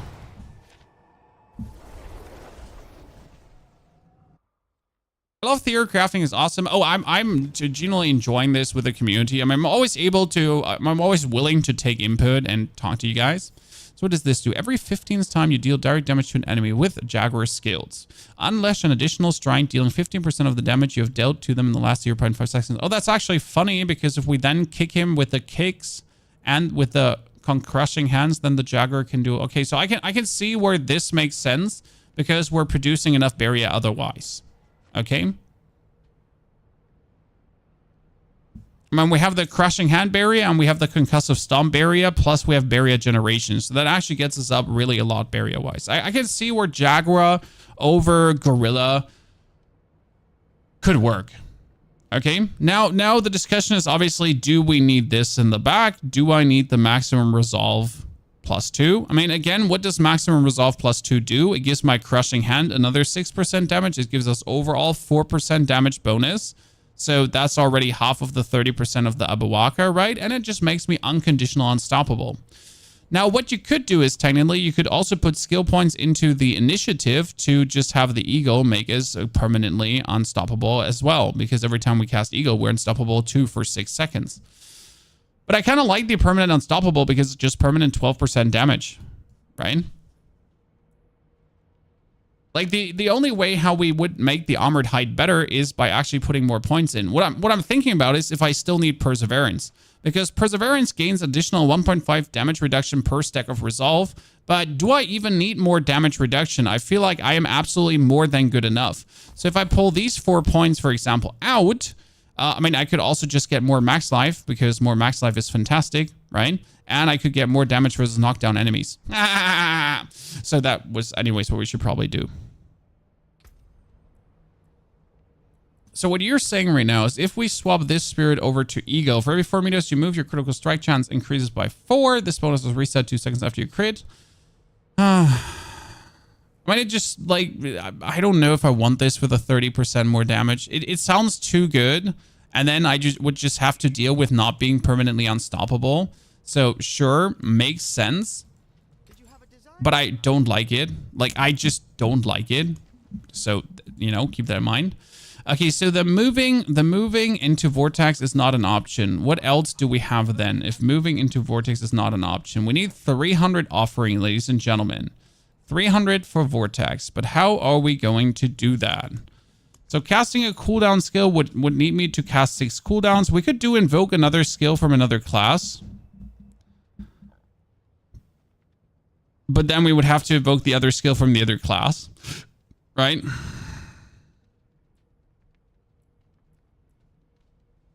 By the way, should I just with a concussive stomp build actually just do the Zik rune? I mean, if I really want to do this, chat, right? If I really want to do this, I should actually do the Zik rune to do more concussive stomps, shouldn't I?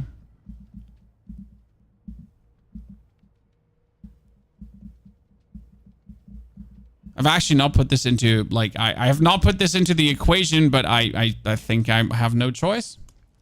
There we go.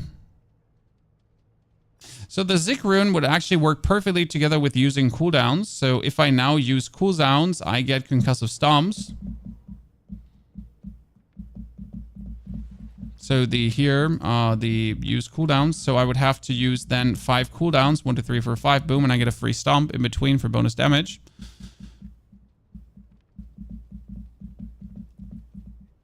Or I would invoke Decrepifies.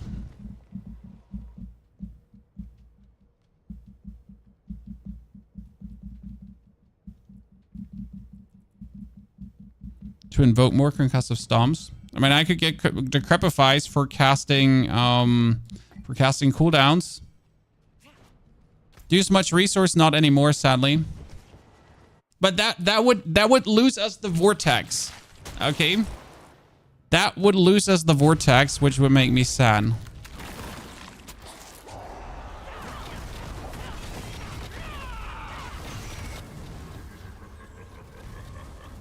I must see how this works against bosses.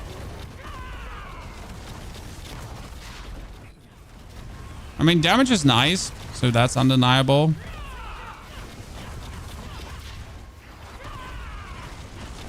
But not being able to pull everyone together makes me sad.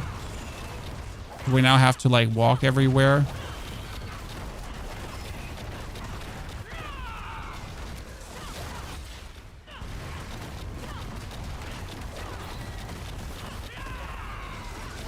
I could get rid of the Scourge, but the Scourge is like a 50% damage multiplier against like everyone. But the question is, do I even need that anymore? Right, so the reason we have kept Scourge because it was just like such an easy 50% damage multiplier. And that just felt really good to have. It's like so for free. But technically we could kick it out. And then I could play Vortex.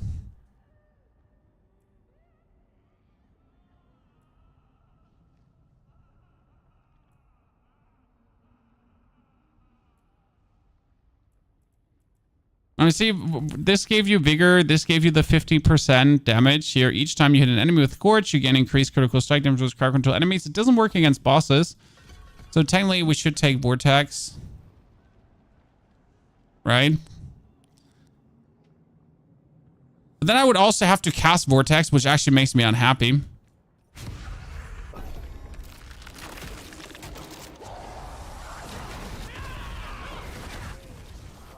But you would also get like, so if we're going after having to cast cooldowns for things to happen, right? It makes actually sense to have Vortex. Because that's more cooldowns, and that's more Concussive Stomps then.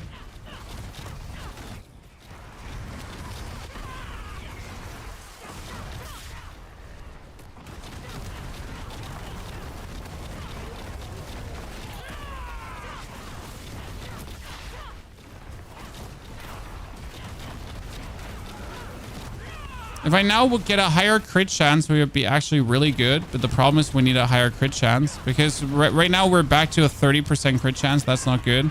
I literally need gloves that have crit chance right now. That's what Mything. Greater affix crit chance gloves.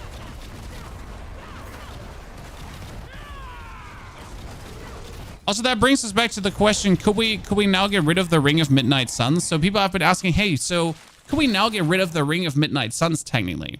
Because we might just have enough resolve by existing, because we reduce this to 16 and we have the Paragon for resolve restoration.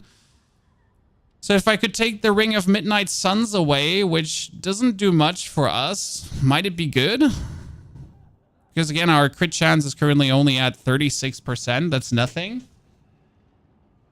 Yeah, Midnight is good, but we don't need Midnight. That's the whole point. I mean, we're getting the counter effect passive, which is actually cool. So what are we using this for? We're using this for that. So counterattack passively increases your critical strike damage by 6% for every close enemy up to 30%. This is kind of nice. So you essentially get this for free, right? But again, technically, we don't need that.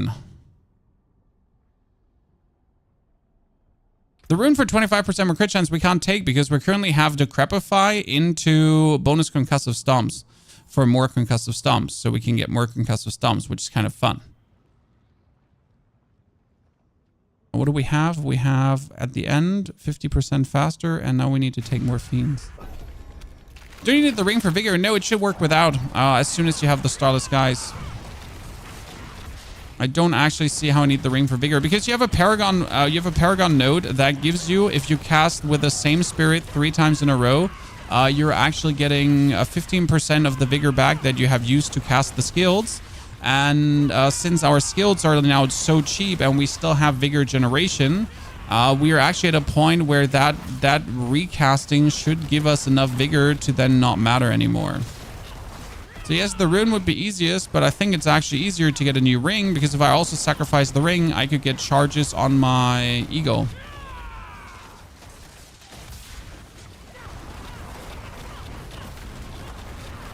Okay, so having that vortex, I accept. That's a useful change, and it's too easy to have it.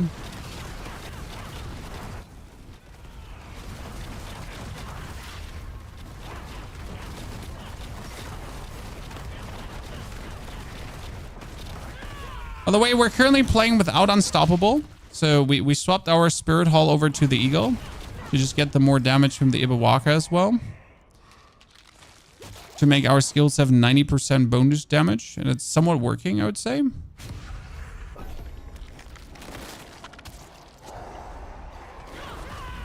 Oh, we're not using Kepaleka, and we're not planning to use Kepaleka. That is not the build. Thank you very much.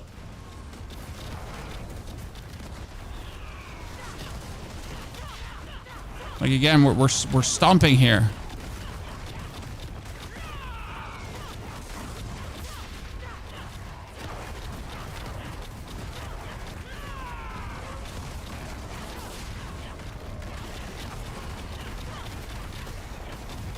I need to see the boss damage now if it feels much higher.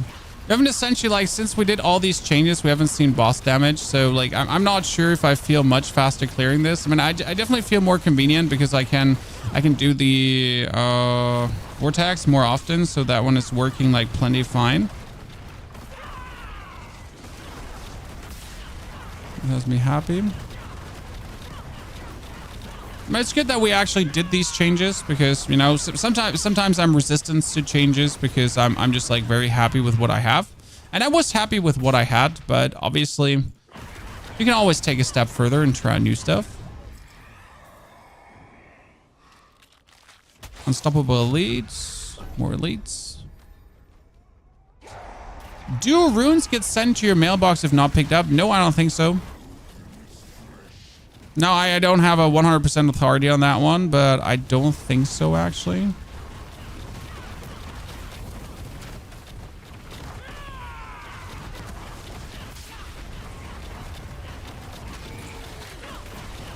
What I really need to see is like how much the random concussive stomp cast from Decrepify does actually matter.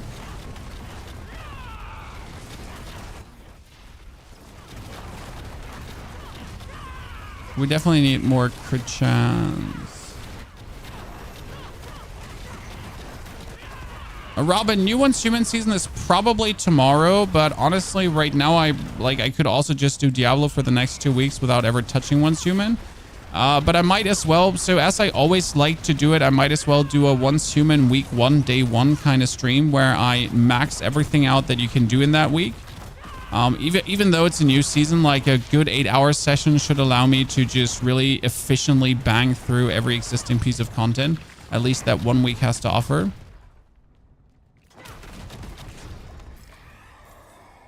Okay, final wave. 50% faster. So that pulling together on click is, yeah, that's a planned good pull together. The interesting part is if I plan this with if I plan this together with my eagle, chat, so I can pull together and then I can eagle this and then I can pull together as many times as I want, because that's like how the eagle essentially works, right? So I do vortex and then I do eagle and then I can do multiple vortex in a row, which is quite helpful.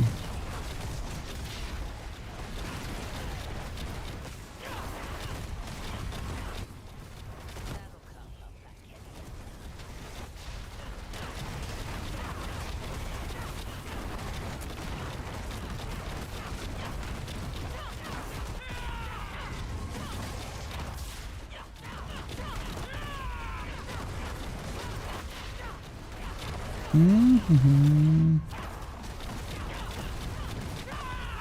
wonder if we have 100% barrier here. We mostly have 100% barrier, it seems. Right? We mostly have 100% barrier actually going on. So with the concussive stomp and the crushing hands, we actually do have 100% barrier. Kind of nice. Is Shaco good for Spiritborn? Which build? The crushing hand builds profits from Shaco. Okay, let's see how much more damage we're dealing.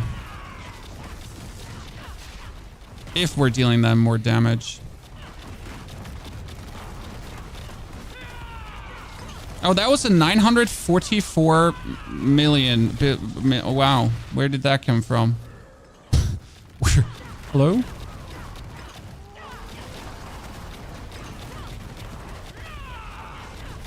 I think that was my eagle, if I'm not mistaken.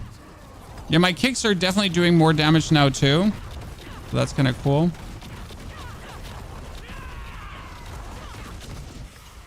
So the kicks are doing up to 150 million currently, so that's nice.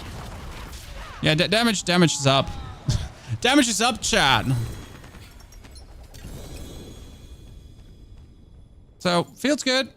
Damage up. We're going places. We have enough armor. We have enough barrier too to make it work, and we can kick people, and we can cast our kick a lot. That's kind of fun. And we get even bonus damage reduction out of it. So now the ultimate test would be throwing this into a pit to see how much faster it feels, right? Low damage change build? No, Dave. Thank you very much for your useless comment. You're very appreciated.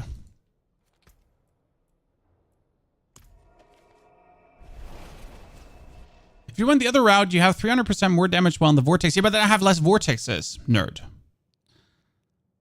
You know? You get the choice between... While you have an active barrier, your vortex does 300% additional damage and knocks enemies down. Like, it's cool. Like, sure. But I'd rather, like, just have more vortex. Because the source of vortex is not doing damage, right? Vortex is just supposed to pull things together for me.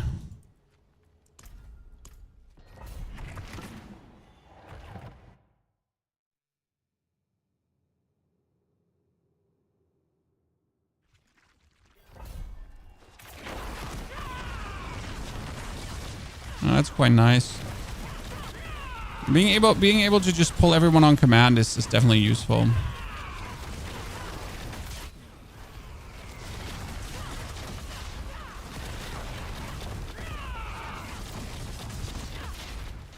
Yeah, I can see where the Jack Spirit Hall is doing decent damage, so that's definitely useful.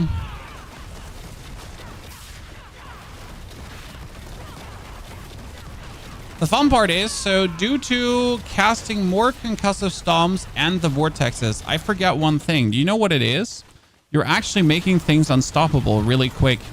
So what's unstoppable on the enemy? If you actually like, oh, I got finally frozen. So if you were actually stunning them too much, pulling them too much together, they become unstoppable. Normal enemies too. So not only bosses, like normal elites and that kind of stuff. So you reach the point where you can't stun them anymore. But that's great, because if they're at that point where you can't stun them anymore, then my concussive stomp actually does 600% more damage. So usually it would be only the 600% more damage against bosses, right? But we vortex them, we kick them, then we kick them, we vortex them, we vortex, we kick them, we kick, we vortex, like, you know? And then they just reach that point where they are unstoppable then, and you're essentially just like, do more damage. Oh. Kind of funny. Oh, that dude just vanished. Yeah, I can definitely see where that Jack Spirit Hall is more useful than the Gorilla Spirit Hall, especially if we maintain 100% barrier like that. So, I mean, right now, if you're looking at our barrier, it's mostly 100%ed out due to the crushing hands, together with the concussive stomps, actually. So, alone, it wouldn't be enough. It would need the concussive stomps on top of that. So, that together is actually making us be 100% barrier. That's kind of cute.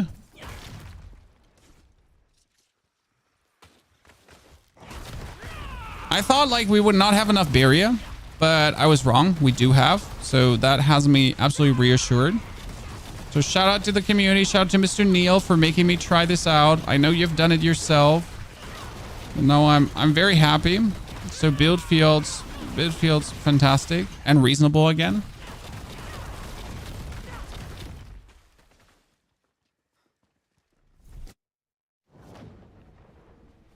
So no, don't worry, chat. We got rid of Mr. Dave, the streamer, who came in and just told us that his Spiritborn deals more damage, and that's why we need to swap the build.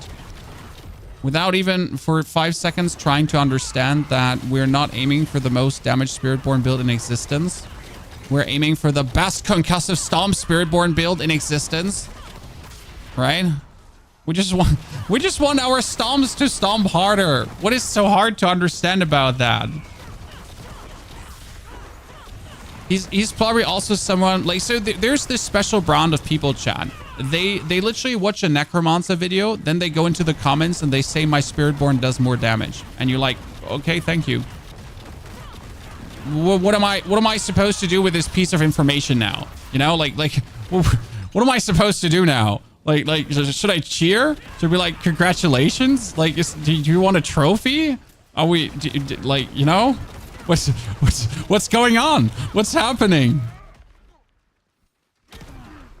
He wants a trophy, right? Or like you're posting the S tier Necromancer and he's like, yeah, well, not S tier compared to Spiritborn. And you're like, okay, cool. But like, it's a Necromancer. So like, sir, are you okay? Did you have a stroke? Like, do you possess reading comprehension? Is it possible for you to understand what is written in the title of the video? No? Too bad.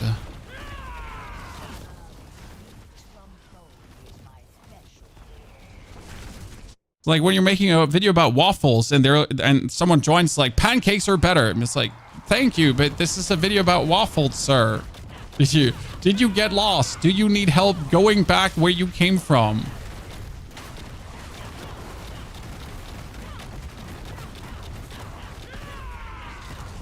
The internet is a beautiful place, Chan.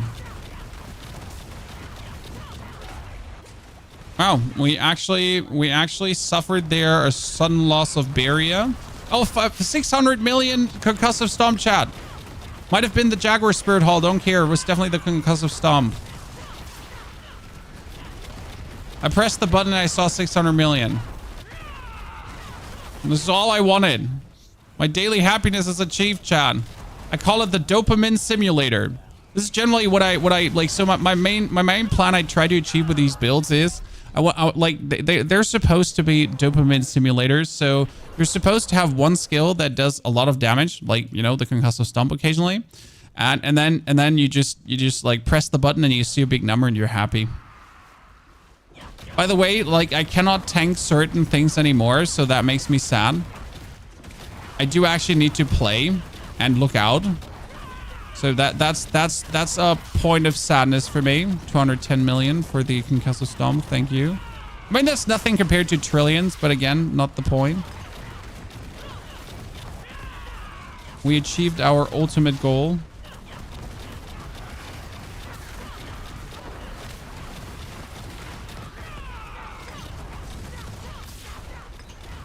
Yeah, the stomps are like, whenever I unpack the stomps, he's like taking so much damage suddenly. It's actually really funny.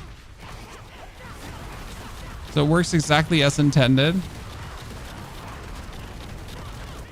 Boom. Cool. I'm very happy. Whee! Yeah, I lost the face roll. I'm sorry. We now have to actually play the game.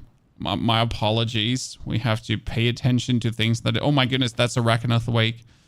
So good. We have to pay attention to things that are happening on the screen. We can't just like ignore the happenings on the screen anymore. Sigh. Sigh.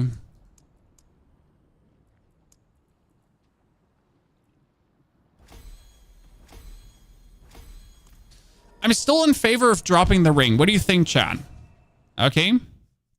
Are you by chance using Banished Lords? No, we're not using Banished Lords, and it wouldn't work for this build, actually. So Banished Lords is not an option. So what would you say if we drop the Ring of Midnight Suns? Because we don't need it. I mean, what does it do? It's crit, dex, mirage. Mirage is useless because we don't need the dodge that we're actually getting here. So we get mirage. But we don't need the dodge, right? I mean, like, it actually does give us 25% critical strike chance when we dodge. So maybe we need the dodge. I'm not entirely sure. Maybe, okay, so maybe it actually does help with the dodge to give us 25% critical strike chance. I'm just not sure how often that actually triggers. Does it like trigger often? I need to go for, wait, where's the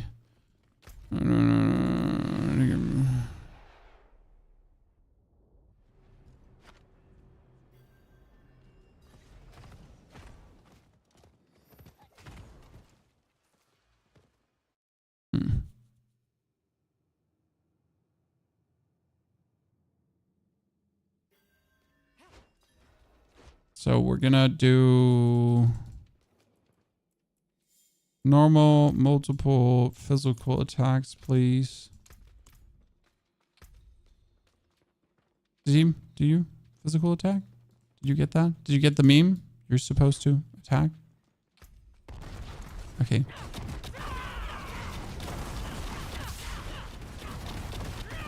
So I'm being attacked. So I'm mostly at 32%. Now I evaded one time. Yeah, that's not happening often enough. I mean, maybe with more attacks, but against a boss, it's not happening enough. So I'd like to get rid of it. Okay. Chad, any suggestions? I need a ring that does critical strike. So wait, what? First, let me put that Reckoneth Wake away. I need a ring. Here, that one has critical strike chance and resource cost reduction. I don't need resource cost reduction. Did I not have a good critical strike ring?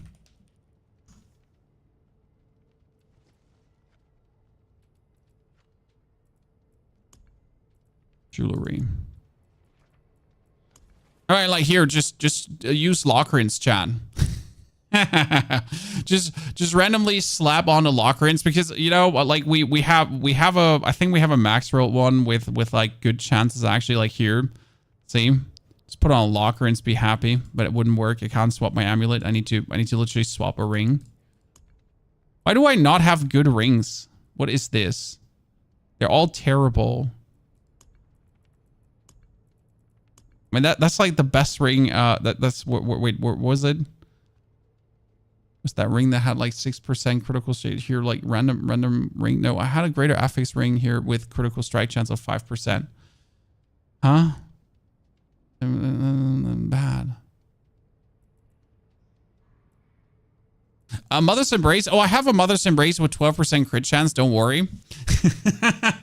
All right, so Mother's Embrace would be completely useless. Yes, for a fact. You know, one thing we need to figure out is, do I actually maintain my resource? So that's the more interesting question. So I think I maintain my resource without, but let's see if I actually do.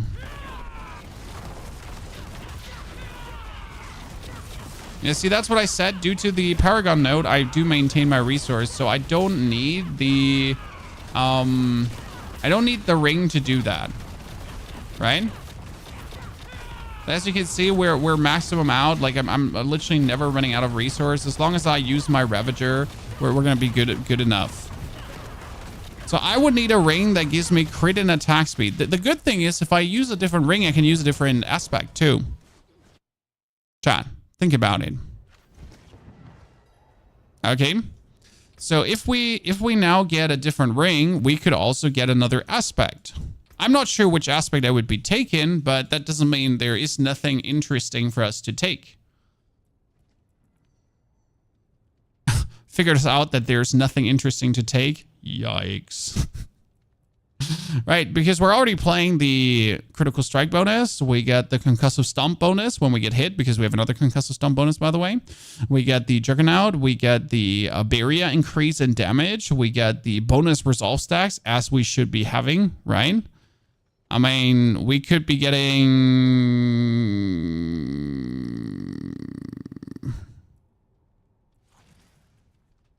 I actually don't have any of these that does good, right?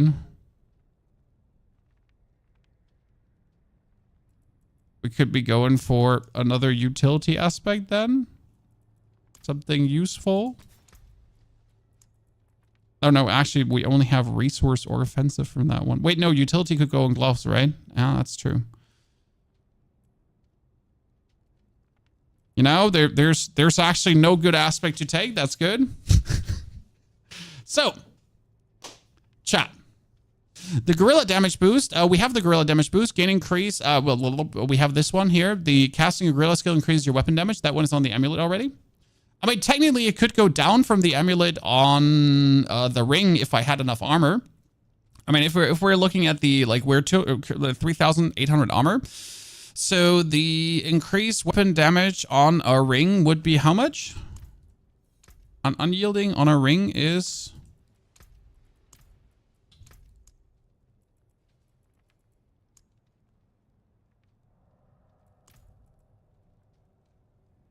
%.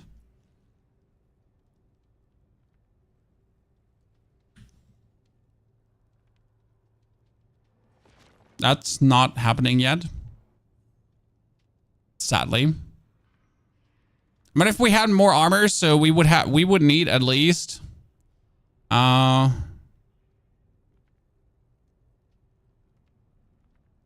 that's moth is not mothing. Where's my brain stuck? It's times 3.25. Wait, no, 2.25. Where am I not mathing? Well, we need at least 4,250 probably. No, even that, not that. No, it's times 3, right? Yeah, it's times 3.25. It would be 4,875. Yeah, we need another 1,000 armor to make this work. No, wait, that wouldn't even be enough. Wow. We need 5,000. That would be so sad. We don't have that. Crazy. Despite this amulet, by the way, chat, right? Despite that amulet. So we actually don't have any interesting thing to put on a ring. Could we take a different ring than Midnight Suns then? But what do the other rings do? Is there anything we could take meaningful? I mean, I do like all stats per ferocity or resolve stack. So I always like the Peacemonger. Because the Peacemonger gave you so much more stats. I mean, like, we have 19 resolve stacks. So, hey, if that goes up, it's nice. But I don't know if that's useful. Ramster, you're building gorilla build so wrong. Ramster, this is not a gorilla build. Thank you. So this is not Ramster. So thank you for your info. Thank you for trashing my build. You're absolutely appreciated. Thank you so much. We love to have you here. This is not a gorilla crushing hand build. Okay? You like everything you just said is useless for us. Thank you for trying to help. But this is a Concussive Stomp build. So thank you, but no thank you. Well, but thank you for trying to help. You're not helping. Wait, could that could take utility aspects. Gloves can take utility aspects, right? Yeah, I'm not wrong. Ha ha ha ha ha. I didn't forget about that. I was pretty sure like gloves could take utility aspects. So technically we could take a ring. We could put conceited on the ring, right? So we could take a ring with conceited. So we could give it that if we wanted to. Boom. Midnight Suns comes away. And then we could take our gloves. And our gloves could take like a bunch of different aspects, right?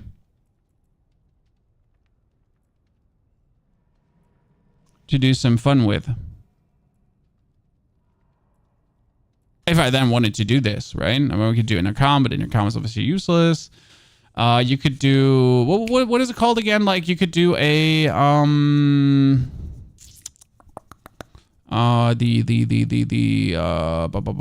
Gorilla Mythic Circle thingy, right? There's like the aspect of Gorilla blah.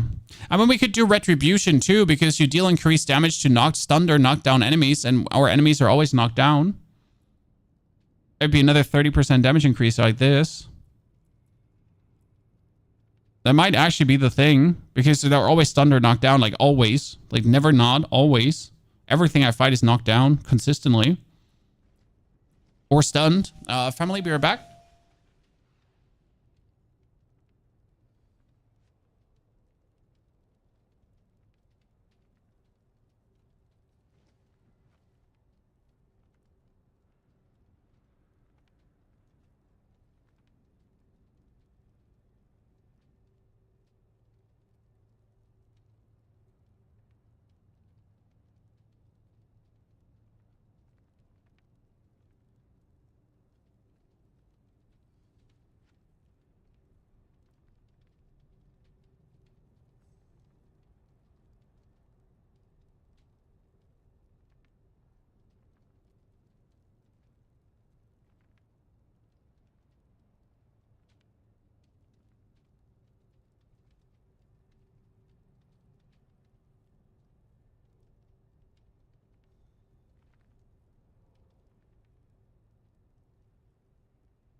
So now let's see. What about, okay, so retribution, Chad?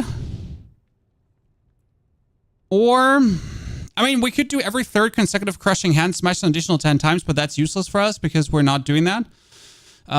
Here, what was the one called again? The blah, blah, blah, blah, blah. I don't know what they, like the, here, what would the, Mystic Circle, Mystic. They're Plains Power. No, not Plains Power. Soil Power. No, not Soil Power. What's the other one called? Is that that's a defensive one? That's a defensive one. You're right. It's a defensive one. It's not an offensive one. Okay, so then we're gonna for Retribution. Let's try that out. That one is useless though. Fuck. Why do I have a useless ring, though? One good thing if we take a different ring than Midnight Suns. Okay, what is the other thing? Chat, does anyone have a good ring for me? Holy Christ, I'm going gambling. Okay, chat, give me a second. We're going gambling because I need a better ring. So there's another reason why this might actually be good. Because we can get Eagle Stacks back. Chat, we can get Eagle Stacks back. So, first and foremost, let's gamble rings. Because I'm not happy with what we have here right now. I mean, I'm not going to use the trash ring just for using the trash ring. Again, a lot of our problems could be solved with a greater FX armor on these pants, because then I can actually take the gorilla aspect too. That would really help big time. Where's the purveyor? So come on. Bless me. Don't give me a ring of Midnight Suns with a greater FX, you little shit, because I don't want that. Okay, how much critical strike chance is 182 dexterity? None, because it's dodge chance for this one. It's critical strike chance for the other classes. That's true. Strength is critical strike chance for the rogue? Really? For the, like, I never knew that. Wow, today I learned. I feel almost stupid for not knowing this. I always assumed it was dex, but nah. Like, now I feel stupid. Why so much armor? Because I have a big PP. I just wanted to say this because sometimes you need to get it off your chest. Thank you for listening. It is because we're playing the aspect of the unyielding hits. Casting your gorilla skill increases weapon damage by 38% of your armor for 3 seconds. Maximum bonus is 1,500. Now I have 3,330 armor, actually more with this, and I have exactly 1,500 damage.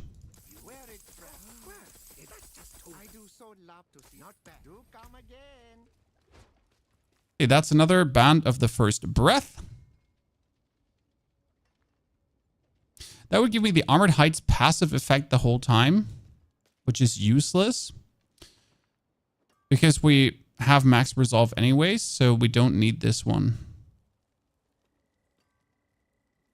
But it gives you auspicious. Which one was auspicious?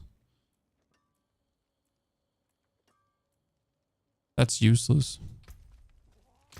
I'm still storing it. Okay, my ranks didn't give me anything. You have 4 GA Peacemonger. You know, you can force GA Peacemonger this, Neo. Don't be gone long now. But I appreciate it. Okay, so what we can do in the tempering, let's just take this shitty ring here for a second, okay, Chad? What we can do in the tempering is we can go for resource, and you got the eagle, you got fitness, you got gorilla. Gorilla obviously useless because we don't need rock split or resource, we don't need protector cooldown, we don't need defensive cooldown reduction, right? On any of these, it's just useless. But what you can actually do is you can get bonus ranks into the Seeker, which kind of makes me really happy to get that. See, that's 3 more Seeker charges. That gives my ulti 6 charges in total. Then we do... What was it? Worldly. 1 more crit damage. So, and then we need to re-roll that vigor per kill into something useful.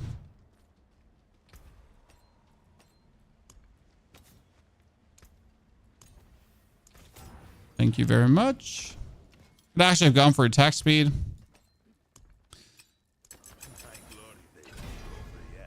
No, I don't. No, I don't need that. I want the crit to be higher. But yeah, so you could get that. Ta-da, chat. So now we're getting 7 Seeker charges, which means that I in total have 10 Seeker charges. So I'm going to be hard pressed to actually lose them in a fight. You know? And we get our critical strike damage at least up to 40%. So I guess that's somewhat fine. I mean, if I now had gloves that have critical strike chance, I think that would be useful. Okay, let's go back after all these changes now and try out another Infernal Horde, shall we? And see if that actually did do good for us.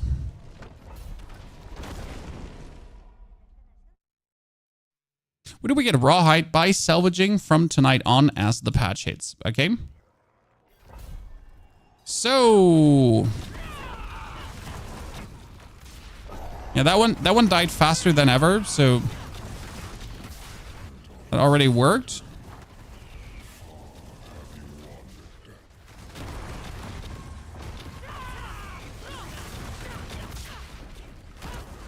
And before the question comes, why do you go through all this trouble just to make Concussive Stomp work? Why not? Why not?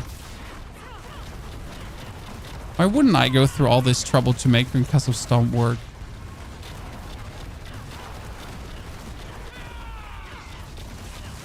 I mean, when the build is able to do any content that matters, why not?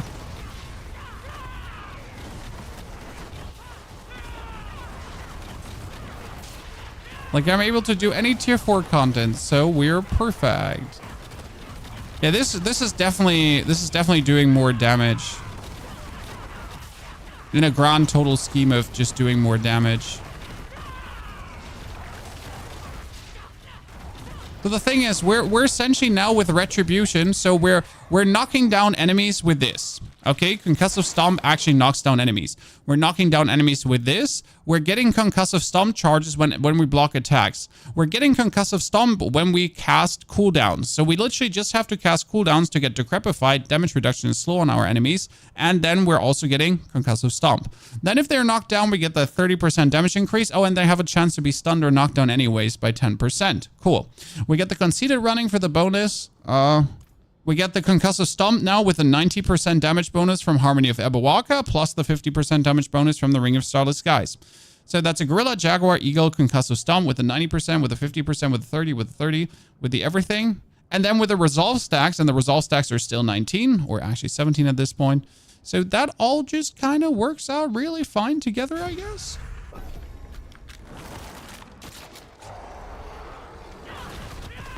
Ten charges will be permanent unstoppable. Well, you're not always going to have 10 charges because I'm obviously not going to be standing around. But again, like for a boss fight, you're at least going to have 10 charges, which is actually kind of cool because then we really don't have to like, you know what it means for a boss fight to have 10 charges? That I can do a total of 30 Concussive Stomps, Chad.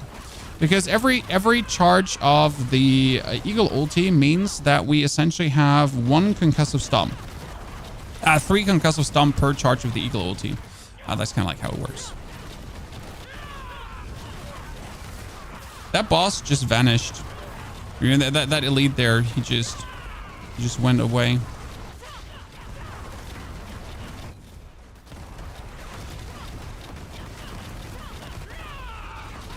Poor guy. Yeah, I am very content with this right now. I think we just like, so we didn't just like increase the damage of the build, we essentially made the build better. So this was my attempt today. I didn't just want to like bring this to tier 4, right? I just wanted to like truly take it a notch higher, and I think we did this. All of you. Like we did this together, ladies and gentlemen. The gorilla is now officially gorilla-ing harder.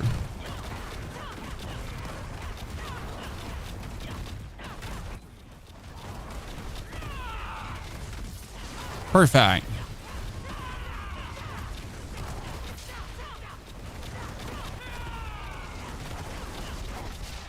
Need to try this against a tormented boss to see like how fast can you stun the tormented boss and how often can you kick the tormented boss. That's what we need to try out.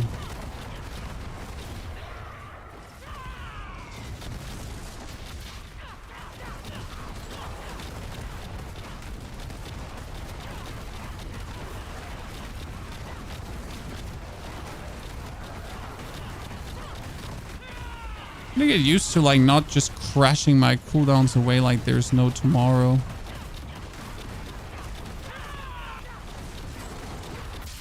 Right, of literally just keeping them for a few seconds maybe. I've been doing Gorilla since day one. For me, crushing hands is my just the most satisfying skill. Like I looked at all the possible core skills, and I was like, if I'm going to play Spiritborn, there's only one core skill I think it looks cool and seems fun to play. Now, I'm not saying that the other core skills are useless, just that this one just visually appealed the most to me, and it seemed the most like fun to play. So there we go. Also, the crushing hands just do like a casual like hundreds of millions of damage as well. So we have like good damage with our Concussive Stomp that actually works, right? We're knocking people down. Especially the amount of speed that we stagger things in is kind of funny. I mean, outcome of this is build is definitely not meant to dive as deep as possible into the pit, right? So heads up, chat, if you're looking for a build that can do pit 200, that doesn't exist anymore. Not this build. But if you're looking for a build to just eat everything up tier 4 wise, while having fun stomping things in the face, there we go. I mean, we even included the stomp rune, which is so much fun. like in my first attempt, I didn't even think about like we could do the stomp rune. Nah. Is Concussive Stomp a core skill? No, Concussive Stomp is not a core skill, and Starless Sky does not work only with core skills. Starless Skies works with everything. The old Starless Skies only work with core skills. Concussive Stomp is a defensive skill, but Concussive Stomp gets, again, 600% increased damage when fighting against bosses, which kind of makes this like a very interesting skill, because if you're then able to spam it against bosses, you literally have a 600% damage increase on a skill. And like that naturally has my intrigue. Right? No matter if you can't scale it high enough or not, but like 600% more damage sounds like very fun. That sounds like you really want to mess with this to just kind of see how high can you take it.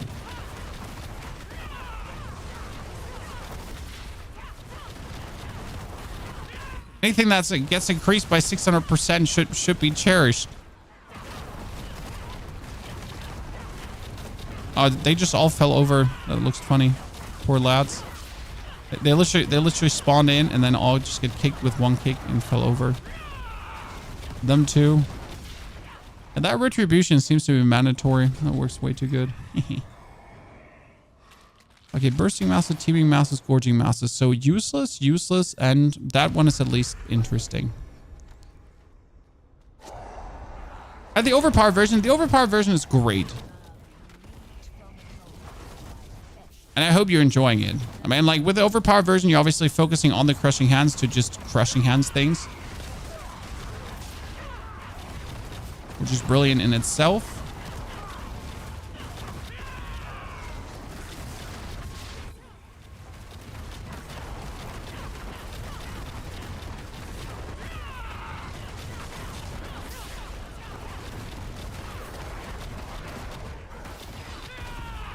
And we summon that dude there.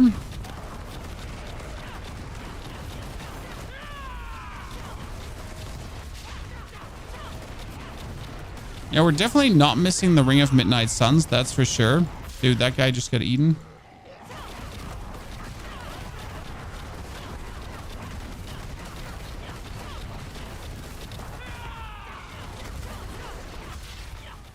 Yeah, I guess I would have to go let go of the max life on my gloves to just get like goddamn more critical strike chance, because critical strike chance on gloves would be another 14%.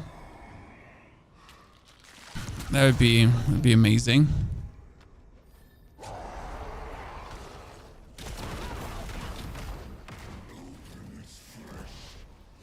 You haven't put which stats on hit on the gear from your banished necro build. You just put it up. Is there no stats on the gear at all? Or what do you mean? Oh, masterwork hits. No, I never put that up because I don't do that. So like I see your confusion. Like, so when I put a build up, I don't actually put that on the gear because like I don't care. I don't care where my masterworks go. I mean, if they work, they work. If they don't work, they don't work. Might probably be the most inconsequential Diablo 4 creator there, but I really can't be asked to start caring about that. You know how atrocious and annoying it is to care for perfect masterworks. That's where fun ends for me, essentially. Like when you're trying to achieve that, this is where just fun stops. I don't know. It's like really like perfect masterworks. Do you know how frustrating that is? Like you're gonna be farming hell tides for 2 hours just to go to the masterworking dude and then just bang through your money, and you have to farm the money too, right? And then you masterwork, and then the outcome is may your frustration. May your frustration.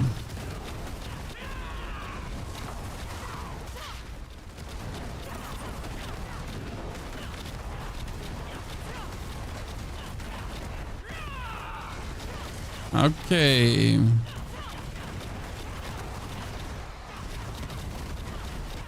Eat him up.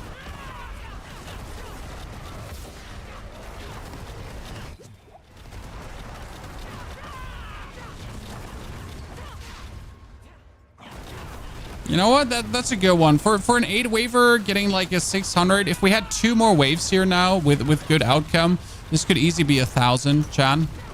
Right? This could have easily been 1,000 plus. So definitely build improved. We didn't even have the best rolls. Like we had decent rolls here on this. Yeah. Well, it could have definitely been 1,000. I mean, easily we're getting almost like plus 200 per wave right now. Ha! What do you think about Nessakim? Keep her salvage. I mean, keep a copy. I always keep a copy. Keep a copy, people. Keep a copy. Your build on mobility is missing the Paragon boards for this build. Should have the Paragon boards for this build. Okay, so what we're going to do is we should have waited for our eagles to be back. We're going to kick, hit, and then 1, 2. Yeah, so the kicks are now hitting for 200 million and beyond.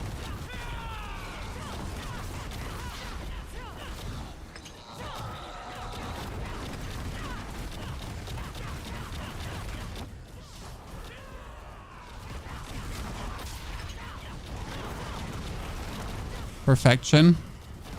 The goal has been achieved. The ultimate kickening.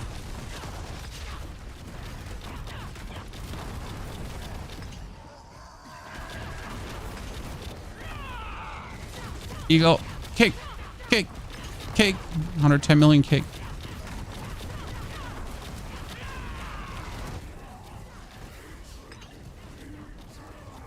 Good.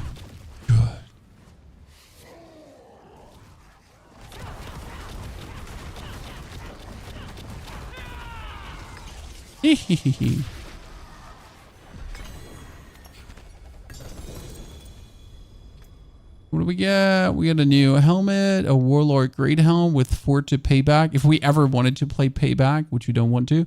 We get a triple Greater Affix Fist of Fate with 238%, 35%. Wow. I'm going to be able to sell this for a lot of money. It's like not a bad Fist of Fate. It's 200%, so like 235 on the lower end, but someone is gonna probably pay for this. I think that's gonna make me a lot of money.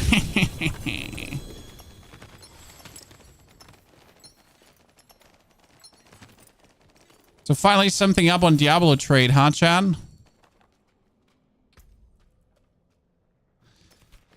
Finally something up on Diablo trade. I haven't actually traded anything yet. Are you planning to return to Golem Bomb Necro at some stage where that's done and dusted, Gerpier? I mean, the build is perfected as it is. There is nothing more I can do but find better items.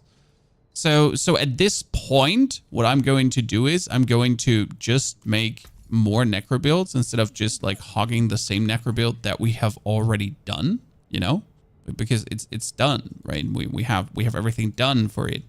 We've perfected it more or less. We wanted to do like a pit. So now with the new changes, let's see how a pit boss feels.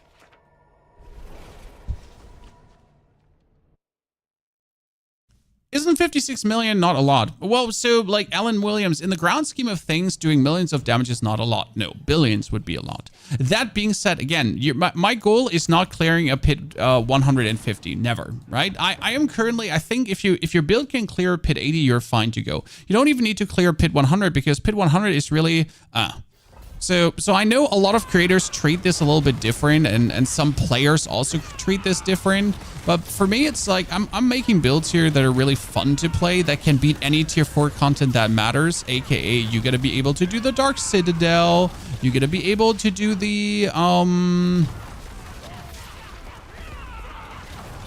You're gonna be able to do the Infernal Hordes without a problem. This is literally what matters. Everything else like is what you personally assign to it. So like you want to be able to clear 150 of the pit. Congratulations. That's a you thing, right? You want to clear pit 150. That's like the content like for really the bonus tryhard. And that's also where it's not really comes down to your build. That's really comes down where it comes down to your item grind. Wow, Jesus Christ, that poison's hitting hard. Where it comes down to your item grind, because like for 150 of the pit, like your build can be as good as it is. If your build is actually not able to, like if you're not willing to put in the item grind, then the quality of your build doesn't matter. Right? Because you need certain items, partially perfect rolls to actually get something done. Not just the build. You need then the build with like the perfect masterworks, and you need the build with the exact right affixes and so on, and the greater affixes in the right places. And if you're then not hitting resolve stacks, and you need 123%. Oh my goodness, that poison is just absolutely eating me up with one single fell swoop. That's so sad. I mean, like it doesn't help that our resistances are currently like they're actually surprisingly high. Wow, since when? I mean, that fire is just killing us. Where's that fire coming from? Like, who is making that fire on the ground? That one is eating us. So yeah, like that's essentially what comes down to pit 150, right? It literally doesn't matter how like good your build is, like if you don't have the items. Unless obviously something is completely broken and overtuned. But yeah. That's why I can't even be bothered to hunt for this, because even if you have, like, see my Necro build, for example, can do pit 100. But in order to do pit 100, you still have to like hit quite a lot of the good masterworks and all of that stuff. Which I'm just, frankly spoken, too lazy to do. Okay, I don't know what that in the beginning was with the fire damage that just did so much damage to us that we like had no chance of surviving. I genuinely just don't know what that was. It was scary. We don't like it. Let's not repeat that.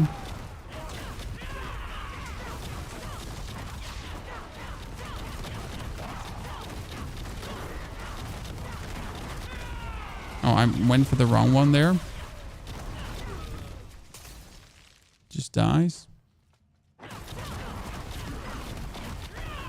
And I guess the biggest problem right now is that our Starless Skies has only Lucky Hit Masterworks. So we should probably remasterwork that. Because so our Starless Skies, as you can see here, has Lucky Hit Chance higher up. And that is only good for Lucky Hit Chance build. For every other build, it's like useless. So if I was a smart person, I would probably redo that masterwork. See, like that's where it comes down to. If I was a smart person, I would redo that masterwork now to try to hit the critical strikes and the attack speed, because that would profit any build that I'm doing pretty much. And the Lucky Hit Chance does, you know, again, only profit like a certain few builds. Yeah.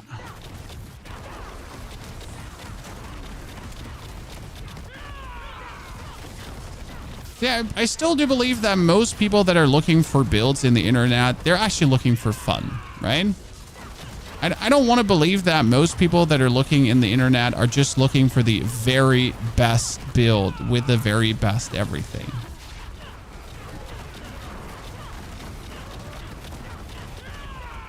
I refuse to believe that, ladies and gentlemen.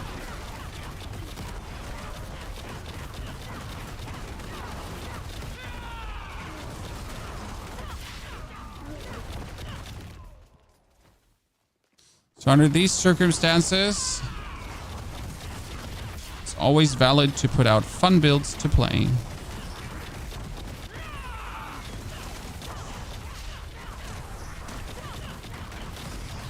You know that Eagle ulti is also quite nicely damaging. Under the given circumstance. By the way, chat, we have to answer one final question. Okay. I need you to answer one final question. And that is, should we get rid of the Crushing Hands extra hit temper for Concussive Stomp extra hit temper? Because that's the last thing you can change. Right now on my weapon, I have Crushing Hands does do an extra hit, which is good. But considering that we're getting a Concussive Stomp on blocking, considering that we're getting a Concussive Stomp on casting our cooldowns, would Concussive Stomp extra hit actually work out? I mean, the problem is that we're still doing more Crushing Hands than stomps, right? We do a reasonable amount of stomps, but we're always crushing handing, you know?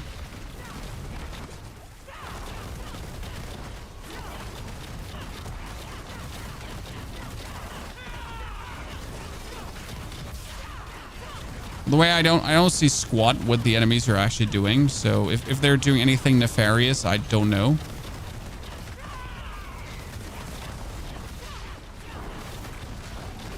I'm just standing here in the middle, just beating you all up. There's a build guide for this setup, yes, but not for the updated version. So you have a build guide for the version that was before this, which was already doing very good, and that's one what we actually used for leveling and everything. Now, we did update this build, though, because, well, we frankly spoken saw some potential in improving this, so there we go. So there's no build guide for this one yet. And this one does have less barrier. It's definitely a wee bit more squishy. But I think we could actually get more damage reduction in the trade-off for that. Because right now I actually put my resolved damage reduction away, or my bonus resolved damage reduction, to just squeeze out even more damage. But we could also reverse that, right? To essentially just squeeze out a bit more damage reduction again. That's totally fine.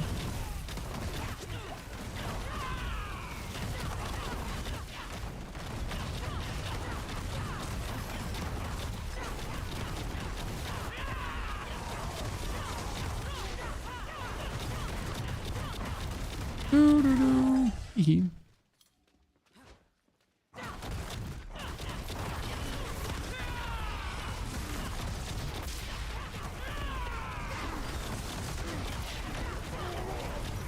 Very happy. Now I need to see the boss though, because like, you know, the pit itself, I'm not surprised that this works. I mean, we have everything for the proper crowd control, so we can pull things together. We do area damage. We can kick them. We can resolve. We can pull them together again.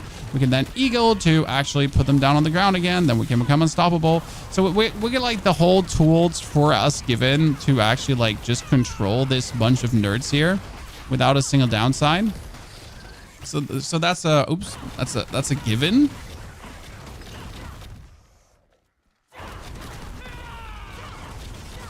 By the way, on top of the chance for actually kick to do twice, right? You could also go for the eagle double damage temper, chat.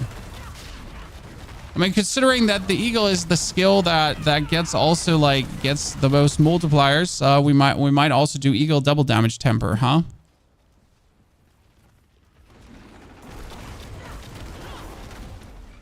Oh, I finally got stunned.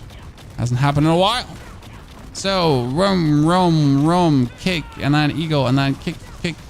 Okay, that was a 300 million kick.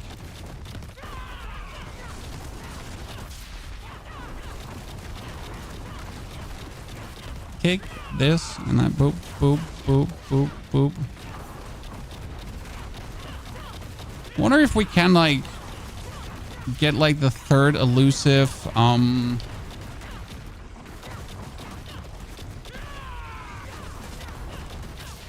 that was 150. So there's usually like you don't get like the fourth stagger done, because like usually for the fourth stagger you just don't have it. 426 million kick, Chad.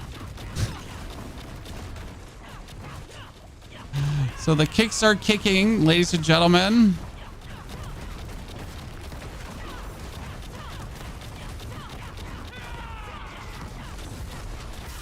Do we get the next stagger also done? Oh no! Oh no! Too much damage. Too much poison. Okay, this works though really fine. I'm very happy. What about the numbers we're seeing there? Wait, let's get out of here. Skedaddle. We're not getting it done in a minute anyways. And we take like a minute, 2 minutes almost. But skedaddle. Let's go for the tormented boss.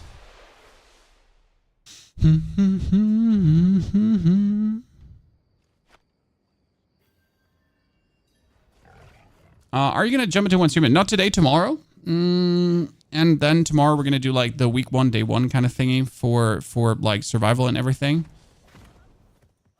And then we'll probably on Saturday release like a week 1 video on how to like, you know, do this now for the winter scenario. So we're gonna probably move it to tomorrow, Ellen. I mean, as much as I just like, you know, I kind of want to not do one human right now, because I just really want to focus full on Diablo. But at the same time, I kind of want to do one human because it's like still exciting, new and fun. Is Cosmetic and Citadel dropping on first run per week? It seems I'm getting the only before I get weekly chests and not get any tier 4. It's random. So the tier 4 ones are random. They're not dropping 100%. You need to do the Citadel probably multiple times to get what you're looking for. Okay. Raven Ritual, thank you for rating us with your friends. Appreciation. Hope you had a very good stream. And we can now skedaddle around with a lot of gorillas.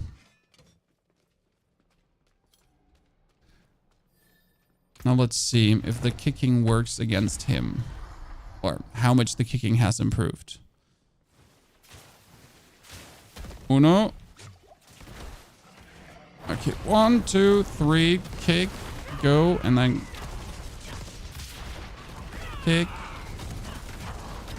So we're just like, since we have 10 ultis now, we can essentially go like as a perma cast. So I'm just doing eagle and then I'm doing my kicks through. Reduce the cooldown, activate the other two, kick him again, eagle, and then, yeah, wow. Okay, that last bit of damage was kind of telling. You just got eaten there. I don't actually know what did the damage. That's the question for further generations. So what actually did the end of the damage there? Let's do it again. Greetings to the Raven Raiders. So let's do that another time.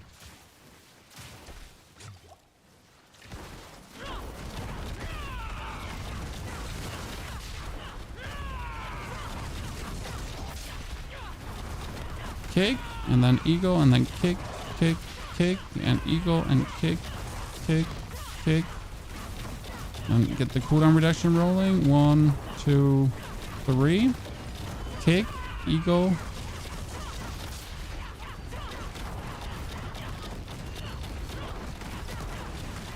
Worked reasonably well.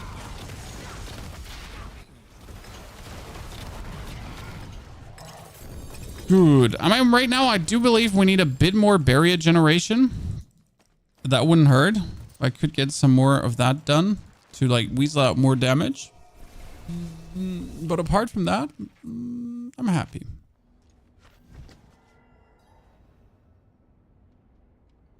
I'm kind of disappointed by this D4 season. It's pay 40 bucks and have a good one. You're misunderstanding. This is Diablo now. So that's Diablo from now on, and it won't stop. Very important. After standing still for 2 seconds, become unstoppable until you move. This +3 to defensive skills, by the way, would give me ranks into Concussive Stomp. So I like, it feels like it's 40 bucks to have fun, but it's more like this is Diablo now.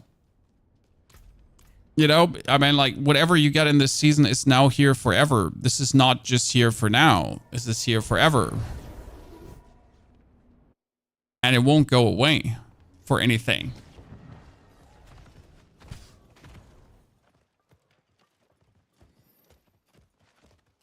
No, it's next season that you get a seasonal mechanic, but you still have Nahantu.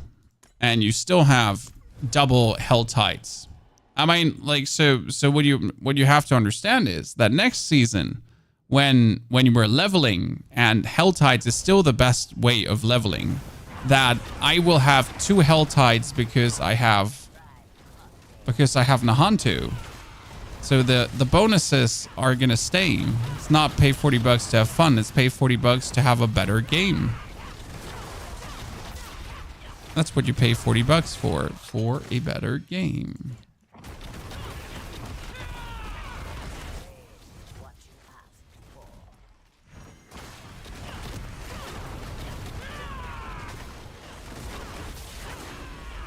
Okay, having that vortex here just does help. Leaps and bounds.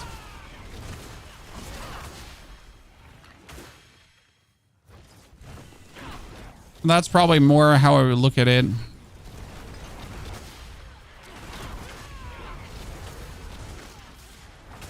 Actually, nothing to do with the season. Those 10 eagle charges are just looking juicy. That's what I mean. Like for what we're doing here right now, you don't need some crazy trillion damage build, right? We're doing here right now. You just need a good build. I can do concussive stomps.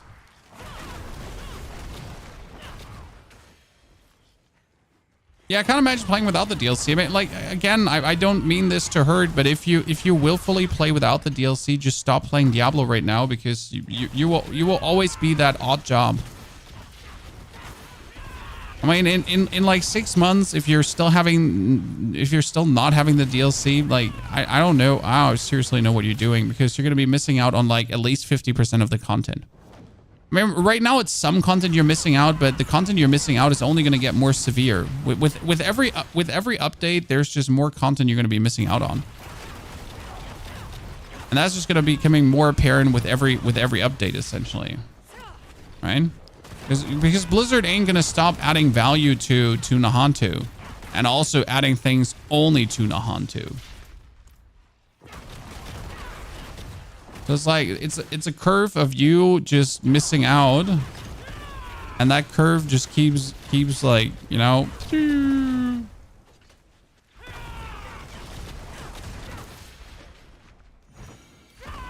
I think in the future, like, you'll only be able to buy that Diablo bundle probably with Diablo and the expansion straight away. It's like when, you know, when you want to start playing World of Warcraft now, what do you have to do? You have to buy the base game with all the expansions, correct? You can't even start World of Warcraft. You can't even just buy the World of Warcraft base game and just be happy.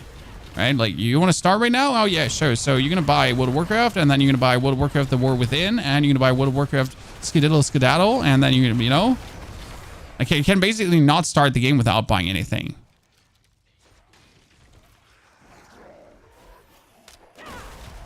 And that's how you're going to end up with Diablo 2.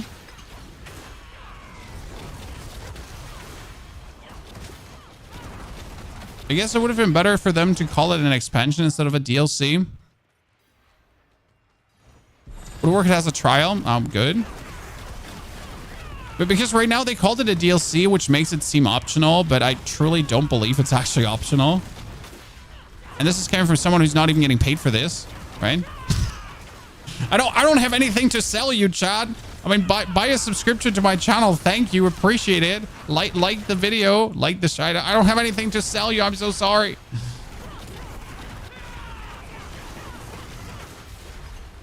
I'm not getting paid for this.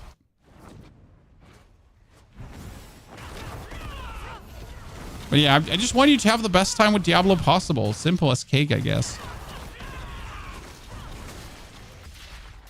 And I would also believe that most people actually bought the expansion, right? I mean, if you hated Diablo before the expansion is not going to make you love Diablo. A 50% discount would be nice. I do fully agree. I mean, I hope like around Christmas, they're actually going to do some discounts. It's a bit soon because the expansion is not going to be out long enough. But like having like a nice 20% discount. Yeah, come on. Blizzard. Move it over. Black Friday sales, maybe. Don't know if Blizzard actually participates there. How about a sub? Raven, appreciate it. Thank you very much. Very kind of you. So yeah, that's how we're... It's the opinion on the expansion, truly. And it's a future investment, I guess. As hopefully Diablo keeps getting better. I mean, I hate the saying, right? We're playing season 6 right now, and it's only a week in, but I am already very excited to see what season 7 has to offer. Because obviously every season is changing the game, and we were promised major class changes around season 7 and 8. Like, don't forget this, Chad. We were promised major class changes. What build is this? So the build is called the Concussive Stomp Eagle, because we're doing Concussive Stomp and Eagles. And it's super fun because like our main damage is kicking people in the face. Okay. Let me iterate at the boss. So we're going to go to the boss now. And the plan is we're going to pull things together, get maximum resolve stacks, activate Ravager. Then we're going to kick him in the face. 600% more damage. Then we're going to call down our Eagle, and the next 3 casts of Concussive Stomp are for free and without a cooldown. So, she comes, pull together, resolve, kick, Eagle. Then 1, 2, 3 kicks. Then Eagle. 1, 2, 3 kicks. Then Eagle. And 1, 2, 3 kicks. Oh, and then Eagle. And we keep that. I can do this all day. So since I have 10 Eagle charges, it's kind of like a significant like kicking going on. So that's good. Raven, rest well.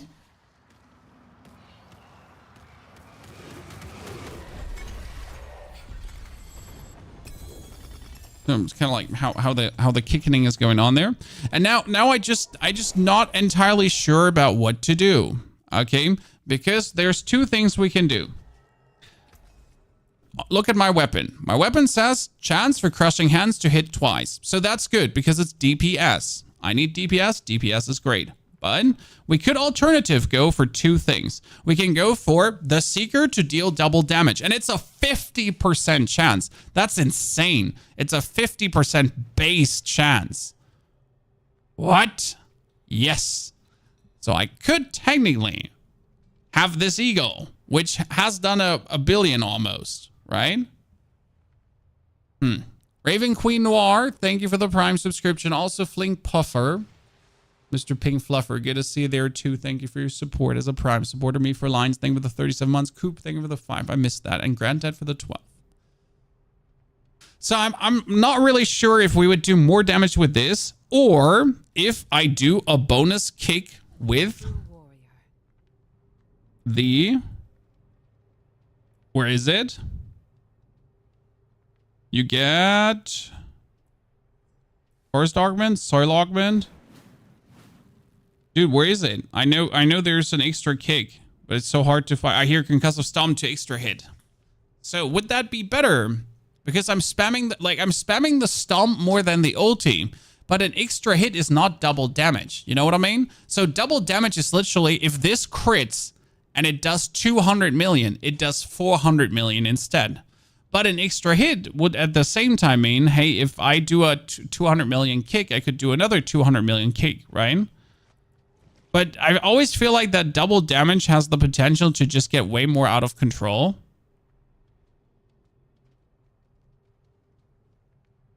As like an absolute nuke. The thing is, we're casting bonus concussive stomps by using our skills. And then at the same time, we're using bonus concussive stomps as we're doing this. I feel like bonus concussive stomp hit should be it. The weapon has 5 more tempers, so I could try this out.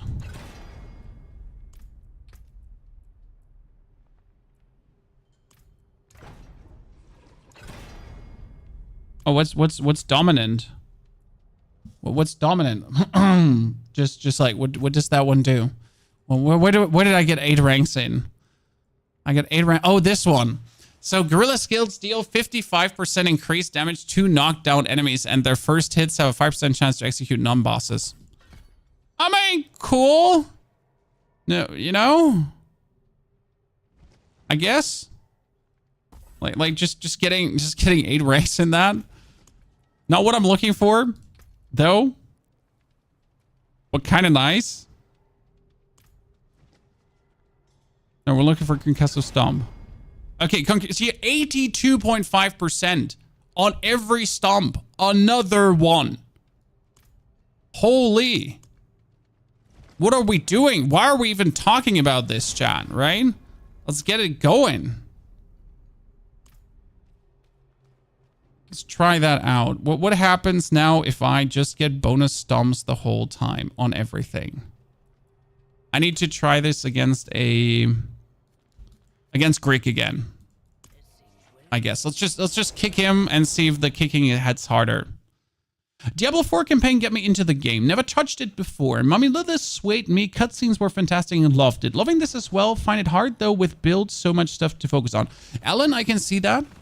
Especially as someone who really just, let's call you not even a casual, let's call you an enthusiast Diablo player.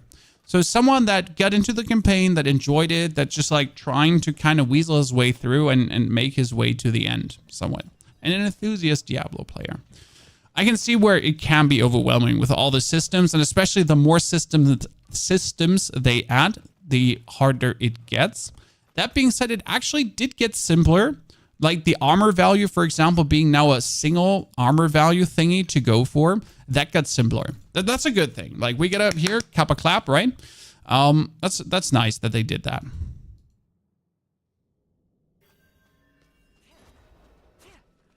Okay. See, like I'm getting less of this, but I'm getting more of boom. We pushed them all over, chat. Out of my way! Nerds! I'm coming! Kick!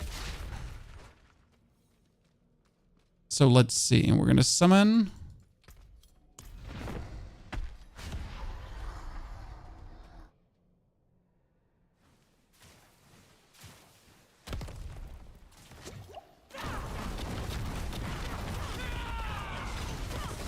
Okay, did. Oh my goodness, what was that?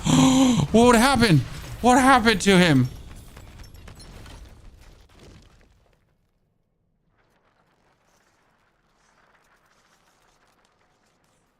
Mom, get the camera. I need the VOD right away. I mean, seriously, what just happened there, Chad? Did we just do it with that bonus cast?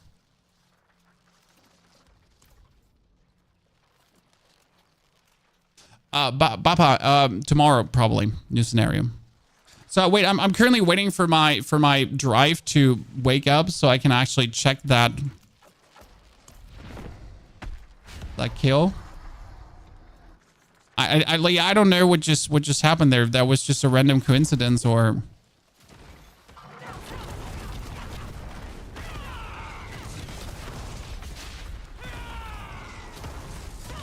if the bonus charges just went like off the roof. No, they're just going exactly where you need the this is just more damage, okay? It's just more damage because you can just get the double hits. I think what just really happened there is we get a lot of double kicks, but the double kicks are also going into the Jaguar Hall. So the Jaguar Hall is every 15th time you deal direct damage to an enemy, you deal what they did the last 0.5 seconds. And if the last 0.5 seconds is then also me just having like kicked a lot because we do the double kicks with the double damage, then it just kind of adds up.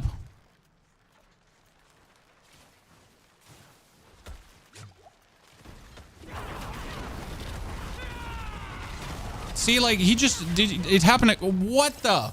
It just happened again. He just got shown. Chat, he just got shown, and this is like again, this is the fun build, right? This is not even the serious build. We're just having fun here, okay? We're doing stupid things. Okay, let's look at the damage for a second, okay? That was the second one where we just destroyed him. Okay, let's look at the numbers. Let's go here play by play, chat. We're slowing it down. We need the Geschwindigkeit ein bisschen langsamer. Okay. So we're like, boom. So what hits here that he loses that? I don't. Wait, we need to do this different. I need to take this. We're doing this proper, chat. We're doing this proper. Okay, 1018. We're opening DaVinci.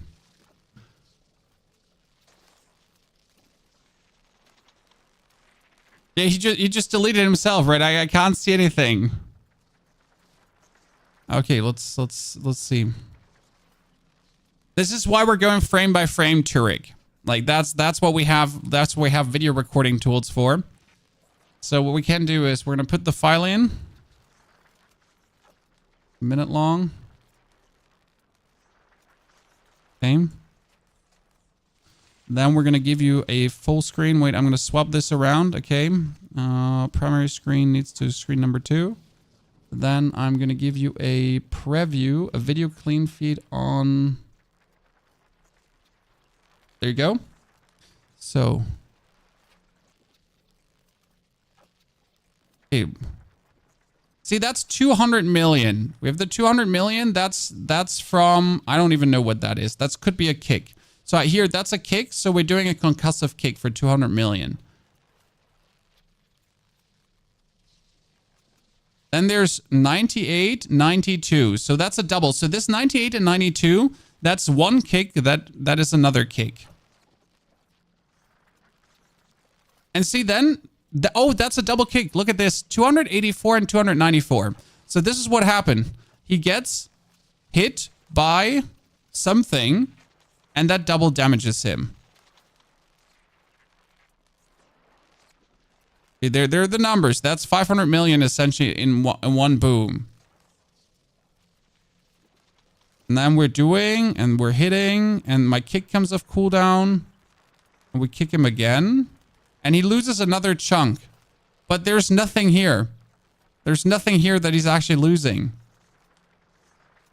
That's just his life getting down. And then here another, like then here he gets another, that's 105, a 16, and 191. So I feel like this is the extra hits that he's just getting. I mean, that worked. No complaints. I'm happy. We do another one?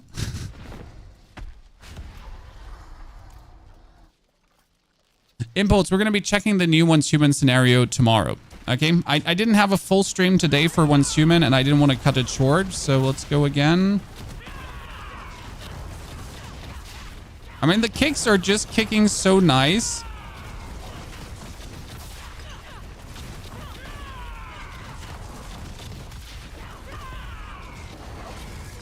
Yeah, it's definitely an increase in damage on the kicks. Now, I would still like to know if the double eagle would be better. Right? Would the double eagle damage be better? I don't care. This is why you turn off the numbers, because Spiritborn is whack. Now, I mean, like, for investigative purposes, you at least need to have them on, because I need to understand what's happening, right? I mean, as a guide maker, you need to look at what has been going on there and what have we been doing to just kind of like get behind. What do we do there?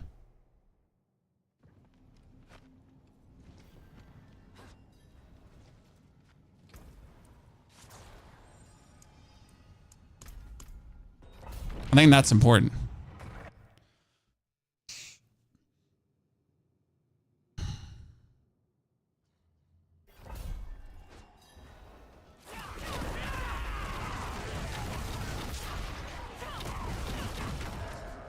No, that's plenty fast. I like it. So it's almost like we're not feeling the crushing hand minus damage.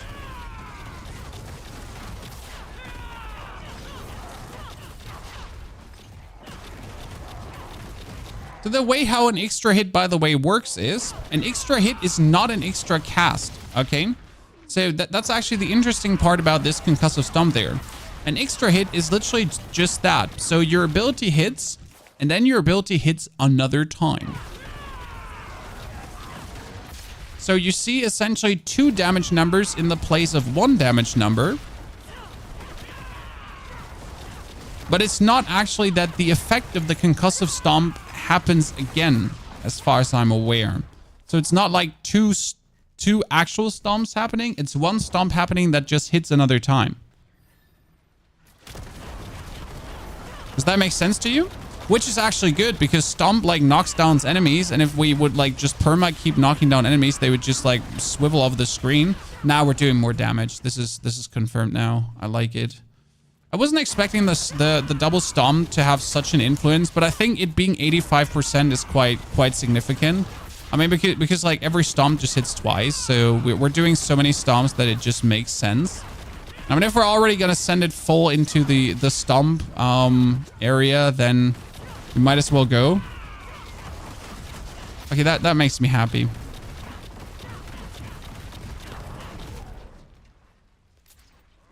Damage lock or media would be nice. Yeah, so a damage lock would be nice to understand where the higher DPS is, right? If I now 5 minutes long blast away at a target, do I get better off with concussive stomps, or would it be better to go for the double eagle? Because this is something that's hard to quantify if you're just like now going into a dungeon and like, was I faster? Sometimes it's blatantly obvious, but sometimes it's just also like a minuscule DPS question that you just want to have answered. Then again, let's be real. Also, for does the build work or not questions, because this is the main question. Does the build work? Is the concept sound? Does the Concussive Stomp Gorilla Born do what it should do? Yes, it does. Yes, it does. And yes, it's fun. Because you're pressing the Concussive Stomp build, and sometimes you see half the life bar of your enemy vanish. You know how cool that is when you're playing with your friends and you do that? Yeah, it's cool.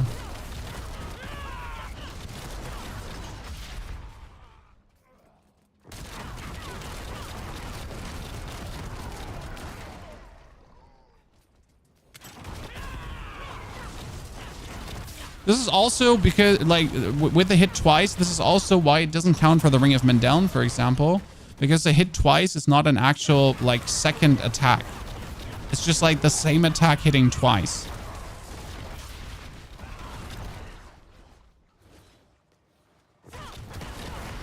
So it's always had, like, so many people confused when they were like, why is my Ring of Mendeln not over-triggering? Because, you know, sir, it's actually not hitting twice.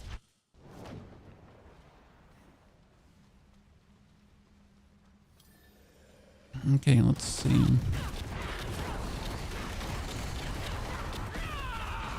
Yeah, this is just, it's just working. Okay, kick, Ravager, and kick. Yeah, we kicked him in the butt. We kicked him in the butt. So I kind of want to only level up the fitness glyph, but like since these are all 2 levels, it's just way smarter to 2 level them, because like with pit 70 you get everything to level 50, which is fantastic. Yeah, you can't even compare 2 different pits back to back. Exactly. That's the thing. Okay, I am very, very content and very happy. As this is not even the final form of the build in terms of damage, right? We could be getting more out of it. So there's still like more to gain by going for stuff. Funny story is we're actually playing the Horrid Decrepify, which means that we're executing enemies with 10% HP and below. So wait a second. Let me whip out a 6er in front of Horrid. Not an 8er, just a 6er.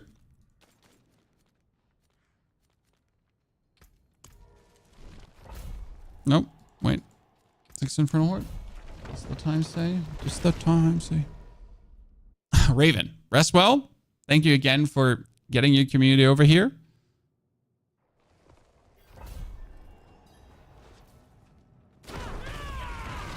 Yeah, he just got killed in 2 kicks.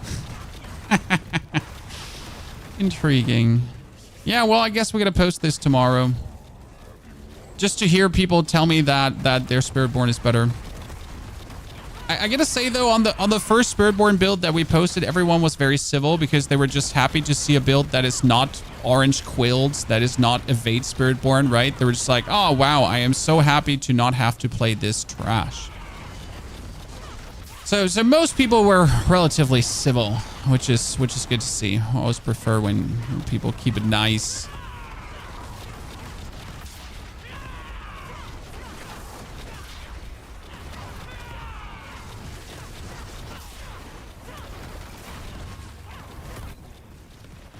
I wonder if the kicks that we get from runes can hit twice as well.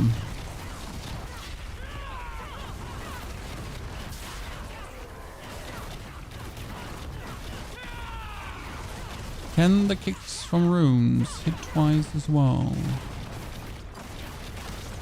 Because we have the kick that's happening from the rune. Burning Rain.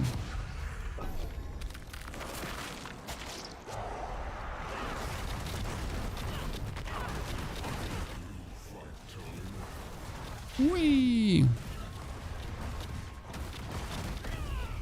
When I would assume so.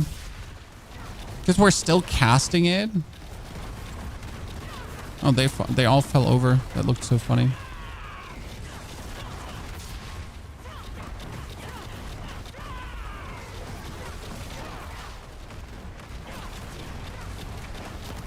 That dude just exploded.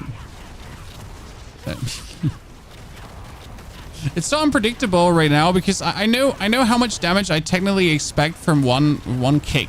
Okay, so like after playing this for a while now, like, you know, right when I press the kick button, I'm kind of like expecting like so and so much of the HP bar of the enemy to vanish because like that's what just supposed to happen.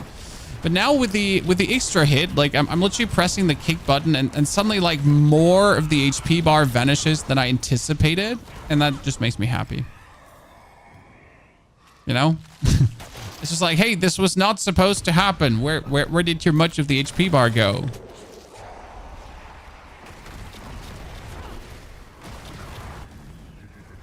$200 trillion is now on the menu. That sounds great. That sounds great. Let me stick to my millions, please.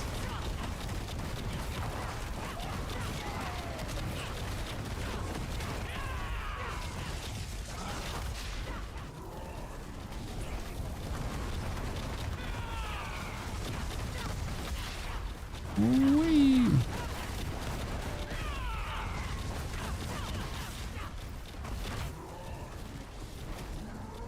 Wait, that's the Hellworm. Where did the Hellworm come from? Or are you puking up people at this point?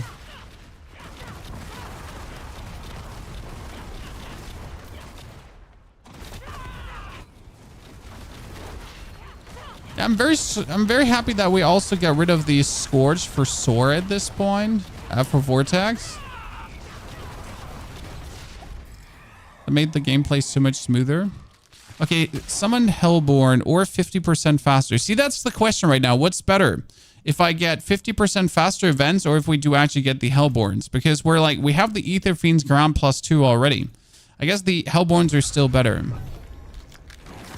Because the thing about the Hellborns is that when you kill them, they spawn the other Aether events faster, right?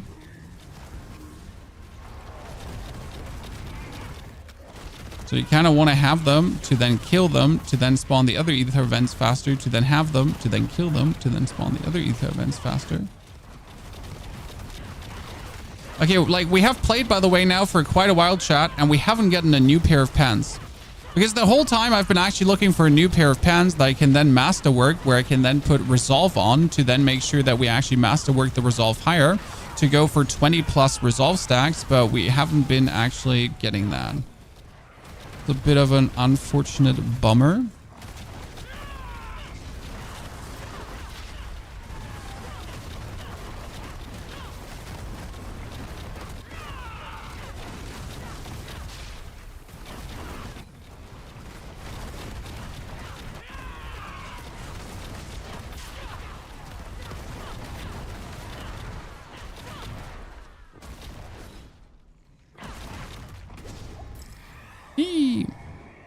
Surging Elite. Chance for elites to double. Oh no, Hellborn. Jesus, I'm lucky.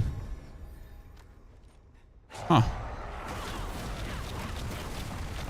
When you don't have the Ring of Starless Skies, you use the Ring of Midnight Suns. So the Ring of Midnight Suns does what the Starless Skies does, just different because it just restores your resource.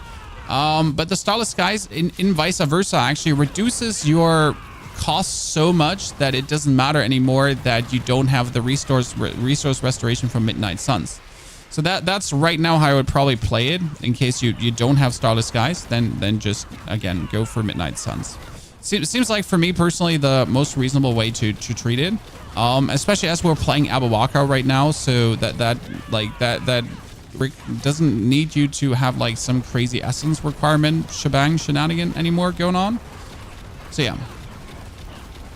I truly would say Midnight Suns, and then as soon as you have like Starless, you put Starless in. Starless is essentially good for many reasons. So Starless gives you the resource, but not only the resource. What does Starless give you on top? Starless actually gives you more core skills. More core skills gives you more cooldown reduction, because if you cast 3 Crushing Hands in a row, then you cooldown reduce, which is actually very important. So like we have more core skills, and more core skills works with a key passive to give us more cooldown reduction, okay? Because you need to cast 3 times in a row, and if you then cast 3 times in a row, but not only 3 times in a row, you cast 3 times in a row, and then it's for every rank, it's bonus cooldown reduction. We have right now 12 ranks in. 12 ranks is then another 24%. So instead of just being 10% cooldown reduction, it's 34% cooldown reduction.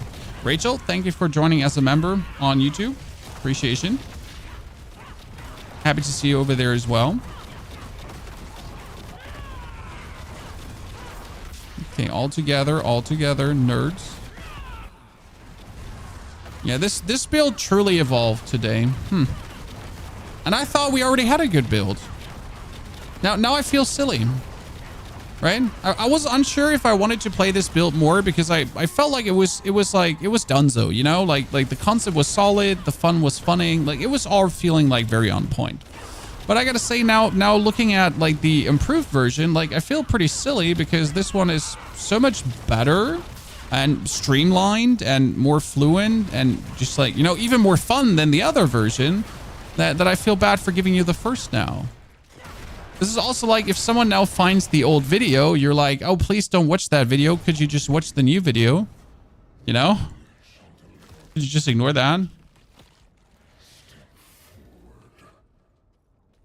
No, we use the Ring of Starless Skies, okay? But you don't need it. So the Ring of Midnight Suns would essentially replace the Starless Skies easily, and it would still, like, the build would still do plenty damage. Kick, and then kick, kick, kick, kick.